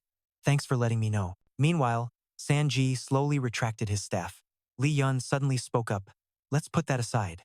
Sanji tilted his head, puzzled. "What's up?" Stars sparkled around Lee Yeon, his face bright and cheerful, hand on his chest, indicating himself, smiling. "Just now, Lee Yeon threatened a student with a weapon, right? You're pretty picky with your calculations. Lee Yeon knows, right?" Sanji got furious, couldn't hold back, and yelled, "Hey, you rotten kid, always squeezing that Grim Reaper out here in the wild." A small courtyard with a lit wooden house appeared, Lee Yeon's temporary shelter. A sword was wrapped with strange black power threads. Lee Yeon lifted it with both hands, sitting cross-legged neatly, holding the two pieces of the sword, murmuring, "Didn't expect it to take 3 whole months to read Judo's memories." Recalling when he first left, Lee Yeon was given 2 swords by a relative before leaving, John Wilson. "I received 2 swords from big brother Lee Jae-ak, a masterpiece dagger and a finely crafted judo sword." Fenbok, the ring on my finger, glowed. Lee Yeon lifted it close to his face, examining and analyzing its abilities. Fenbok has innate cold energy, allowing it to emit freezing power. Its memories were limited, so I absorbed them back at the main house. He stayed still, eyes fixed on the ring, thinking, "Let's test Judo's power." The second memory about Mujin I saw before the senior student district's appraisal and the new power I got from Mujin. Lee Yeon stretched out his hand, and a long blue thread appeared from under the ring. The weapon's power usage had copied that energy, swiftly flying toward the sword leaning against the wall. Without waiting for Lee Yeon's command, the thread wrapped around the hilt several times, then quickly pulled the sword toward him. Lee Yeon caught the flying sword, saying, "Judo's ability is to transfer attributes from one item to another." He looked down at the sword in his hands, feeling the blade with both hands, thinking, "Just copying the shape doesn't show the power. Maybe I can only use strength from weapons absorbed through dark energy." Lee Yeon gripped the sword tighter, closed his eyes, and whispered, "Since I broke the seal at Sungmu Mountain, I should check Hokia's memories too." Quickly, Lee Yeon plunged into old memories from the past. He saw the sword gently, carefully placed down. "Before I broke the seal at Sungmu Mountain, this is as far as I could see." Lee Yeon stood behind the young noble. He glanced at the guy, silently thinking the important part starts now. Lee Yeon stood quietly to the side. The mysterious young man spoke, "I intend to seal this sword. I won't let my descendants be swayed by the power of this sword." That person, shrouded in darkness, quietly pondered. "Sealing it isn't hard. Are you sure? Then no one will be easily chosen by it anymore." The young man didn't want to overthink. He didn't wait for the mysterious figure to hesitate, continuing, "If they're not worthy, it's better they don't use it." He silently understood what the figure said. The hooded stranger raised his hand toward the sword. "Got it." The power coming from him gradually seeps into the sword, making it glow. The glowing inscriptions on the sword shone brightly as the hooded stranger gently touched it, signaling the sealing was complete. The two continued their discussion, but suddenly their voices became muffled, the details of the sealing unclear. Lee Yeon stood behind, unable to hear, his heart full of hope he still hadn't learned anything about the seals that hadn't been broken. The hooded stranger turned to the other, speaking carefully as the third seal was broken. "Its power will be unleashed. Do you accept that?" The young nobleman reassured as he lifted the sword. "That won't make much difference, so it's fine." The nobleman turned to leave. He gripped the sword tightly, generating a surge of power, and said, "Still, I have to test it." The sword continuously emitted a strange energy. Lee Yeon watched closely, thinking, could that be a mana stream? Flowing inside? No problem. In complexity, it's no different from human mana systems. The power quickly manifested around him. The young nobleman raised his hand, creating a lightning-like energy, then swung the sword fiercely, making it slash swiftly. He fiercely poured all his strength into the straight strike. Misty smoke appeared. Lee Yeon observed the scene and realized the mana was not only blocked but scattering chaotically. After finishing the move, the nobleman held the gleaming sword at eye level and said, "I'll have to reinforce the seal a bit more." After entering that old memory stream, Lee Yeon quickly returned to reality, his head throbbing painfully, forcing him to hold it. He raised the sword in one hand and rubbed his head with the other, excited. A power that can erase mana. Who would have thought a weapon like that existed? Lee Yeon stomped hard on the floor, dust flying everywhere, his face full of anger. Charging forward fiercely, the iron weapon struck before him. She was the Spider Queen, a level 5 monster. He swung his sword at her. He cut her in half. After killing the Spider Queen, smoke scattered, and a voice rang out. "Whoa, tough kid, you really did it." It was Sanji's voice. His face was full of excitement as he continued, "You know this is your first win after all those losses, right? Let's see. That took 7 months." Lee Yeon didn't hesitate to reply with a smile. "You know I can beat you anytime now, right? Special little brother, hey kid." "No kidding," Sanji asked seriously. "So what are you planning this time?" "I think I should stop training," Lee Yeon answered casually. Surprised Sanji was so excited and even patted his back. "Hey, that's a good idea. I could use a break too." But before he could celebrate, Lee Yeon added, eyes suddenly bright and full of passion, "I think it's time for a challenge." Lee Yeon placed his hand on his chest and said firmly, "A challenge created by the founder of Bloodless Dream." Bloodless Dream is a trial realm created for martial families Lee Yeon's. It contains the full power and domain of John Wilson and is an illusion strengthened by mages. It selects only those worthy to be challenged. It's one of the oaths linked to the Mountain Keeper. Sanji asked seriously, "Do you really want to take that challenge?" Lee Yeon answered seriously, "Yes, I've worked hard for it." His expression darkened as Sanji stated, "You, at your current level, aren't strong enough to pass the trial." Then he said one word, and Lee Yeon looked up curiously. Then Sanji extended his palm, smiled, and declared to him, "Looks like you're ready to take on the challenge. Lee Yeon, 9th generation of the Marshall family, I hereby grant you permission to challenge Bloodless Dream."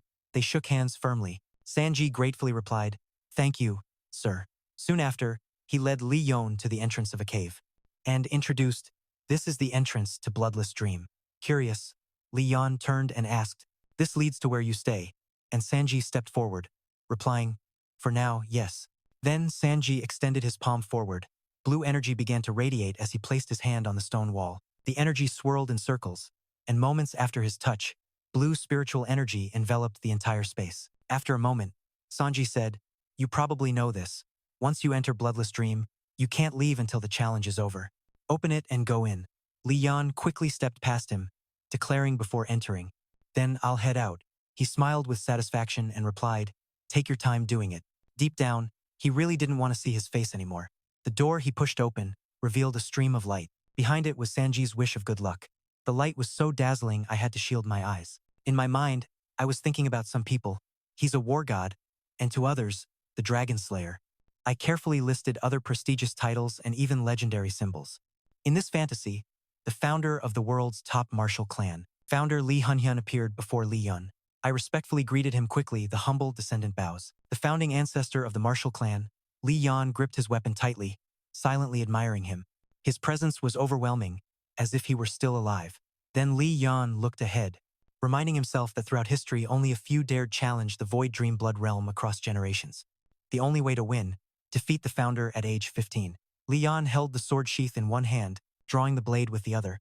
He squeezed his eyes shut, carefully planning his strategy. It was a test, but before he could react, blood suddenly gushed from his throat. Hunhyun's sword had pierced deep into his chest. Lee Yeon woke up shouting loudly. Now his whole body lay on the grass, his head spinning with questions. Why was my heart stabbed? Lee Yeon rested his hand on his forehead, fully alert. He sat up fast, sending grass flying. I've been slit-throated in simulations before, but at least I knew how it happened. Lee Yeon's face darkened, thinking seriously. But this time, besides a pierced heart, I don't know anything. He shook his head, trying to calm down. Stay calm, analyze carefully. Lee Yeon placed his hand on his head, continuing to think. He didn't use any secret techniques or power auras. Suddenly, his eyes widened. Lee Yeon seemed to realize something. The fight replayed in his mind. The other attacked lightning, fast, even with sixth sense. I couldn't detect it, even blindfolded. Could it be a strike to a blind spot? So many questions crowded his head. Lee Yeon didn't know which guess was right, but maybe he had to read all my moves to do that. He grabbed the sword, ready to stand, meaning he was that strong. I stood up straight, serious. I stomped the ground hard, full of energy. Lee Yeon strode forward confidently, looking pretty badass. But honestly, I'm super tense. Haha, I really don't know if I can win. Elsewhere, in a massive house, our boss got news from John Guisan. Tessin opened a wooden box, taking out a cloth. Carefully, he wiped the sword, whispering, "So it's inside the cave." "Yeah, been 10 months.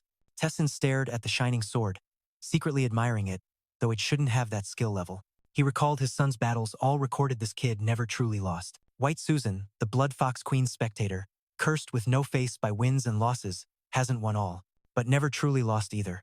Tesson's lips curved into a proud smile. Basically, he's never experienced real defeat. He closed the sword and asked Choi, "Do you know why survival in Void Blood Dream is below 50%?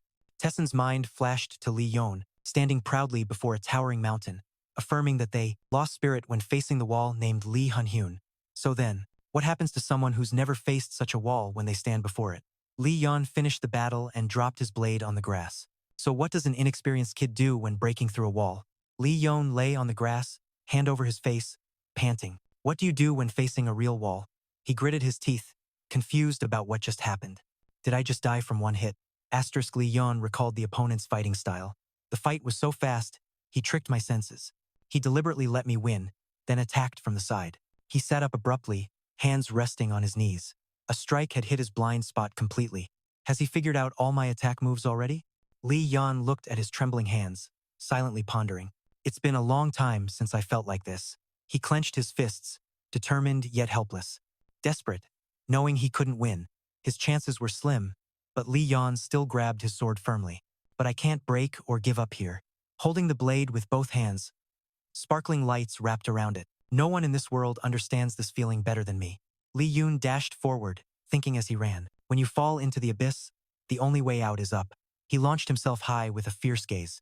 My efforts aren't wasted. The founder showed no fear, raising his sword to block. With just a slight twist of his sword, the founder instantly severed his head. I'm starting to get it now. The founder isn't using any strange power. Lightning fast, he even pierced through his beloved's body with his hand. The source of the founder's strength is his talent. He found the right answer. After many failures and self-growth, I finally understand some things. He knows how to act perfectly every moment as a natural instinct, the essence of martial arts. Every basic move is a solid foundation. Look here, the founder's sword path. While Lee Yeon was thinking, the founder attacked. Lee Yeon panicked, then tracked the sword's movement with his eyes. A thought flashed through his mind, and he immediately raised his sword to block a horizontal slash from left to right. After blocking, Lee Yeon smiled triumphantly. Suddenly, blood splattered across the sky. Not sure whose it was. Next time it'll be clear. The sky was deep blue, grass flying everywhere. The two approached, swords clashing. The first strike was fierce. He showed no weakness. The second strike, the fight continued with no end in sight. Third strike, fourth strike, I could finally fight the founder on equal footing. The founder's eyes grew more vicious, his sword glowing with blue light. He slashed straight at Lee Yeon. Lee Yeon dodged instantly, grinning widely for avoiding a deadly blow. Finally, I used aura. He crouched, hands on the ground ready to launch, his unique close combat style. It's all about unpredictability and freedom. Lee Yeon switched weapons, ready to keep fighting, and the thing I was missing. Handling every kind of weapon, all those techniques are built on a solid foundation. Now he thought it through carefully and understood Mu Hyunmong's true purpose. Now I get it, Mu Hyunmong's real goal. Lee Yeon dashed forward, stabbing straight at the founder, breaking through the wall, called himself. He gripped the new weapon tightly. Thinking through everything, even the founder doesn't have power I don't know I have. Lee Yeon recalled Master Gi's praise. It awakened him. You're incredibly talented with magic. That teacher guaranteed it. Lee Yeon was ecstatic, like he'd struck gold. Thank you. He raised his spear, channeling all his power, iron wind blowing on both sides, charging again, neither backing down. The two weapons clashed fiercely, sparks flying. Suddenly rocks erupted everywhere, dust filling the ground. The wall had been shattered, but the fight didn't stop. The wall was collapsing somewhere else. Amid majestic mountains and fragile branches, Sanji was sitting, drinking alone, talking to himself. It's been a month since that kid joined Mu Hyunmong, right? Master Shin? No one's had a challenge fight in 1,000 years, but one happened after 55 years. He slammed the cup down, spilling the wine. While drinking, the house shook, making Sanji furious. What the hell is happening to this mountain? But then he excitedly jumped up. Don't tell me. Sanji rushed toward the iron gate. He stood before the sturdy metal gate. At that moment, Sanji couldn't hide his feelings anymore and spoke his mind. The kid really did get through that fight. The iron gate slowly opened, dust filling the air. Lee Yeon's bright face gradually appeared, wearing a proud smile. Lee Yeon stood tall before Sanji and declared that he had returned, that he was back, the mountain guardian. After coming back, he immediately went to soak in the hot spring. So what? The two laughed and teased each other. I never want to go through that ever again, he said. Though he said that, He didn't seem too upset. Almost everyone who came out had a deadly look in their eyes. Their personalities changed completely afterward. Suddenly, Lee Yeon lowered his head, lost in sad thoughts. It seemed like everyone had found their own answers. As if remembering something, Lee Yeon turned to Sanji and asked, "Do you know what my dad was like?" Sanji wondered, "You mean Taeshin?" He got excited, opening a beer can while talking, always curious about his father. "How do you know what he said?" Just after leaving there, Sanji recalled young Taeshin's image and mimicked his training tone. "That's enough. I'm coming back here. Thanks for everything," he said. "Wait. He just mimicked your dad?"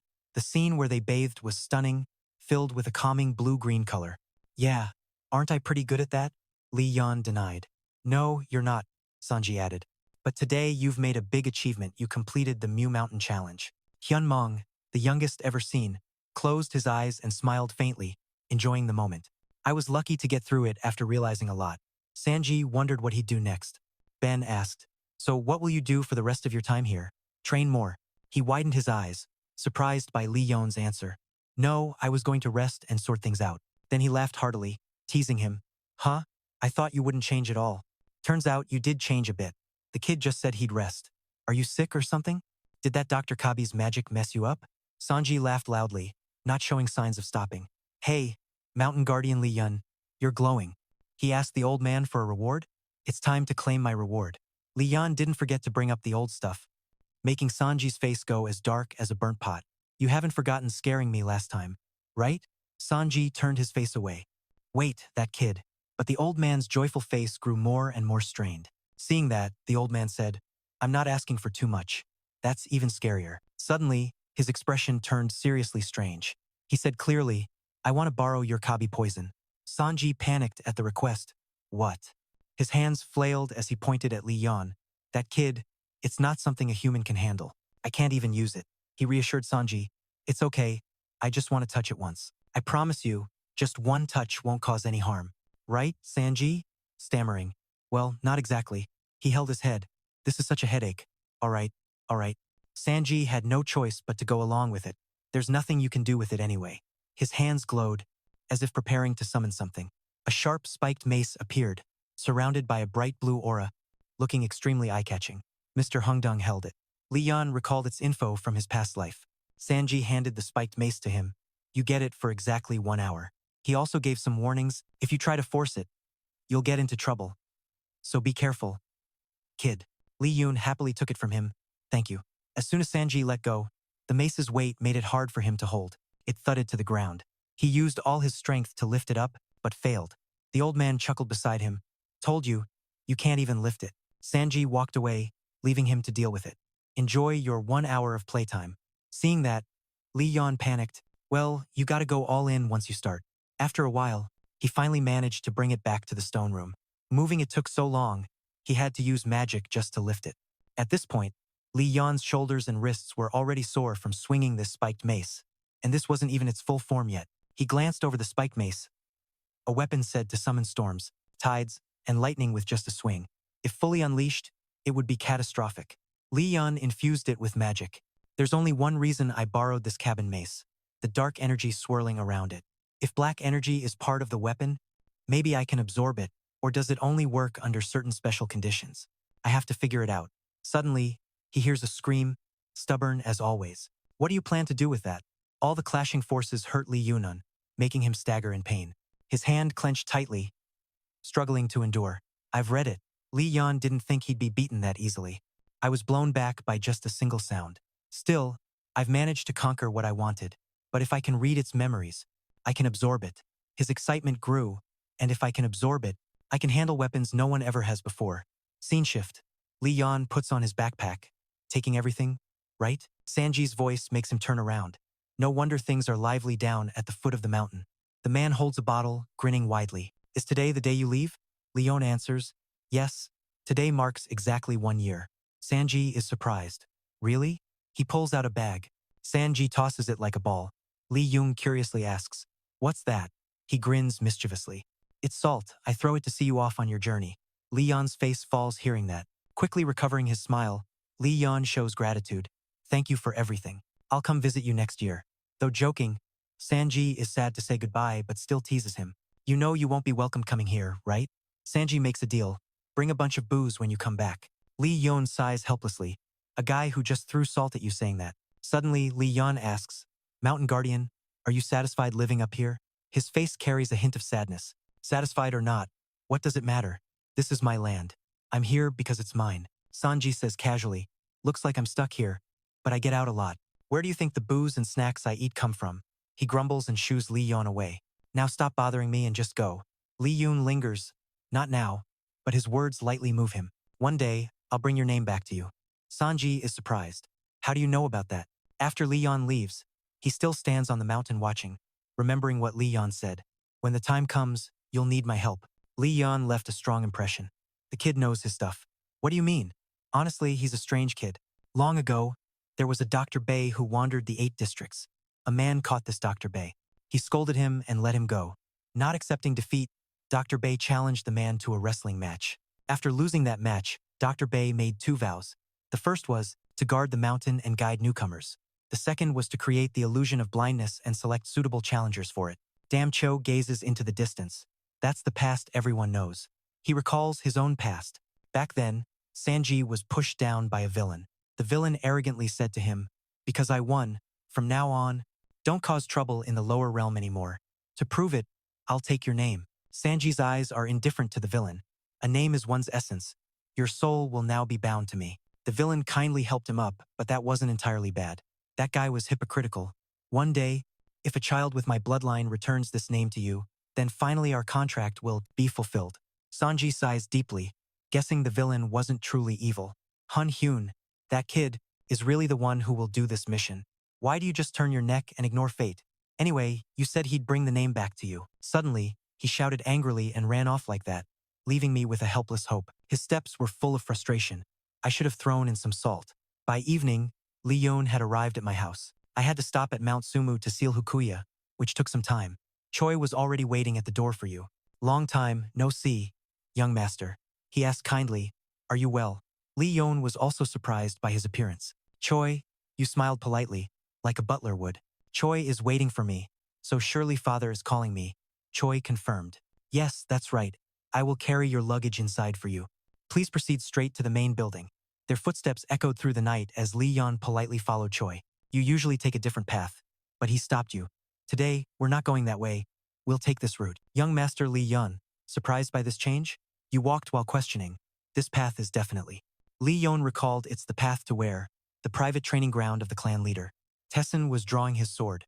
Sternly, hearing his footsteps, he turned. You've arrived. Tessin slowly sheathed his sword. He wasn't even surprised.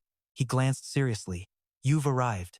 Lee Yeon bowed slightly, asking, Father, are you still well? Tessin looked at him coldly. Seems like you've gained something pretty good lately. The distance between them was close but also so far. Yes, but seeing you made me realize I still have many flaws. He closed his eyes briefly, smiling slightly. Have you learned to flatter others outside? If so, I'm disappointed. For the first time, Lee Yeon didn't see his father's harshness and felt a bit dumbfounded. Wait, is that a joke? Father just smiled. The butler approached, respectfully bowing. Father has arrived, master. Tessin replied softly. Thank you. He turned his head and called you. This way. The jade tea set was incredibly elegant. Steam rising from the hot tea was mesmerizing. Tessin sat down, calmly asked about Han's condition. Silently, he pushed a cup of tea to Lee Yeon as he focused on recounting everything. This isn't a report. Tell me your own feelings. If I wanted a report, I wouldn't have called you here alone like this. Lee Yeon's hands rubbed nervously together. If father really wants to hear my honest feelings. He looked directly into Tessin's eyes. Then he pondered, his mind tangled. This feels strange. Tessin gently lifted the teacup, took a sip, talking to a kid not about his training report but his feelings. This is a first. That was all. After setting the cup down, he spoke. You haven't wasted your time. Lee Yeon smiled modestly. I can't waste the time father has given me. The question he raised made him hesitate briefly. Then why did you come back late today? Tessin listened closely to his answer. Because I stopped at Mount Sungmu to pay respects to my ancestors. Lee Yeon straightened up, not showing any weakness under his gaze. Is that all? He gathered courage and said boldly, if it's something I'll have to mention someday, then I want the elders to see that moment too. Suddenly, an invisible pressure filled the room. You've only made a small achievement and you're already arrogant? His whole presence radiated oppressive pressure, Are you seriously telling me you visited your ancestors' graves just to boost your own reputation? Lee Yeon forced himself not to be crushed under this massive pressure. Inside, he had made up his mind. But because of Hokia, I'll have to visit Mount Sungmu often. I can't go through this every single time. Lee Yeon tried to speak, not just in words. I want to show tradition and respect through actions. Not just words. He sat up straight, firmly declaring to Tessin, they may see me as just a kid, but I carry the Lee Yeon martial clan bloodline. I want to prove myself and become a role model. He was pleased again. Not just words. He sat up straight and firmly declared to Tessin, they may see me as just a kid, but I also carry the blood of the Lee Yeon martial clan. I want to test myself and become a role model. The elder looked very pleased. Well said. Before raising his tea to his lips, he carefully reminded, I'll forgive you this time, but you must make sure it doesn't lead to complacency. Lee Yeon nodded obediently. Yes, I'm sorry. Just as he lifted his head, Tessin questioned. And one more thing, there's something you haven't told me. Lee Yeon blinked. Huh? His eyes widened in shock as he was bluntly exposed. I allowed you to go to John Wilson, but I don't recall authorizing anything at Muhyun Mong. Tessin slowly stood up. The only thing you demanded was training at John Wilson. He walked coldly away under Lee Yeon's confused gaze. You lied to your own father, so the punishment is already set. Walk with me to find a sharp blade. The strong hand decisively drew a sword. Tessin pointed the sword at him, voice cold. Draw your weapon, and I'll see what you've got in that cold hall. His father stepped into the confrontation. The steward handed the sword to Lee Yeon. I wondered why Dad brought me to the training ground. Now I see why he hesitated to hand over the sword. You can show. You're training like that. That's why he hesitated to accept the sword. You can show everything you've gained with it, right? Lee Yeon fell into thought. Dad knew from the start, didn't he? He seemed to make a firm decision. He withdrew his hand.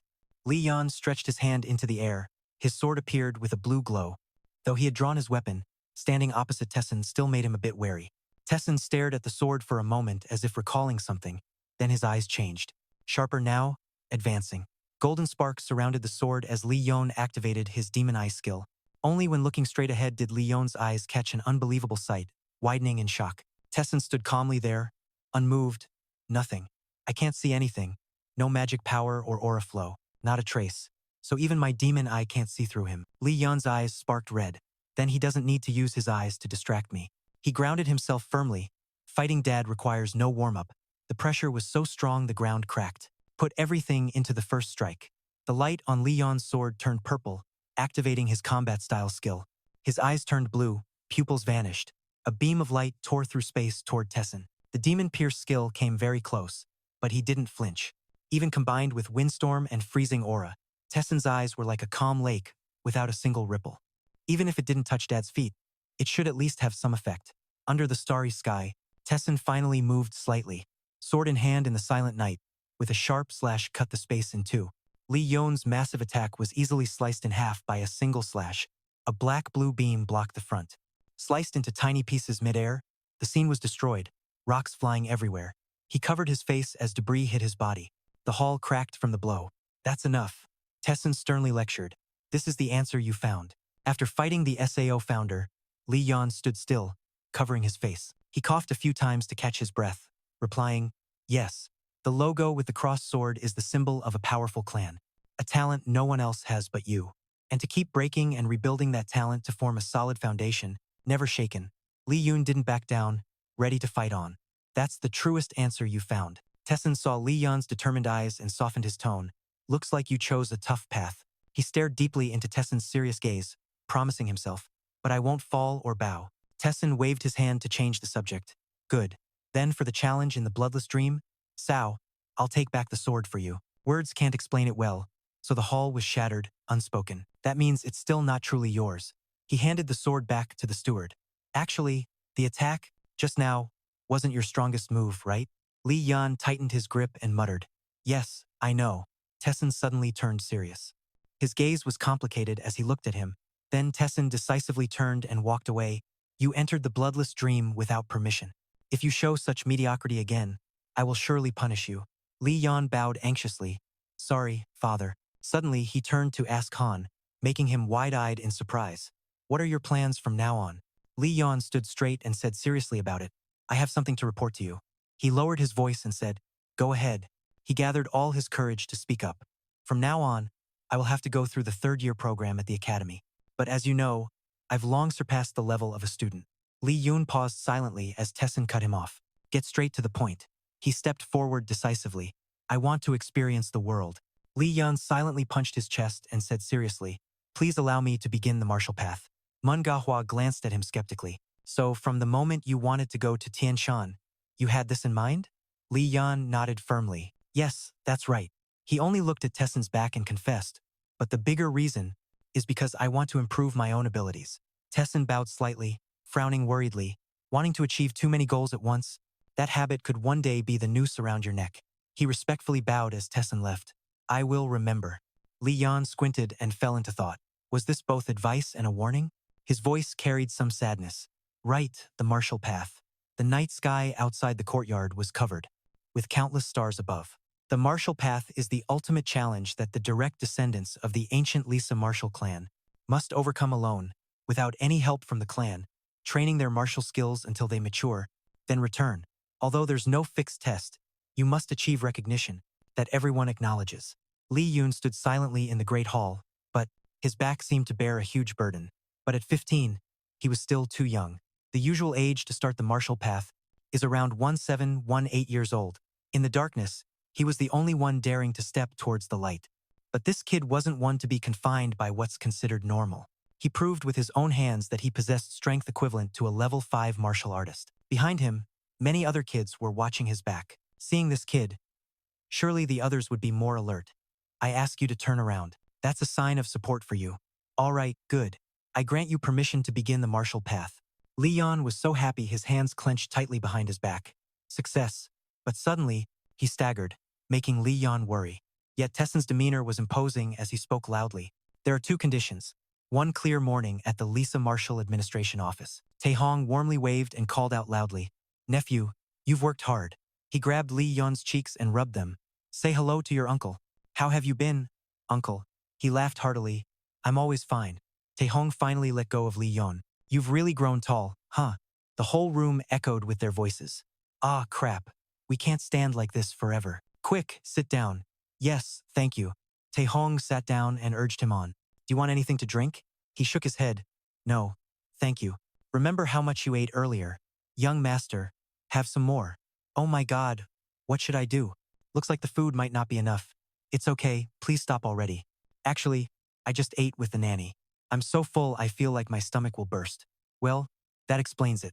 Lee Yeon looked at his expression and asked, by the way, you look pretty tired, sir? He rubbed his head, smiling shyly. Work's been piling up lately. Is it that obvious? Lee Yeon stood up, surprising Taehong. Actually, I have a gift for you. Lee Yeon placed a wooden box on the table. It's nothing special, but it's a pill I made myself. He quickly grabbed the box. It's nothing fancy, but it'll boost your vitality and mana control significantly for the next few weeks. Your grandson's the only one thinking about you. Let's see. Open it up. Inside was a single black pill. What's that smell? Like pine forest after the rain. He happily showed it to Taehong. Even the mountain caretaker says this is a good medicine. Taehong was curious. The mountain caretaker? Lee Yeon urged, Sir, try it. Taehong quickly took the pill. All right. He slowly brought it to his mouth. If even a demon praises it, it must be effective. Huh? Taehong opened wide and slowly swallowed the pill. Lee Yeon watched every move closely, smiling once he saw him take it. Taehong closed his eyes tightly, feeling something flow through every cell. This is the real deal. Taehong's whole body felt like a beam of light clearing every meridian. If you cultivate mana while taking this pill, the effect would definitely multiply. He slowly opened his eyes, amazed, truly impressive. Taehong was very satisfied with the pill's effect. Besides acting fast, it's basically a spiritual medicine. Did you really make this? Lee Yeon was overjoyed. Yes, that's right. Taehong rubbed his chin thoughtfully. You still remember how to make it, right? He opened his sparkling eyes wide. Of course, even rare ingredients can be substituted sometimes. Taehong cherished the box like a treasure. Then he lowered his voice to advise. Don't tell anyone and keep it to yourself. When you grow up, you'll be able to use it in many ways. The demon's mood blossomed. You always put me first. Like always, right? Yes. I hope you'll help me a lot then. Taehong rubbed his head and laughed loudly. This kid's trying to take advantage of me. Huh? Fine. I'll be happy to let you. That brat. He pulled back his hand as if remembering something. Right? I heard you're planning to join the martial administration this time? Lee Yeon was surprised how fast the news spread. I know, sir. Tae-hong bowed anxiously. There will be a lot of controversy. Thinking about all the judging eyes made him sad. The kid definitely won't avoid being accused of favoritism since he can't touch the big brother. So all the dirty looks will fall on me. Tae-hong gently placed the box on the table. To join the martial administration, you need not only the clan chief's permission but also approval from the elders. His face turned serious, unlike usual. Besides, the elders don't like you. Maybe you should give up this time. Lee Yeon lowered his gaze, explaining the concerns. I've somewhat expected that, so my father set a condition. Tae-hong couldn't believe his ears. The condition, he nodded. Yes, he put both hands forward seriously. And because of that, I need your help. Lee Yeon threw open the door, cheerfully shouting, It's been a while since I've come back here. He stretched and whispered to himself, Let's start off easy. Suddenly, Lee Yeon's eyes turned helpless. Glancing toward the door, he muttered, You're here already? Ji Ong-hoa burst through the door, excitedly shouting, Kiddo. Moments later, anger flared in her as she shouted each word clearly. If you're back, you should come find this lady first, you ungrateful brat. Ji Ong-hoa grabbed his collar, shaking him while yelling, You should come find this lady first, you ungrateful brat. His face turned pale, hoarsely trying to explain. You should go find that lady first, you ungrateful scoundrel. His face turned pale, his hoarse voice trying to explain. I'm busy, how dare you barge in to see her? Let go of my neck, he said angrily. I know everything. You just stopped by little brother's place before coming here. He raised his hand to feel his neck. I thought I was about to die. He sighed, explaining it was all just business. Moon-ga-hwa crossed his arms, turned his head aside, grumbling as he argued back. That mouth of yours never backs down. Then you immediately set off on a mission. Just got back not long ago. Suddenly, her tone softened, making Cho Lee Yeon flinch for a moment. Still, Moon-ga-hwa stood on tiptoe, reached out to pat his head, speaking gently like coaxing a child. My little one's really grown up. Your mana has nearly doubled, and your mana veins are much stronger. Lee Yeon reported honestly. All the aura skills you learned before are now fully mastered. She raised her eyebrows slightly, with a tone both confirming and excited. Really? So you've reached the BA level of true mana now? Moon-ga-hwa flexed her arm and laughed. Though you still need to strengthen a bit more, I've already prepared a gift just for you, meaning I've perfected all the mantras of the other aura skills. Let's try them out now. But he refused, killing her enthusiasm. She apologized. But right now, it might be hard to do. He gently explained it was because from today on, he'd start getting busy. Footsteps approach the door, and a familiar voice calls out warmly to her like old times. A man pushes the door open, his footsteps not loud but clear enough to hear. Myung smiles as she enters and calls out to him, Big brother. Then she immediately scolds him. You, pretend to be so busy. Moon-ga-hwa points at Gi-ong and shouts angrily. Then why did you come here claiming to train your little brother? You scammer. He shyly scratches his head, trying to find an excuse. Honestly, I was just too busy. But still, I helped her refine the mantra, didn't I? Seeing them argue, Lee Yeon watches, sighing thoughtfully. Even had to ask Big Brother for help while busy. Typical you. Lee Yeon turns to hint at him, but her materials are incredibly rare. So it's useful for my personal cultivation too. Lee Yeon forces a smile and replies, Then that's great. Putting that aside, he changes the subject. How have you been lately? My Lee Yeon's face suddenly turned serious, his voice dropping, causing the other to pause. Yeah, I'm fine. But he then grabs Lee Yeon by the collar and pats his head, teasing while scolding. How dare you sneak off to Heavenly Position Mountain without telling me first? Lee Yeon quickly explains. Sorry, brother, you were busy on a mission then. So, Myung-dong keeps patting his head while scolding him. Then when he turns back, he has to personally call father again. In another dimly lit room, light filters through some window slats. Tae-hong busily writes something and tells Myung-dong, You need to teach your little brother the basic technique. Can you go in his place? He still looks shocked after hearing the question. Tae-hong lowers his head, still focused on writing while murmuring, compared to learning from the elders, it will probably be easier to absorb. He looks up, his Thon-Tao expression deep in thought. He feels a slight stir, even though he's not one to care about such things. After a moment, Myung-dong bows his head and replies, Yes, I'll go. Then he turns and leaves. As he reaches to grab the door lock, he suddenly hesitates. Tae-hong behind him doesn't look up but says, You must be mentally prepared, Mi-hyun. He respectfully bows half-turned, replying, Thank you. As he steps through the door, his mind drifts into thought, bloodless dream. Even I have never been allowed to try it. Yet that kid has already progressed this far. Myung-dong's lips curl slightly in silent pride. Now I understand why they assign me to teach the basic technique. Still thinking maturely, Myung-dong analyzes, it's so I can be inspired by my little brother. Then he recalls what Taehong said, or maybe to compete with him. Without overthinking, Lee Yeon decides he really has to meet the little brother directly to understand everything. While now patting Lee Yeon's head, he suddenly pauses, thinking, is 25 not like 15? Or maybe even earlier. He should be able to catch up. Seeing him stare, Lee Yeon speaks up, thank you, brother. Despite being busy, Myung-dong smiles and says, no problem. Among those exempted from the Huajai transmission, I'm currently the only one free. The Huajai transmission means receiving the entire basic technique manual of the Lee Yeon-sung-mu sect, passed down through generations. Only those who fully master these skills receive this certification, which is also one of Father's conditions on this journey. Warriors must master all the basic techniques of Lee Sung-mu.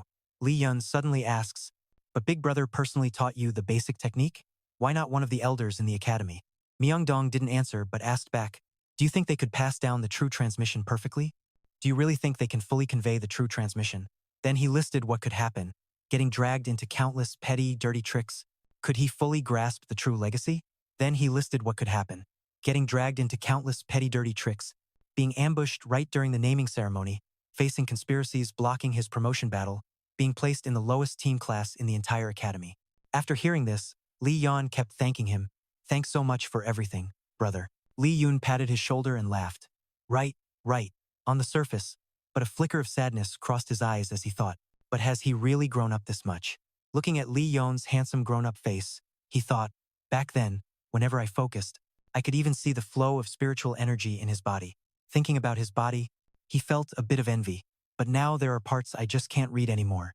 Yet setting aside that jealousy, Myung-dong still encouraged himself and rubbed Lee Yeon's head. Even if you surpass me, I won't be upset. Well done, little brother.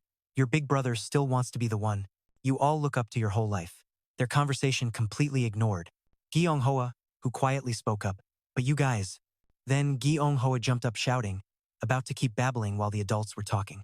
Gi-ong, flustered, coaxed her. Please calm down. She's just sulking and left. I'll go. Go if you want. No one's stopping me anyway. Lee Yeon replied casually, watching her leave. Besides, we'll meet again tonight. Gi-ong-hoa pouted and said, wasn't it supposed to be training? Probably till late night again. To calm her, Lee Yeon said, training is training, but research with her is a different story. He kept praising her talent, making Moon-ga-hwa blush shyly. Someone with a mastery of spiritual techniques ranked among the world's best like you. How could I miss the chance to study together? Please forgive me. Just wait a little longer. Then Gi-ong regained his cheerful pride and said, well, that's how it island. The world-renowned miss will be generous and overlook it. Saying that, Moon-ga-hwa waved goodbye and ran off. All right then, since we understand, I'm off now not because it's drama time or anything. Gi-ong waved back. Yes, take your time.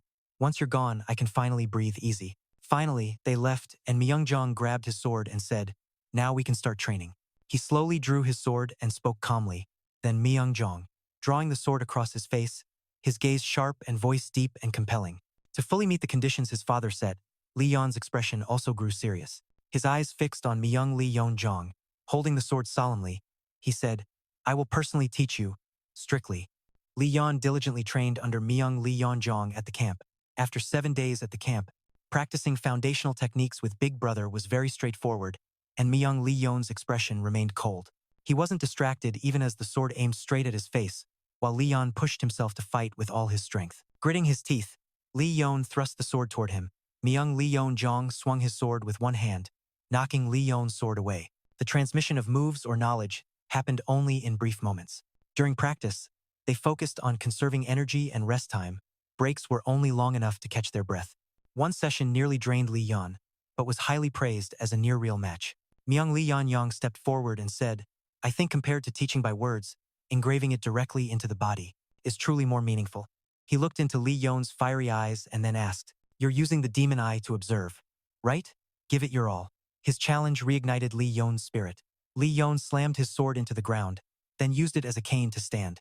Gathering his spirit, Lee Yeon slammed the sword down and used it to steady himself as he stood. Though his body was nearly exhausted, he pushed on. Soon, Lee Yeon's foot positioned to gain momentum. Smoke rose from his shoe soles along with gravel and stones. A roar of pent-up power echoed. Lee Yeon burst forward at full speed. As he swung his sword down, Lee Yeon quickly blocked it. He silently acknowledged he had clearly grasped the flow thanks to the demon eye, but the body didn't obey his will. He watched the fiery gaze and every sword strike Lee Yeon unleashed. To catch the mistakes you made, a downward sword move from that angle is structurally impossible. The muscles, even the joints, can barely take it. Lee Yeon asked Han softly, but his tone hit hard. You think that move was too much, right? Before Han could finish, Lee Yeon was surprised by his speed and words. Wrong. The Lee Sumu lineage's body is stronger than I expected. He suddenly froze before the sword tip, stopping right between the eyes. Lee Yeon's mind was still stunned by this body of his. Then he gritted his teeth. He sped up, swinging Lee Yeon's sword, telling himself, just move. He was shocked by how fast Lee Yeon caught the rhythm. Already keeping up this well? Myung-dong grabbed his coat and muttered, solid foundation, quick learner. That kid isn't someone who can pull off moves like that. He turned his back, a hint of envy in his heart. The bloodless dream trial even. I've never been allowed in. Could this be the principle he grasped from there? Lee Yeon rolled up his sleeve. Slowly he said, all right then, looks like you're keeping up, so I'll raise the difficulty. With a smiling face and an enticing invitation, so different from his usual ready stance with sword in hand. Let's see how far you can keep up. Lee Yeon took position, eyes sharp on him, thinking, damn, he's serious now. After struggling through the exercises, Lee Yeon finally called out, training ends here today. He scratched his neck, laughing awkwardly. Ah, sorry. Looking at the whole riddled floor and Lee Yeon panting on the floor, he added, looks like I went a bit too hard during practice. Exhausted, Lee Yeon still smiled and said, yeah, this is what training should be like. Lee Yeon reached out to him. All right then. Helping Lee Yeon up, he gently asked, Han, you're starting to get the feeling, right? Naturally, he replied. Didn't you say the Sungmu lineage's body is very resilient? At this moment in his thoughts, after gaining that knowledge, the Shungmu body really was tougher than ordinary people's. Tendons flexible like steel cables, muscles elastic like rubber. He slowly raised his hand, looked at it for a moment, and muttered, and a strong body like this only gets stronger with every training session. He clenched his fist inside, looked up and said, that's why even moves that heavily strain the body are no problem. Thanks to that, I realized the foundation of technique starts right there. Lee Yeon smiled lightly and answered, right, you've grasped it well. In fact, you've even applied it to footwork. Receiving praise, Lee Yeon shyly scratched his head and humbly replied, it's only after a week of hard training that I got this far. I'm still pretty weak. Seeing his modesty, Midiam's jealousy rose again, saying, still weak? Usually mastering basics takes months. You're already damn good. Doesn't mastering basics usually take months? You're already pretty good. He turned away, leaving Lee Yeon a few parting words. You're definitely impressive. Remember to stop by the clinic to treat your injuries properly. Myung-jong bent to pick up his cloak, lifting it gently, and putting it on his other arm, then patted Lee Yeon's shoulder while reminding him, see you at this time tomorrow. Lee Yeon respectfully nodded. Yes, today I'll review what I learned. He left Lee Yeon in the training room with the reminder, all right, but don't overdo it. Finally, Lee Yeon breathed a sigh of relief, no longer forcing himself despite exhaustion. He stared at his hand for a while, then thought, it really is similar. Then he picked up the sword again, trying to practice what he'd learned, the basics of infinity, a systematized theory of movement. Based on constantly adapting countless changes, Lee Yeon recalled moments attacking Lee Yeon wrong, and his dodges. The family's fundamental technique maximizes physical ability based on body nature and comparing what he learned to those past attacks. The faster Lee Yeon moved, the more he noticed how strangely similar the patterns of those two things were. Lee Yeon began breaking his body down into parts to better spot the differences. It's probably because the basic technique centers on the body. After analyzing the lines on the shoulder, he moved on to the wrists and hands. Meanwhile, the infinite focused on weapons. From that, Lee Yeon seriously concluded, that's why mastering the basic technique was easier than expected. Maybe both share the same origin. His eyes, serious and deep in thought, sank into his reasoning. At that moment, in Infinite's memory, he saw someone bearing the traits of the Shungmu lineage. Indeed, Infinite seems to have a close connection with our clan. At this point, Lee Yeon instinctively clenched his fist, a surge of frustration rising as if he'd just uncovered a secret from an unexpected place. With hopeful eyes and a faint smile, he whispered to himself, looks like time will fly by fast. All the high-ranking members were gathering in the chief elder's study of the Sung family. In a solemn, quiet atmosphere, when the door opened and footsteps approached, signaling someone entering, a hoarse voice said, sorry for being late. He turned to Taehong and sneered, oh, the steward's too busy for this? What made you interested in coming? He kept his posture, calmly replying, I usually use being busy as an excuse, so I don't attend regularly. Thought I'd drop by this time. Cho Rang picked up his cup, nodded, and said, Is that so? Then he gently asked, Have you heard about the youngest son of the branch family's warrior trial? Someone there slammed the table, shouting, Of course, Chief Elder. Another beside him slammed the table and yelled, Some brat barely grown allowed to take the warrior trial, what kind of order is that? And on top of that, he's a filthy, illegitimate child. Taehong sat silently with crossed arms, ignoring the others standing up to shout for justice. Rumor has it that the arrogant kid personally petitioned the clan head, saying since he returned from Devil's Mountain, he hoped to be allowed to surpass the trial. Cho Rang glanced, slammed Lee Yeon's figure down on the table hard, his tone trying to suppress anger. It seems everyone here is misunderstanding. The clan head never made a final ruling. He only instructed to let the chief elder discuss and decide. Someone sitting asked, So the final decision is up to us? Another enthusiastically suggested. Since it's come this far, just reject him outright. He stroked his graying beard and exclaimed, It's not that simple. Cho Rang imagined the image of the clan head fighting and said, The clan head said that kids' martial arts match a level 5 warriors, even surpassing the bloodless dream. So there's no valid reason to refuse. He stared ahead, his voice full of scheming as he offered. Therefore, since a branch family member disrupts tradition, we have no choice but to find a legitimate reason. Then he loudly asked everyone, Since one disrupts tradition, we must find a legitimate reason. Then he loudly asked everyone, Has anyone come up with an appropriate way to handle this? A hand immediately went up. Taehong then stood, speaking up. Allow me to say a few words. Just by looking at him, one could guess Taehong's intentions. Lee Yeon, Taehong absolutely took no side politically. He still clearly remembered the unfriendly glances those people gave him. The elders' looks directed at Lee Yeon and Taehong were like this. Neutral, takes no side, just pretending to be upright. He guessed that's why when they saw Lee Yeon and Taehong at this meeting, all the elders shared the same thought. Seems like he's here to defend since they're both illegitimate sons. He thought silently and couldn't help but curse inwardly. And Lee Yeon, Hong knew this well. Such shallow thinking, easy to spot a pack of fake devil snakes. The image of the trials flashed in Lee Yeon's mind. The 3 trials the main Dungmork branch must pass. Iron Selection, Name Trial, Warrior Trial. Those from the main branch who pass all 3 will be highly favored in positions, the core matter of the family. You can imagine the papers fluttering in the wind, and can't help but think they'll be granted countless rights and statuses, including the right to attend and speak at important meetings. In fact, it's no different from being treated like an elder. Taehong put his hand in his coat pocket as if to grab something. Lee Yeon pondered. Those narrow-minded old men, obsessed with pure-blood lineage, how could they possibly accept this happily? He suddenly paused, wondering to himself, Wait, could that kid be carrying secret medicine to leverage this? Taehong sighed deeply, his mind tangled with chaotic thoughts. Cheon, I really don't know if this is right. Taehong raised his hand, then seriously proposed, May I say a word? With a skeptical look. Cho Rung asked, Did the steward say so? He closed his eyes, revealing deep wrinkles. Cho Rung spoke. I heard you're quite close to that youngest son. Hearing this, he couldn't help but admit, his words were sharp indeed. Regardless, Taehong smiled brightly and replied, How could I hate someone who has worked so hard? He hesitated a bit before continuing. I just think this time it's a bit over the line, he said, unable to hide his curiosity.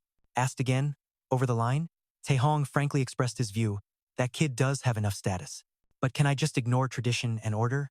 I think the youngest also needs to understand that some things can't just be done on a whim. Cho Jiang asked sharply, full of implication. I thought the steward wasn't fond of tradition and order, but seeing his brazen attitude, he cursed silently. That old man is not easy to deal with. Taehong kept smiling calmly and answered, Do you think I don't understand their importance? It's just from the perspective of a pragmatist. I'm worried rigid handling would bind us, so I'm cautious. Cho Rung spoke as if he understood perfectly. I get your point, steward. He turned his head then asked, So what proposal do you suggest? He responded and slowly analyzed. If the elder dean has no reason to oppose, then just create a reason. Honestly, this isn't something to overthink. Taehong's words rang out clearly. After all, the most convincing claim is that the youngest has never proven his ability. Cho Jiang looked at him, puzzled. Didn't the family head only recognize him after reaching 5th level warrior? Upon hearing that, Taehong quickly replied, Would the family head even confirm that? He was surprised by Taehong's firm attitude. Taehong rubbed his hand, hesitating before speaking, so he gritted his teeth, cursing that kid silently. Cunning. Let him handle it himself. Taehong said solemnly, just set the stage for him to prove himself, that's enough. Cho Jiang asked with surprise and suspicion. Stage? You mean a duel? Under worried gazes from others, he answered, yes, exactly. Judging by that youngest son's past actions, he surely won't refuse. He curiously asked, then who should he duel? Maybe the warrior recently promoted would be best, right? But there's no way the 7DH young masters with their personalities would accept this kind of duel. The image of Sion A with a cold, terrifying smile and a knife in hand gradually appeared in Cho Jiang's mind. He guessed, then it would be the 6 young ladies? Taehong didn't hesitate to reply as if it was obvious. Yes, if it's Sion A, wouldn't it be perfect? If there's concern, just set limits for Sion A. Cho Jiang raised his head, silently agreeing, not a bad idea. Agreed with his answer, not a bad plan. The image of her grinding her teeth in anger. Moreover, according to Lady Bitch's account, the 6 young ladies already harbor resentment against that youngest son. Cho Jiang expressed his opinion, I think this way isn't bad at all. Then he turned to ask the others, what do the elders think? All eyes turned to Cho Jiang. Everyone replied, I think it's not bad, sounds reasonable. Seeing most agreed, the others agreed as well. If the head elder thinks so, then it must be right. I agree too. Then let's end the meeting here. Just as he turned to leave, a sudden voice called out from behind, making Chaehong turn around curiously. You've worked hard today, Chief Steward Elder. The old man's silhouette slowly approached, backlit so that Cho Jiang's whole body seemed swallowed by shadows. He smiled and praised, looks like I've misunderstood the steward all this time. I wonder what wind blew you here to give me such clarity. The steward humbly replied softly, I just did what I said I would, to give me such clarity. He humbly replied softly, I just did what I said I would. Of course, Cho Rung seriously said, I understand very well the steward's loyalty to the clan. Suddenly, he slammed his cane on the floor. But hey steward, the light highlights every detail on your face. Cho Rung didn't hesitate to expose Chaehong's acting tricks. The little details are the most important. Hearing this, he just smiled knowingly. Chaehong smiled brightly, scratched his head awkwardly, then denied, acting, I really don't know what you're talking about. The next words from Cho Rung made him pause briefly. With steady gaze and clear voice, he walked past Chaehong. Meanwhile, Cho Rung calmly revealed the truth. Steward, while everyone calls you the eldest son, you alone insist on being called the youngest. His voice echoed from afar. Right? Everything will gradually pass. 3 weeks later, at Chungmu Dojo, the sword was slowly drawn as he murmured thoughtfully. Looks like today will be the last time. Lee Yeon teased while asking. After getting beaten to hell yesterday, you can still say that? He said confidently. Boss already felt it, didn't he? He took a fighting stance, issuing a challenge. Then, show me. Immediately, Lee Yeon dashed toward where Lee Yeon stood. He raised his sword high, and the moment Lee Yeon attacked, he timely raised his sword to block. Lee Yeon used force to fling the descending sword away. He laughed excitedly and praised, good. That's the stance. Lee Yeon circled and swung his sword down, and Lee Yeon calmly blocked with his sword. After the strike, Lee Yeon's eyes lit up wide with surprise, thinking, 6 senses and demonic eyes. The heightened senses unlocked through training allowed him to sense the entire sword technique flow. He thought confidently, I can block them all. Both were full of killing intent, charging straight at each other. The recent strike cracked the ground beneath them. Rocks scattered everywhere as he was blasted backward, and Lee Yeon was knocked down too. Lee Yeon suddenly laughed. He ran his fingers through his hair, laughing and asked, You've grasped the basics already? It took me 3 months to fully master the basics. You really are a genius. Lee Yeon quietly observed Lee Yeon sitting on the ground, thinking, 1 week to feel it, 2 weeks to master it physically, then apply demonic power and perfect it, just 33 days total. He reached out his hand before the boy's dazed eyes, not forgetting to praise, you always surprise me. Mi Hongjong eagerly spoke, I'll be the witness that you fully mastered the basics. He guessed, besides, you haven't just mastered the basics, it seems you've also unlocked something else. The boy smiled softly, eyes on Mi Hongjong. Nothing's hidden from boss. Lee Yeon informed him, yes, I'm thinking up my own movement style. Lee Yeon happily offered, want me to help? With grateful eyes, he said, if boss helps, I'd be truly thankful. Late at night, a barren forest was covered in darkness, trees stripped bare. A leaf, a hand gripping a dagger tightly. A mocking voice kept echoing, pathetic losers acting all tough. Sion A stood calmly. At her feet were creatures she easily defeated. So boring. Sion A thought about everything that had happened. Filled with frustration and anger, it's all because of that bastard who stuck me with these troublesome tasks. Sion A leisurely stepped through puddles, muttering, Mother is still boiling with anger. It's all because of him. Suddenly, the monster behind her moved. Siana seemed to realize it was coming closer. As the monster lunged with its jaws wide open from behind, she appeared completely unfazed. Siana just said one thing. Then a flash of red light quickly flickered, and the long knife in her hand stabbed straight into the monster's head. Siana, with cold eyes full of killing intent, 2 fingers still burning with a small flame, said quietly, "I told you I'm bored." Siana lightly flicked her hand, and immediately the knife stuck in the monster's head began to tremble. The knife automatically pulled out from the monster's head. She grasped the knife tightly, silently pondering. "This is my 21st mission." Siana gritted her teeth, anger rising with every thought. And they were all annoying tasks. Like wiping out monster packs, she turned her back and left calmly. Siana quietly analyzed. "Usually, I only do 4 or 5 tasks a year at most. The 5-year term has finally passed. And when I return to the clan, that arrogant guy will come back too." From behind, a figure appeared, voice clear. "Greetings, 6th Lady." Siana narrowed her powerful eyes, commanding, "Who are you? State your name." The person quickly introduced himself.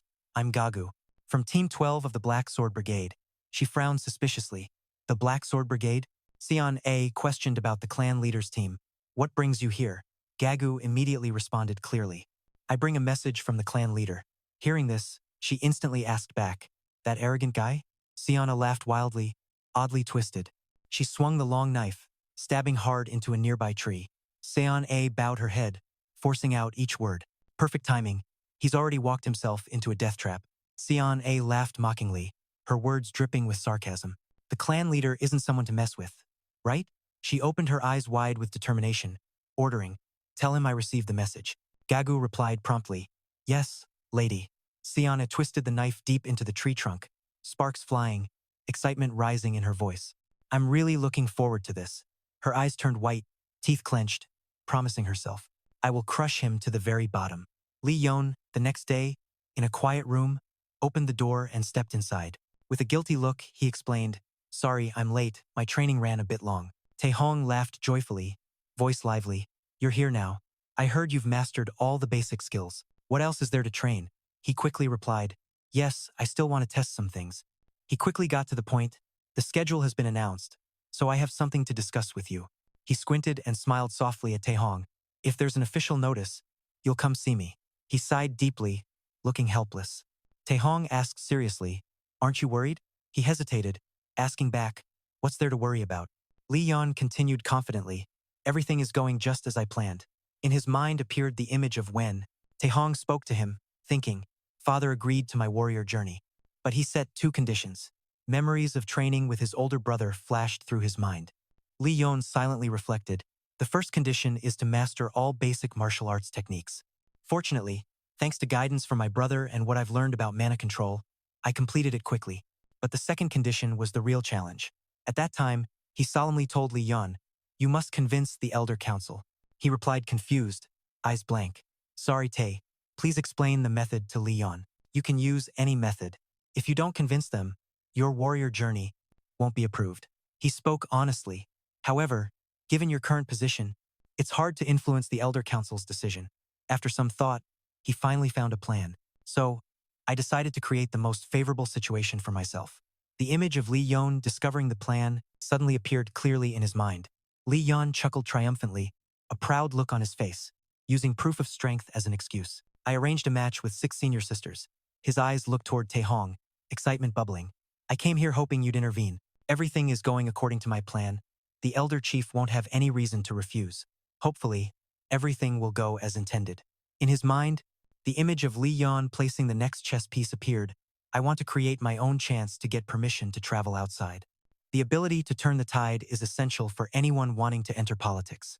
This matter itself is part of the challenge. Taehong's voice echoed, pulling him out of his thoughts. "I just don't understand how you can stay so calm." Lee Yeon answered sincerely, without hiding anything, "Because I trust you've arranged everything carefully." He immediately replied, "That's not what I meant." Worry was clear on Taehong's face as he slowly shared his thoughts. "That girl, I heard you and she don't get along." He asked with curiosity. "With Sion-A's personality, even a duel won't go smoothly. Why choose her in this situation?" Suddenly, he slammed the table hard and shouted, "I have a debt to repay worth 6 billion. Taehong didn't back down and immediately responded, That's exactly what I was talking about. He stood up, questioning, can't you deal with that later? Why put yourself in such a tough spot? Taehong clenched his fist, his voice firm and clear. It's not that I don't think you can do it. He slowly sat down. Taehong held his head, sighing deeply as he confessed his worry. I'm afraid you'll get hurt somehow facing your own sister. He looked intently at the person before him, quietly thinking, he really cares about me? What should I do now? Should I stop this or just let it play out? Lee Yeon asked timidly. Thank you for worrying. The images of Seon-A and the elder chief vividly appeared in his mind. The 6 billion will definitely try to take me down at all costs, and the elder chief will use this chance to hold me back. Lee Yeon clenched his fists, continuing, so this duel isn't just about the warrior's journey. He stood up, gently advising Taehong. Of course, if I lose, it'll be a big problem. But don't worry, Lee Yeon affirmed. No hesitation at all, I will definitely win this match no matter what. A bright morning at a packed stadium, the Elder Council. Official orders were quickly issued to push the duel forward, and soon the duel location was decided. Central Martial Arena, another room with all doors closed. This is Sumu's largest, widest arena and the place where the inauguration ceremony was held. Lee Yeon dressed neatly. He looked outside, silently thinking, already expecting they wouldn't handle this quietly, feeling helpless. He sighed, then muttered, no need to guess. It's definitely the Elder Council President's scheme. The arena outside was ready. Lee Yeon quickly analyzed the Central Martial Arena. It has grandstands surrounding the center, clearly intending a public humiliation to crush my spirit. He closed his eyes tightly, exhaled sharply, and told himself, but that doesn't matter at all. Someone slowly entered the room. Lee Yeon kept thinking. Moreover, Mun Gahwa looked shyly at her, hesitantly speaking. Kid? She looked confused. Lee Yeon observed, then questioned. Has she kept that expression all day? He stepped forward calmly and asked, why are you looking at me like that? Mun Gahwa rubbed her hands, embarrassed. Nothing, really. She kept looking down, noticing her expression. He said, you've been like that all day and still say nothing's wrong? Mun Gahwa struggled to speak, but she was interrupted loudly. I hate all those reckless moves in our clan. Lee Yeon listened calmly. Mun Gahwa continued to show frustration with all those dark whispers behind her back. I don't like her either. Clenching her skirt tightly, Mun Gahwa explained more clearly. 6th Miss is a level 4 warrior, but you just reached level 5. The gap between level 5 and 4 is like night and day. Lee Yeon seemed to understand, adding, that's why 6th Miss is restricted from using magic. She can't use secret techniques or ultimate moves. Mun Gahwa kept her head down, admitting, I know. Her hands started shaking. Mun Gahwa was extremely worried, saying, but what if she loses? She painfully held her head, terrified as she added, if I teach her more magic. Mun Gahwa kept darting her eyes around. She was stunned, shouting even louder, just a little more effort to teach. She seemed to have reached her limit. She let out a desperate scream, if only I had told the clan about the endless matter sooner. Mun Gahwa suddenly snapped back, freezing when a voice called out, stop, Lord Lee Yeon. Mun Gahwa appeared from somewhere, smiling brightly to reassure her. The young master will definitely succeed like always. She grabbed Mun Gahwa's hand, smiling warmly as she said, so, as the young master's master, why don't you say a few encouraging words instead? Mun Gahwa's eyes darkened. She seemed to be carrying a storm of worries inside. Mun Gahwa remained silent. Lee Yeon watched her quietly and thought, she looks like a frightened little animal. His mother must have also lost something in Sumu. And the image of Master Hoa appeared in his mind. Lee Yeon muttered to himself, I know nothing of mother's past. If I wanted to find out, it wouldn't be hard. He stayed silent, lost in thought. But I purposely don't want to know. Lee Yeon started moving forward, still pondering. Because I believe one day mother will tell me herself. He wrapped his arm around Mun Gahwa. Lee Yeon beamed and said, Mother, now's not the time to be like this. You should be happy. Looking at that bright face, Mun Gahwa seemed confused and said, happy? She looked surprised. Mun Gahwa gasped when he said, isn't today the magic day we've been studying together? Will it really shine? And it's going to be a spectacular twist too. A voice rang out. It made everyone look outside. The young master has gone out already. Lee Yeon's eyes filled with determination as he firmly said, watch me, mother. I won't lose. Lee Yeon tightened his grip on the sword, not forgetting to tell Mun Gahwa, feel free to cheer me on from the stands. He excitedly stepped outside. Lee Yeon spoke as if comforting her. If your cheers are too quiet, I'll get sad. You know, on the way to the stands, brilliant light shone inside. Lee Yeon walked down the path, quietly thinking, it's been a long time since I passed through this hallway. Lee Yeon suddenly stopped, standing at a threshold as if affirming, "Since I was born, I have always tried to prove myself." Lee Yeon strode out proudly. Now is the time to put an end to that proof. With sword in hand, he confidently stepped forward. "Let's go." Hundreds watched intently from the arena. A figure with Lee Yeon's determined face appeared. He marched forward fiercely, then suddenly paused, glancing to one side. Tessin and Weizon sat solemnly in a corner. Lee Yeon recognized, and also saw that Father and Lady Bak had arrived, along with Tae Hong, Cho Rang, and Jang Gook. He observed and said, "Uncle and the elders are all here." Lee Yoon quickly scanned forward. He seemed unfazed by the words. "That arrogant bastard stepson." Seon A calmly reached out her hand. She taunted, "Your neck's still too sturdy." "Huh?" Seon A, showing disdain. She kept mocking Lee Yeon.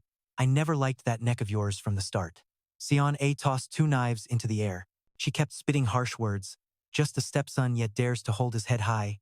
It's already an eyesore." She pointed the knives forward, excitedly saying, "Today I'll break that neck. Just wait and see." Lee Yeon smiled calmly, showing no fear as he said, "Looking forward to it, Seon A." The referee raised his hand and quickly announced, "Then from now on, the duel between 6 ladies and 9 young masters begins." Seon A quickly took her stance.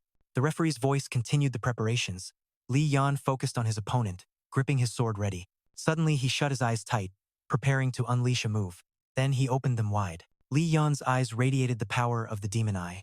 As the referee shouted, "Begin," Seon A suddenly dashed behind him. She rushed forward with fiery knives in hand, throwing them at Lee Yeon. He quickly glanced back. Somehow she had circled behind him, but Lee Yeon stood perfectly still, as if he could see everything, and thought. 3 throwing knives came from behind. 2 more flew straight at Lee Yeon. He gripped his sword tightly while analyzing. Unseen when thrown, 2 daggers fly from the front, with countless fiery knives hovering around Seon A. She's arrogant with her technique, the throwing knife skill. The powerful daggers rush forward, surrounded by blazing red flames. This is Seon A's unique skill, channeling demonic energy and force into the daggers before launching them. She narrowed her eyes ahead. In her hands are countless daggers that look like blazing flames, called the burning blades. The knives fly at Lee Yeon from all directions. He quickly assesses and thinks, "Can't dodge this," so he raises his sword. Lee Yeon's eyes widen as he channels his power. Then, a sharp slash cuts through the air like a tear. Thunderstorm transforms, and the daggers affected by the strike instantly change direction. Seon A struggles to leap back, cursing irritably. She lands as Lee Yeon's silhouette emerges through the smoke. He suddenly sneers with contempt. Lee Yeon taunts, "I've heard a lot about Seon A's amazing throwing knife skill." Yet Lee Yeon's face is totally calm. He looks at her coolly and continues, "Turns out it's not as scary as I thought." Seon A instantly flies into a rage. She pulls more daggers from her clothes. She shouts, "You're dead for sure," and charges at Lee Yeon, who stands his ground. She wildly slashes at Lee Yeon. Seon A bitterly thinks, "Some brat who's barely bloodied dares to act tough?" Her eyes blaze with fury. Seon A grips her knife tighter. "I'll personally teach you a lesson." Daggers keep flying at Lee Yeon, who braces to block each strike. He watches Seon A carefully, tracking her moves. He analyzes her movements. They're like a circus artist juggling many blades at once. The stabbing attacks come from weird angles. This secret technique only works with superhuman reflexes and vision. Without seeing the full picture, it's impossible to perform. Suddenly, Lee Yeon smirks oddly, thinking calmly. Now Lee Yeon launches forward, thinking, "This was all bait for my real move." Lee Yeon rushes at her. Seon A and he face off, forcing a direct attack. Her blazing daggers are ready, quickly targeting him. Lee Yeon swings his sword. The slash nearly grazes Seon A. He tightens his grip, raises the sword high, preparing his ultimate move. Lee Yeon stares down Seon A, ready to strike straight at her. She stares back, frozen in shock. Seon A silently warns herself danger is near. She quickly blocks with 2 daggers, bracing for impact. The clash explodes with sparks flying everywhere, their massive powers colliding. A thunderous shockwave rumbles, dust filling the air. The crowd buzzes with excitement. What's going on? Could the second sun really be this strong? Or is it just an illusion? Lee Yeon emerges from the dust, standing in the center, frowning in confusion, silently wondering, did I underestimate him? Dust still swirls at Seon A's feet. The air is tense. Strangely, she clenches her dagger tightly, grinding her teeth in frustration, thinking back to the sword clash. He rolled back to disperse the impact, breaking her dagger. She looks at it puzzled. A second-rate guy who can even perform the clan's secret technique? Seon A throws the broken dagger aside, her face full of resolve, thinking, If I got hit by that, I'd be done for. She quickly gets up, gripping her weapon tightly. You still have another killing move? She faces Lee Yeon again, testing him with words. But unfortunately, that move channels power into the blade. Siana charges like a beast. You should have saved that for a more important moment. Not now. Lee Yeon keeps watching, focusing more sharply than before. But is he really charging head-on again? She keeps swinging daggers at Lee Yeon, who dodges non-stop. Siana spins in midair. Lee Yeon raises his hand to block. Siana circles behind, her scary face smirking arrogantly. What now? Come on, talk big again. Siana shoves a dagger at Lee Yeon, who instantly raises his sword to block. Leaping non-stop at a dizzying speed, he instantly assessed. Swift combos, unpredictable moves. Lee Yeon blocked each strike one by one, then dodged to observe and analyze. I can block, but the speed is insanely fast, making counterattacks far from easy. Lee Yoon's eyes suddenly blaze. He stared straight ahead, but Lee Yeon caught every step she took in his gaze, carefully pondering. Everything's clear before me now. Lee Yeon easily dodged the attack, meticulously watching and trusting his instincts. I can feel every blade strike, and my demonic eye fully detects the attack's direction. Lee Yeon smiled faintly. He muttered the reason behind this fight, the very reason he was determined to spar with Sion-A. Lightning crackled around him. He calmly thought, because my power perfectly counters Sion-A's technique. Siana caught Lee Yeon's gaze and silently screamed in fury at those eyes. She seemed to regain her composure. She carefully analyzed the edge of her blade technique. Its strength lies in stealth and speed. But once everything is detected, Sion-A's fighting style has to be restricted. She quickly recalled the last attack. Sion-A realized and analyzed, if I rush in with brute force, I'll run into that deadly move from before. She began channeling energy, electricity crackling all around. Sion-A struggled with this mana limitation. If only I could remove just a tenth of this restriction, I could use high-level energy skills. Sion-A recalled her training. Bitterly, she thought, all this past year, I've only focused on revenge. That brat had to be crushed. I shattered his pride. She killed many targets. Siana panted after brutal fights, until her opponents begged for mercy. She looked up, smiling wildly, struggling to think about her current situation, never expecting to end up like this.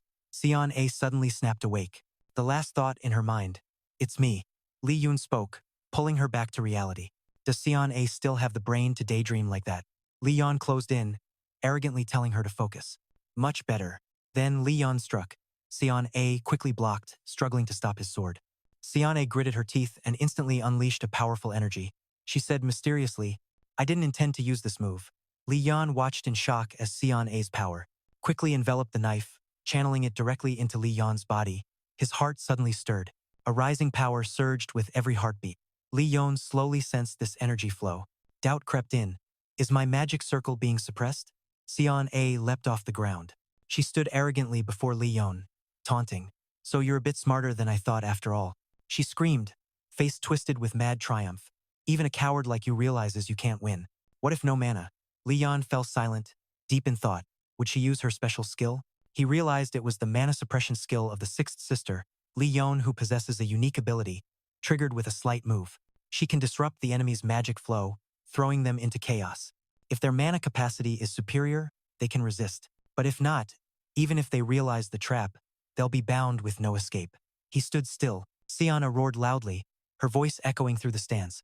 Nowhere left for you to run. A surge of power ran through Lee Yeon's body. But there's one thing she didn't know. Sion-A's eyes widened in shock at the scene in the stands. No way. Lee Yeon was radiating an even stronger magical power than before. She stammered, how can you still use magic? My spells originally were completely different from all the others. Below, the sunlit crowd pressed together waiting. Sunlight mixed with the buzzing atmosphere. It's gonna be okay. Moon-ga-hwa clasped her hands tight, trembling, trying to calm herself. It's gonna be okay. Her whole body shook in waves, making each breath harsh and heavy. That kid's incredible. Moon-ga-hwa's gaze went blank. Her lips barely moved, whispering words only she could hear. That's right, it won't happen like before. But those negative thoughts keep replaying in my head. But if Kawa was here, noticing Moon-ga-hwa's slight tremble, she'd be worried about you. Elder Lee Yeon. Moon-ga-hwa, didn't you hear her words? Moon-ga-hwa squeezed her eyes shut, trying to block out the fear. What if I end up in the same situation again? She's lost in her own swirling thoughts. What am I supposed to do then? Asterisk. Suddenly, a voice rang out ahead of Moon-ga-hwa, pulling her from the chaos in her mind. You good? In front of her, two young men were whispering. Not just good, that foundation's rock solid makes you want to respect him. They finished speaking. From behind Manhwa came another voice. What kind of qigong skill is that? The guy next to him shook his head. Isn't that the secret demonic energy technique of the Sungmu clan? Their next words shocked her. Heard the kid just turned 15 this year. Turning back to Lee Yeon on the stands, his eyes flashed, body leaning slightly forward as he unleashed the thunder qigong technique. His sword struck down, the impact sending shockwaves that made the ground tremble like it might explode. Forcing Seon-ae to quickly retreat to avoid the blow, Lee Yeon swung his sword backward. His cold gaze tracked her every step as she backed up, trying to keep a safe distance. Before Seon-ae could stabilize, Lee Yeon immediately launched his next attack. The sword tip tore through the air, charging forward with speed and power, giving no chance for counterattack. The Dim La Qigong. She saw red energy blasts piercing like arrows, rushing straight at her with terrifying speed, making her breath catch. Before Seon-ae could strike, the red energy coils wrapped around her body like invisible chains, tightening every muscle, rendering her movements powerless. On this side, he rushed forward like the wind from where he stood. Lee Yeon's movement was decisive and fluid, slicing a wave of energy through the space. Using the Satfang Qigong to cut the bonds holding Seon-ae, this made her eyes widen. Her look filled with disbelief, staring at his proud gaze. She clenched her teeth tighter. He actually cut through Diemla with Satfang? On the stands, Mungahua's body slowly relaxed. Thunder, Diemla, Satfang, all Qigong skills he and the kid created together. Her hand clenched tightly, reflecting the quiet determination rising within her. Those chaotic feelings were now completely cleansed. Mungahua's eyes gradually brightened, like a fire reignited. That's right, I have to win. From earlier until now, she finally smiled brightly, like the dawn. You really are a genius. Looking at the chaotic scene beside her, she still couldn't believe it, silently asking herself, how is this even possible? Seon-ae's eyes widened to the max, her gaze a mix of shock and panic. She was clearly powerless to use her demonic energy before, so how could she still use it now? At that moment, Lee Yeon kept his distance from her. Seon-ae stared intently at him while he squinted, observing every shift on her face. There was one thing Seon-ae didn't know. A blue aura enveloped Lee Yeon and his sword. He smirked slightly. My demonic energy technique is different from theirs, it only needs my own energy to use it. Then Lee Yeon slowly stepped forward, his calm yet sharp gaze speaking with steady voice. Now, let me handle this. As he spoke, his whole body closed in on Seon-ae, making the air around them tense. Watching Lee Yeon's move, she could only think one word: fast. His sword swung decisively. The blade flashed through the air, knocking Seon-ae flying backward. She barely managed to catch herself with her hands. After flying a good distance, bracing herself with her arms, Seon-ae trembled from the impact. Her muscles tensed, trying to keep her balance and not fall. Damn, he didn't even know when he started. Swinging the sword down from above towards her, the speed so fast all you could hear was the wind slicing past the blade. Seon-ae quickly stepped back, slamming her sword down onto the ground with a loud clash. The earth cracked beneath her feet, sending out a wave of power. She gritted her teeth. How is this possible? How can I be overwhelmed like this? Seon-ae was trying to defeat him, her thoughts spinning like a fierce storm, but then her gaze suddenly hardened. Frozen for a moment, Seon-ae glanced up toward the second floor of the stands, spotting someone there. The air around her suddenly darkened like a heavy cloud, casting a shadow over Seon-ae's mind. Upstairs, a sharp, piercing gaze was locked on her, cold and cutting like a blade. On the stands, she sat like a queen, regal yet radiating a dark, powerful presence. Her icy gaze fixed directly on Seon-ae standing below. Facing that stare, Seon-ae suddenly gasped, heart tightening with fear. A creeping dread sank deep into her chest. Her body began to tremble, lips quivering. Seon-ae poured all her strength into the hand gripping her dagger. A brilliant orange-yellow aura spread around her. She clenched her teeth, eyes burning with rage, then let out a loud roar. Just from being the youngest, that blazing magic erupted around Seon-ae. Even Lee Yeon across from her couldn't help but be stunned. The amount of magic was terrifying. The dagger in her hand began to levitate, and Lee Yeon's eyes flashed with surprise. Forcing the magic no longer caused internal injury. What? Seon-ae's daggers slowly transformed, splitting into smaller ones floating around her. Her magic grew stronger and stronger, spreading throughout her body like an uncontrollable raging fire. Magic enveloped, countless daggers hovering in midair. Seon-ae raised her hand, her gaze flashing with desire, cold and ferocious as if ready to devour Lee Yeon alive. She thrust her hand forward fiercely. I will kill you no matter what. Chi Hong on the stands jumped up, shouting loudly, that's against the rules. As soon as he finished, her daggers shot toward Lee Yeon at lightning speed. "Stop her!" But he showed no fear, gripping his sword tightly, quietly channeling magic into its blade. Lee Yeon's eyes gleamed golden, the sword glowing with each pulse, magic spreading from the hilt to the blade in a blue light. Suddenly, Lee Yeon exhaled deeply. His breath echoed softly yet powerfully.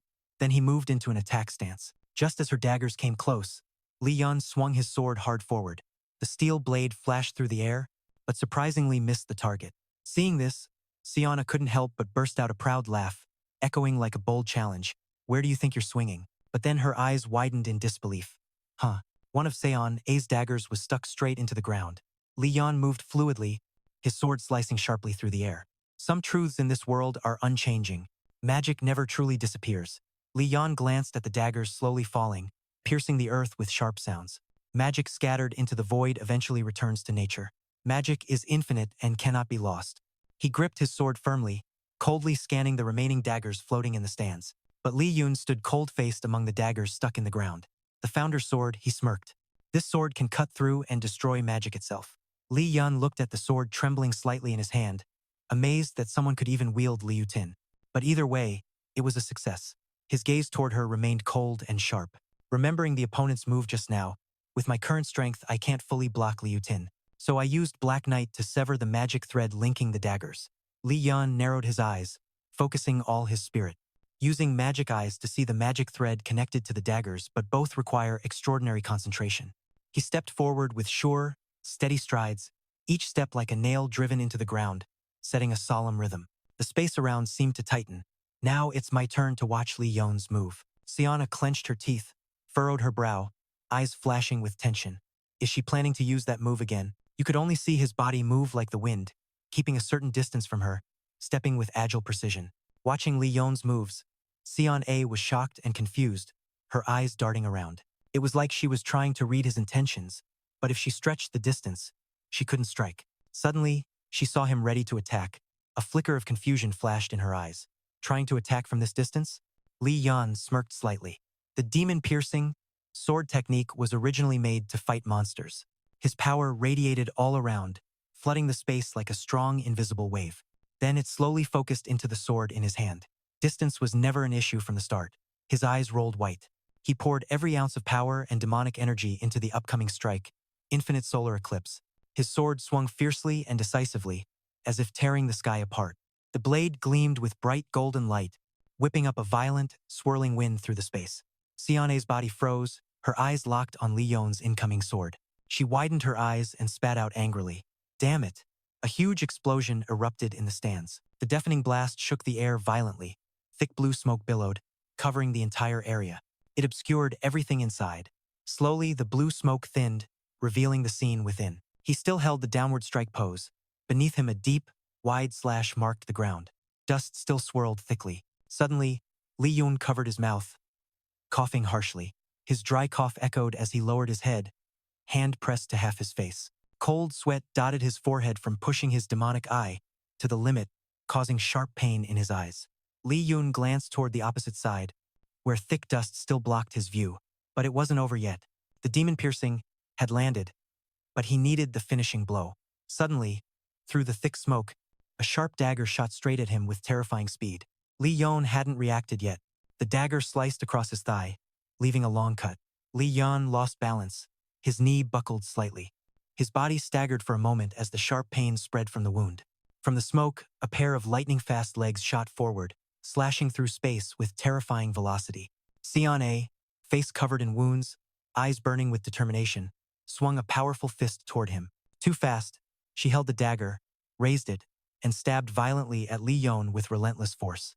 This move was seriously dangerous. He pushed strongly off the ground with his foot, creating immense force that cracked the earth beneath him.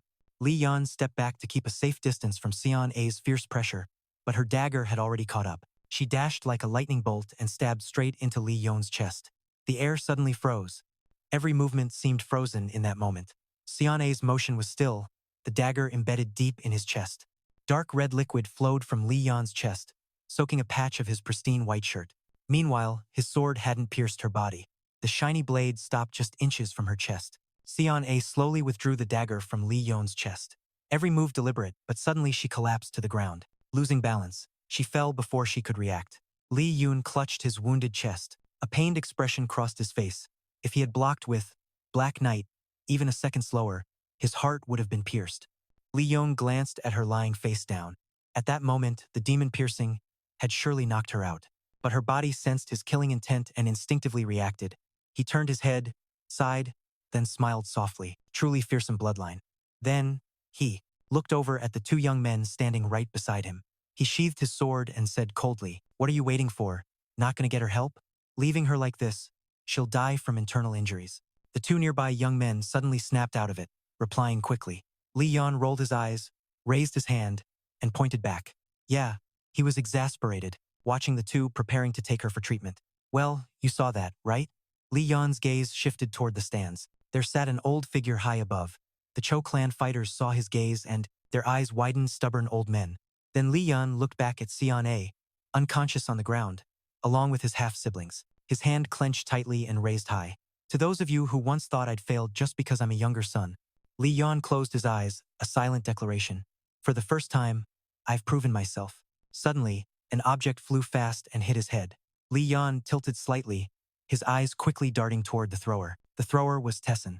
His gaze was serious, but his hand gave a gesture full of encouragement and congratulations. Behind him, a young man's loud applause erupted from the stands, spreading like a powerful wave of support. This surprised Lee Yeon down below. His eyes widened in astonishment as he felt the crowd's enthusiastic backing from the stands. Gi-ong's voice echoed excitedly. "My kid is truly amazing." She was up above, energetically waving her arms, her face blooming with joy. "Damn, I knew it all along." Kawa anxiously tugged Mungahwa's sleeve. "Elder, please stay calm." Her shout still echoed in Lee Yeon's ears. "My kid is the best." He blushed, quickly covering his reddened face. "Oh man, even your words carry magic power." Tessin's people appeared in the stands, quickly drawing everyone's gaze. Lee Yeon looked toward them, and Tessin spoke first, in a deep, warm voice. "Outstanding." He smiled gently, eyes sparkling. "Father probably won't be pleased." He wasn't the type to praise his child in front of others. Tessin eyed Lee Yeon sharply. This kid chose Taehong and rearranged the board, picking the sixth player to make the match unfold exactly as planned. His eyes reflected seriousness and rich experience. An opponent whose elemental advantage beats anyone else. Those unaware would think sixth player must win. He sank into deep thought. Easier said than done, but among all here, how many could pull that off? He spoke powerfully yet praised. "You've proven yourself, so I acknowledge you're qualified to leave the family." According to martial artist rules, Lee Yeon placed his hand on his chest, bowed respectfully to his father. Then he smiled softly, remaining silent with his head bowed. Tessin noticed Lee Yeon's expression and said, "But it seems you still have something to say?" Lee Yeon smiled as if his purpose had been reached. Lee Yeon lifted his head, calm eyes meeting Tessin's. As expected, he couldn't hide anything from his father about external affairs. The reward for this trial was permission to join the martial artist ranks, and his father couldn't grant anything beyond that. He nodded slowly, voice firm. "Then please allow me to speak." Lee Yeon paid close attention, as if silently confirming the understanding across. Of course, with father's approval. Though still injured from the match, he stood straight and declared boldly, "I've gained enough strength to complete my academy program early." This had been personally verified by father. Lee Yeon looked at those ahead with mature determination. "I also went to Tiani Mountain and passed the bloodless dream trial." He watched Tessin's every expression, thinking, now father has handed decision power to the elders, so the reward must be addressed to them. Still, Lee Yeon didn't lose heart, clenching his fist. "I've proven everything, and all conditions are met." He immediately focused on Cho Rang. But why did the elders not trust him and challenge him without reason? Lee Yeon stood firm, raising his hand to explain clearly. "After this match, the sixth was badly injured, and I'm barely standing here reporting." The elder's eyes narrowed as he locked onto Lee Yeon's gaze, hearing every word he spoke about himself. Though feeling the elders were pressuring him, Lee Yeon remained resolute, clutching his chest, thinking, "At 15, even if my words are harsh or disrespectful, it will be forgiven. This age rarely gets chances, so I must use it wisely." Meanwhile, Tashin stood beside him, defending Lee Yeon, the elder head. "Please answer this kid's questions." Cho Rang gripped his staff tightly, silent. Finally, after a tense silence, he smiled faintly, seeming to understand some misunderstanding. "Until now, all matters related to martial artist ranks have been decided by the Elder Council." He just gave a knowing smile, silently listening. The family rules clearly state no distinction between primary and secondary heirs. Could it be that the elder council just ignored the family rules? As soon as the words ended, Lee Yeon immediately objected inside. With a sly smirk full of meaning, deliberately mentioning the word secondary heir, something even I have never brought up. Revealing a hint of sadness about his origins, he continued questioning. Could it be that the elder council actually brought this up? Under pressure from both logic and emotion, Cho Rung finally voiced his concern. Yeah, he's too young to rush into the warrior path. If he runs into the original champion, it's almost unavoidable. Lee Yeon seized the chance. He immediately asked skeptically, then why must it be the sixth warrior? Everyone knows the sixth is way stronger than me. Arguing about age again, the elder sweated nervously and replied, that island. But Lee Yeon pressed on. I've read the official notice. It clearly states the trial will be against someone just returned from the warrior path. Lee Yeon said excitedly, then shouldn't the seventh warrior step up? If not the seventh, then there must be others. Taehong cleared his throat to curb his boldness, but inwardly he was quietly amused. This brat's clever, he set the board and is now cornering the elder council head. Well played, a smart kid indeed. Tishin was a bit suspicious and said, did you pick the sixth warrior for this moment? Meanwhile, Cho Rung could only offer a shaky explanation. I just thought the sixth warrior was the most suitable for this trial. But Lee Yoon wasn't letting it go. If that's true, the duel should have been held in private, not in front of everyone here. He clenched his fist and spoke clearly. So I want to hear your reasoning. Stern-faced, he bluntly demanded. Why did the elder council organize the trial like this? Tessin couldn't help but admire him. He looked at the elder's pale face with some amusement. That's a bold move, but if not careful, the elder council might come off as bullying a kid. Tessie quickly intervened, returning to a serious tone and decisively declared, enough. He shot a displeased glance at the elder council head, the tribe's senior elder, giving a warning. Tae-shin reminded Lee Yeon of his mistake. It's understandable to be hot-headed right after a duel, but your words were disrespectful. He bowed his head. Sorry. Yes, I admit my fault. But the elder made a deeper observation. Still, if we just let it slide, I'm afraid it won't end well. What did the elder council head mean? The elder showed no sign of movement. Just glanced at Cho Rung, sighed helplessly inside. Just a secondary heir. Yet being pressured like this is really unfair. In the end, he admitted, I also admit there are parts of this trial that are hard to explain. The elder council should offer a worthy reward. Lee Yoon understood his intention, bowed seriously. I also apologize for my disrespect. But he didn't stop there, adding, I'm just doing what's right. Everyone here had different attitudes and didn't dare expect an excessive reward. Cho Jang was startled by Lee Yeon's concluding words. I only asked to receive what's rightfully mine. A few days after the duel ended, the scene was peaceful under the morning sun shining on the intricate wooden windows. Inside, Lee Yeon lay on the bed, sighing softly. His eyes thoughtful, then he suddenly murmured sadly, never thought I'd miss Tianvi Mountain one day. Though frustrated inside, Lee Yeon couldn't help but sigh, holding back his emotions, until his body fully recovered. Why did the familiar warnings echo in his mind? Hey, you're injured, where do you think you're going? Little brother isn't fully healed yet. You can't. He felt down and blamed himself silently. If only I had healing pills, I'd be better by now. Suddenly, a knock at the door startled him. Lee Yeon turned his head in surprise. Sitting up, he straightened his posture and invited, come in. The door opened, and a familiar voice made Lee Yeon pause. Startled, Lee Yeon turned his head. He sat up, adjusted his serious posture, and invited, come in. The door opened, and a familiar voice echoed, leaving Lee Yeon momentarily stunned. It had been a long time since he'd seen the young master. Right after, 3 close friends entered the room. With a bright smile, you doing well these days? Cho and Ha spoke first, showing concern. Wanted to visit right when you got back to the clan, but heard you were busy, Kim Han added, then asked about his health. Are you still doing okay? He smiled, waving his hand. Don't worry, no matter what, I'd never skip meeting you guys. Lee Yeon pointed to the chair. Bring a seat over, make yourself comfortable. After everyone settled around the bed, he smiled and asked back, are you all doing well? Cho and Ha nodded happily. Of course. He beamed, recalling old times. Had some trouble, but thinking back, it was just people being wary of me. That's a good way to think. Kim Han beside him, unlike his calm appearance, was very excited, asking, what cultivation did you do to get so strong?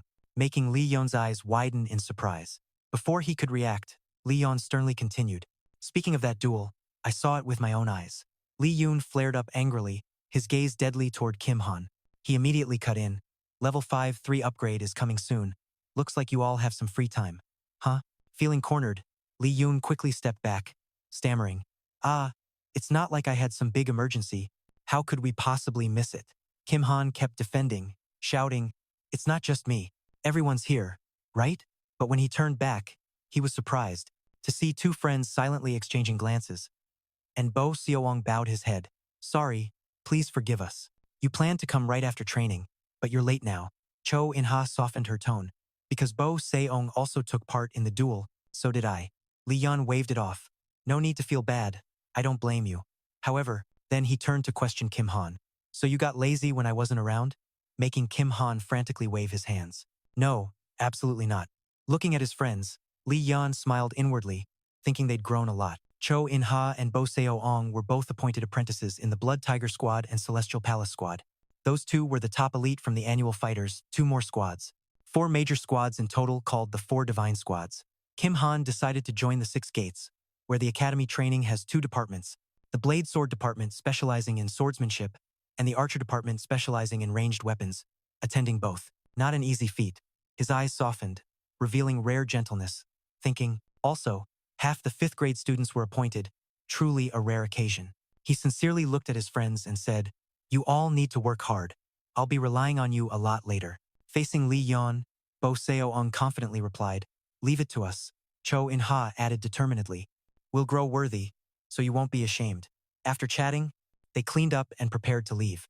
"Well then, with your permission."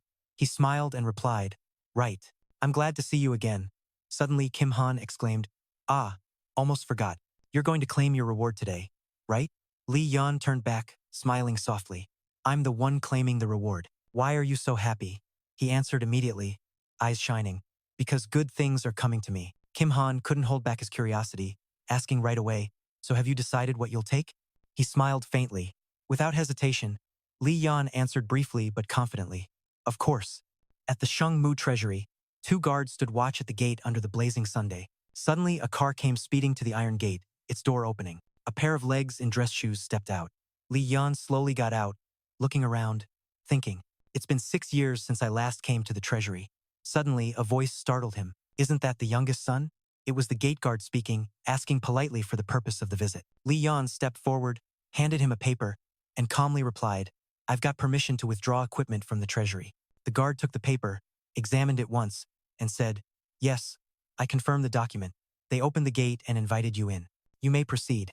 Just as he was about to enter, another voice called out, "The young masters are still just gatekeepers." They shyly raised their hands and sincerely said, "This competition really moved me deeply.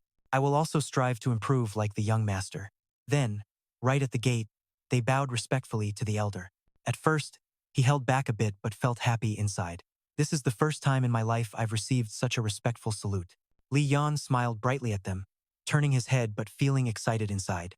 "Until now, most only despised, and looked down on me for my low status." He didn't forget to reply to the gatekeepers, "Thank you for thinking that way. To live up to that, I will try even harder." Then, he slowly stepped inside alone. The secret vault is jointly managed by the Administrative Institute and the Elders Council. Before starting this mission, Lee Yeon had to undergo a full body scan. If the Administrative Institute handles storage and maintenance, then research and equipment access fall under the Elders Council's authority. His eyes softened hearing this because he had requested compensation from the Elders Council director. Lee Yeon recalled the scene. "I only did what I had to, so I didn't dare expect any unreasonable reward." His face was serious as he expressed his wish to only receive the items chosen in the equipment selection ceremony. That day, Cho Jung asked in surprise, "Didn't you already choose a weapon and wear it at your side?" He questioned Lee Yeon suspiciously. "You only took one weapon then. Now you want to claim all of them?"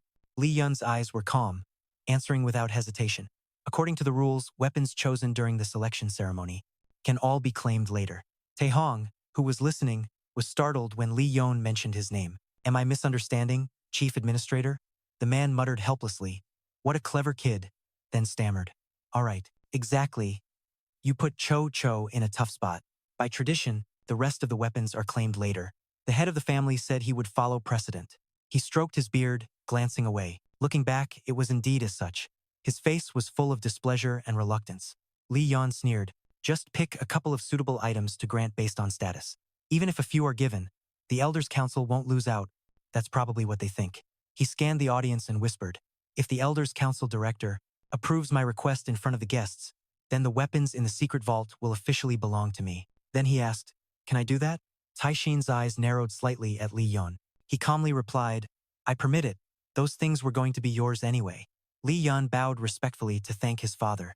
As he bowed, Taishin continued, of course.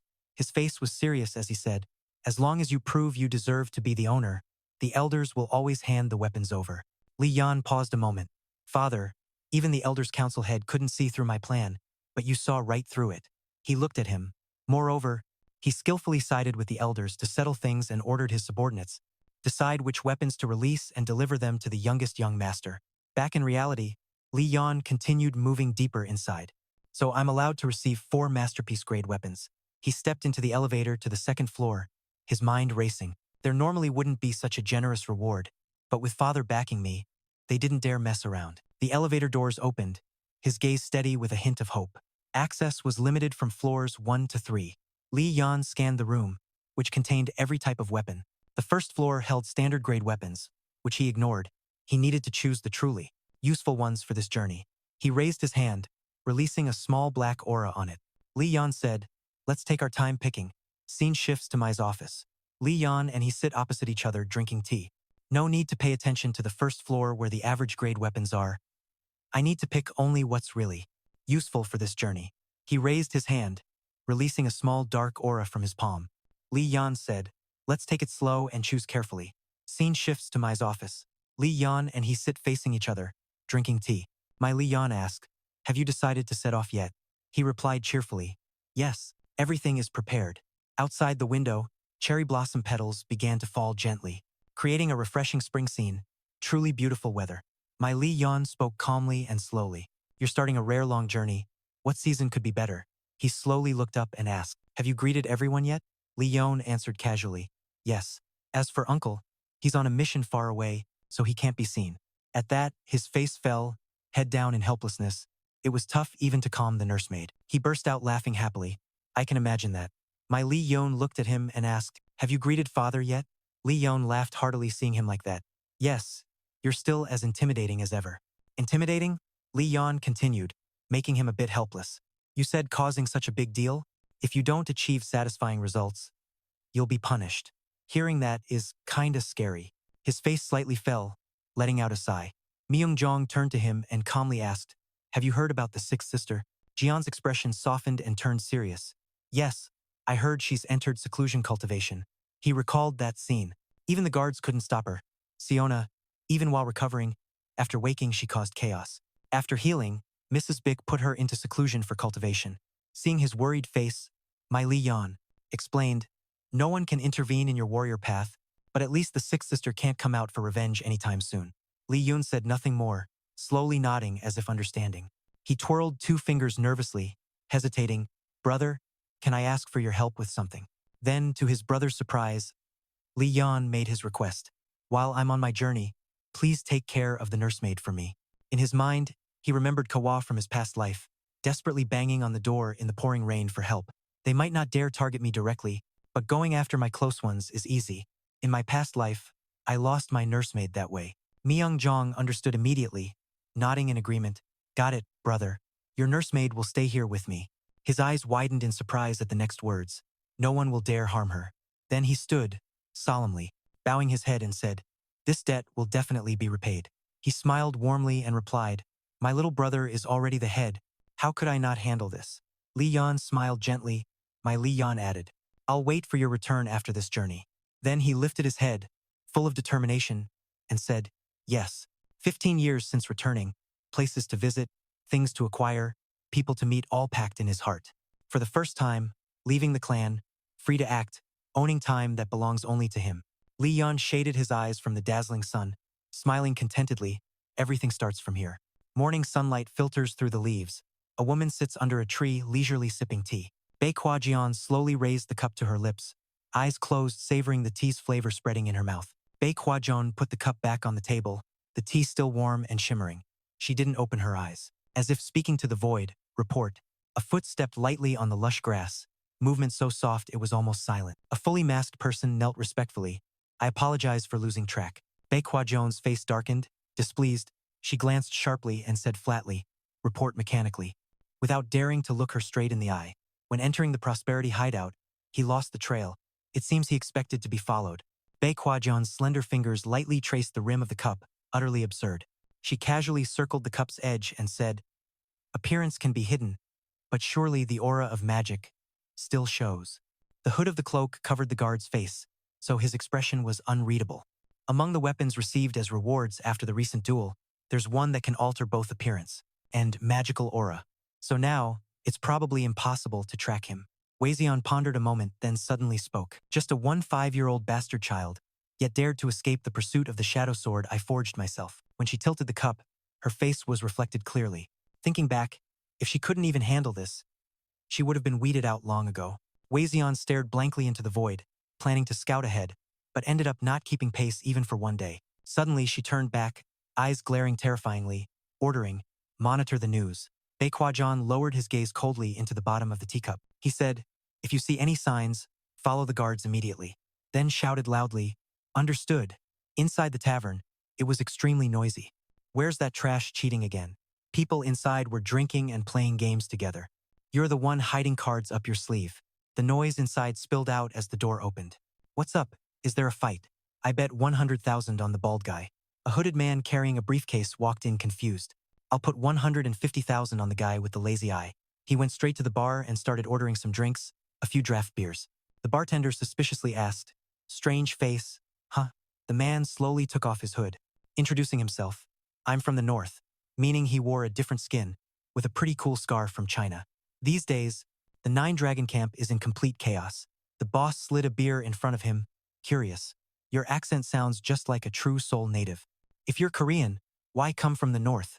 Lee Yeon calmly took the beer and replied, "I ran away back then, still clueless about everything." The man pressed further, "What's your name?"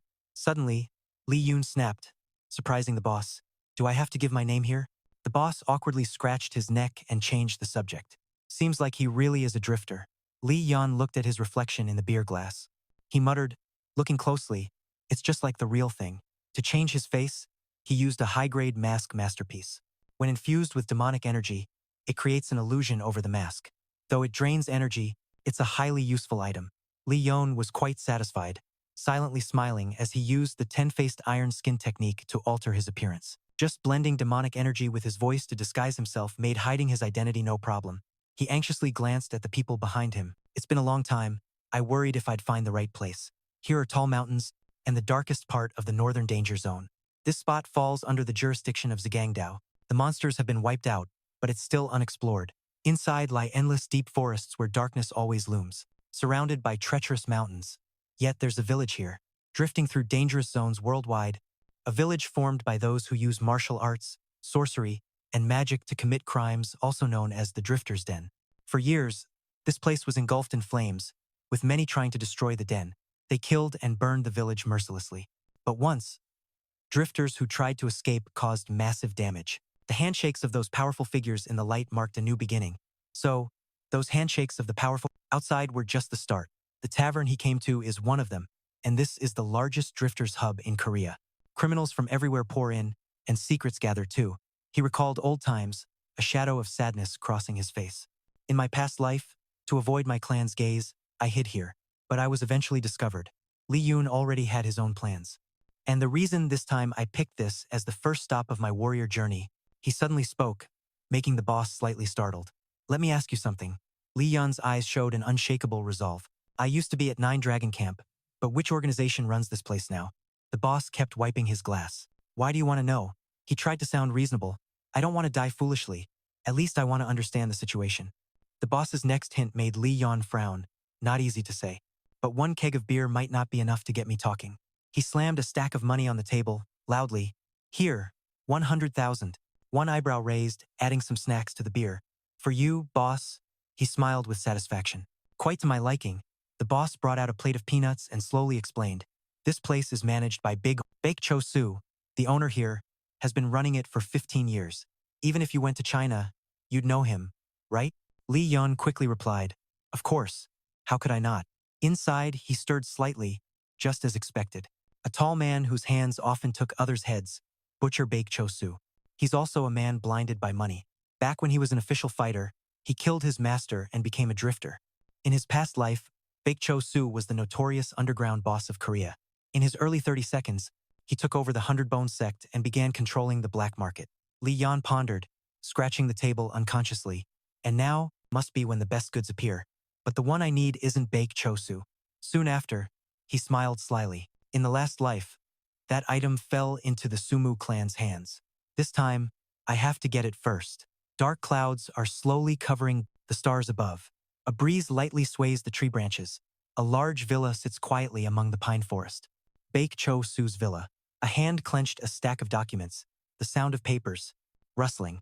With a flick of his hand, Baek Cho-soo slapped the papers and smiled lightly. Indeed, the black market is even more lucrative than the street vendors leading the 100 Bone sect. Baek Cho-soo laughed joyfully, speaking to Dong Ji-soo. CEO Dong Ji-soo, you've worked hard. He lowered his head, a bit resentful. I knew I was right bringing you here. CEO Dong Ji-soo and Baek Cho-soo still wore that sly smile. There was something off in that grin.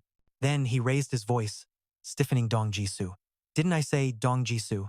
Baek Cho-soo slammed a stack of documents on the table, keeping his expression perfectly controlled. He swayed closer to Dong Ji-soo. I told you, I'm not tying you down. Baek Cho-soo placed a hand on Dong Ji-soo's shoulder, lowering his voice. If you feel strong enough to take charge, you can leave anytime. His whole body trembled, forcing a fake smile. Dong Ji-soo stammered out just one sentence, hesitating several times. I'll be more careful. Baek Cho-soo turned away, reminding him, yeah, smile like that, it's easier on the eyes. I really do value you, Dong Ji-soo. He glanced at him sharply and warned. Didn't you go to a prestigious university and make all that money because of me? Dong Ji-soo just bowed his head, resigned. Yes, boss. Baek Cho-soo started staring at the piles of papers on the desk, shifting back to business. He leaned on the table and sighed. This time, the black market tickets released were too few, which worried me, but it turns out the VIPs liked it. Baek Cho-soo's pupils narrowed slyly. But what if we increase the number of tickets a bit? Dong Ji-soo blinked slightly, suggesting to keep the invitation count extremely low and only release them quarterly. That way, it keeps the current client layers intact. He shrugged, showing understanding. Right, Dong Ji-soo, you'll nail it. No matter how bright the moon outside, it can't light up the dark heart ruling this mansion. But remember, our goal isn't this shabby place, it's far above, way up there. Dong Ji-soo crossed his arms. Why don't you dare move while Cho-soo's rambling? You once said you wanted to quit all this shady business, right, Dong Ji-soo? Moonlight started shining on him from outside. What we need from the black market is money and connections. In the dark, Baek Cho-soo looked like a demon revealing himself under the moonlight through the window. With that, we'll step into the light.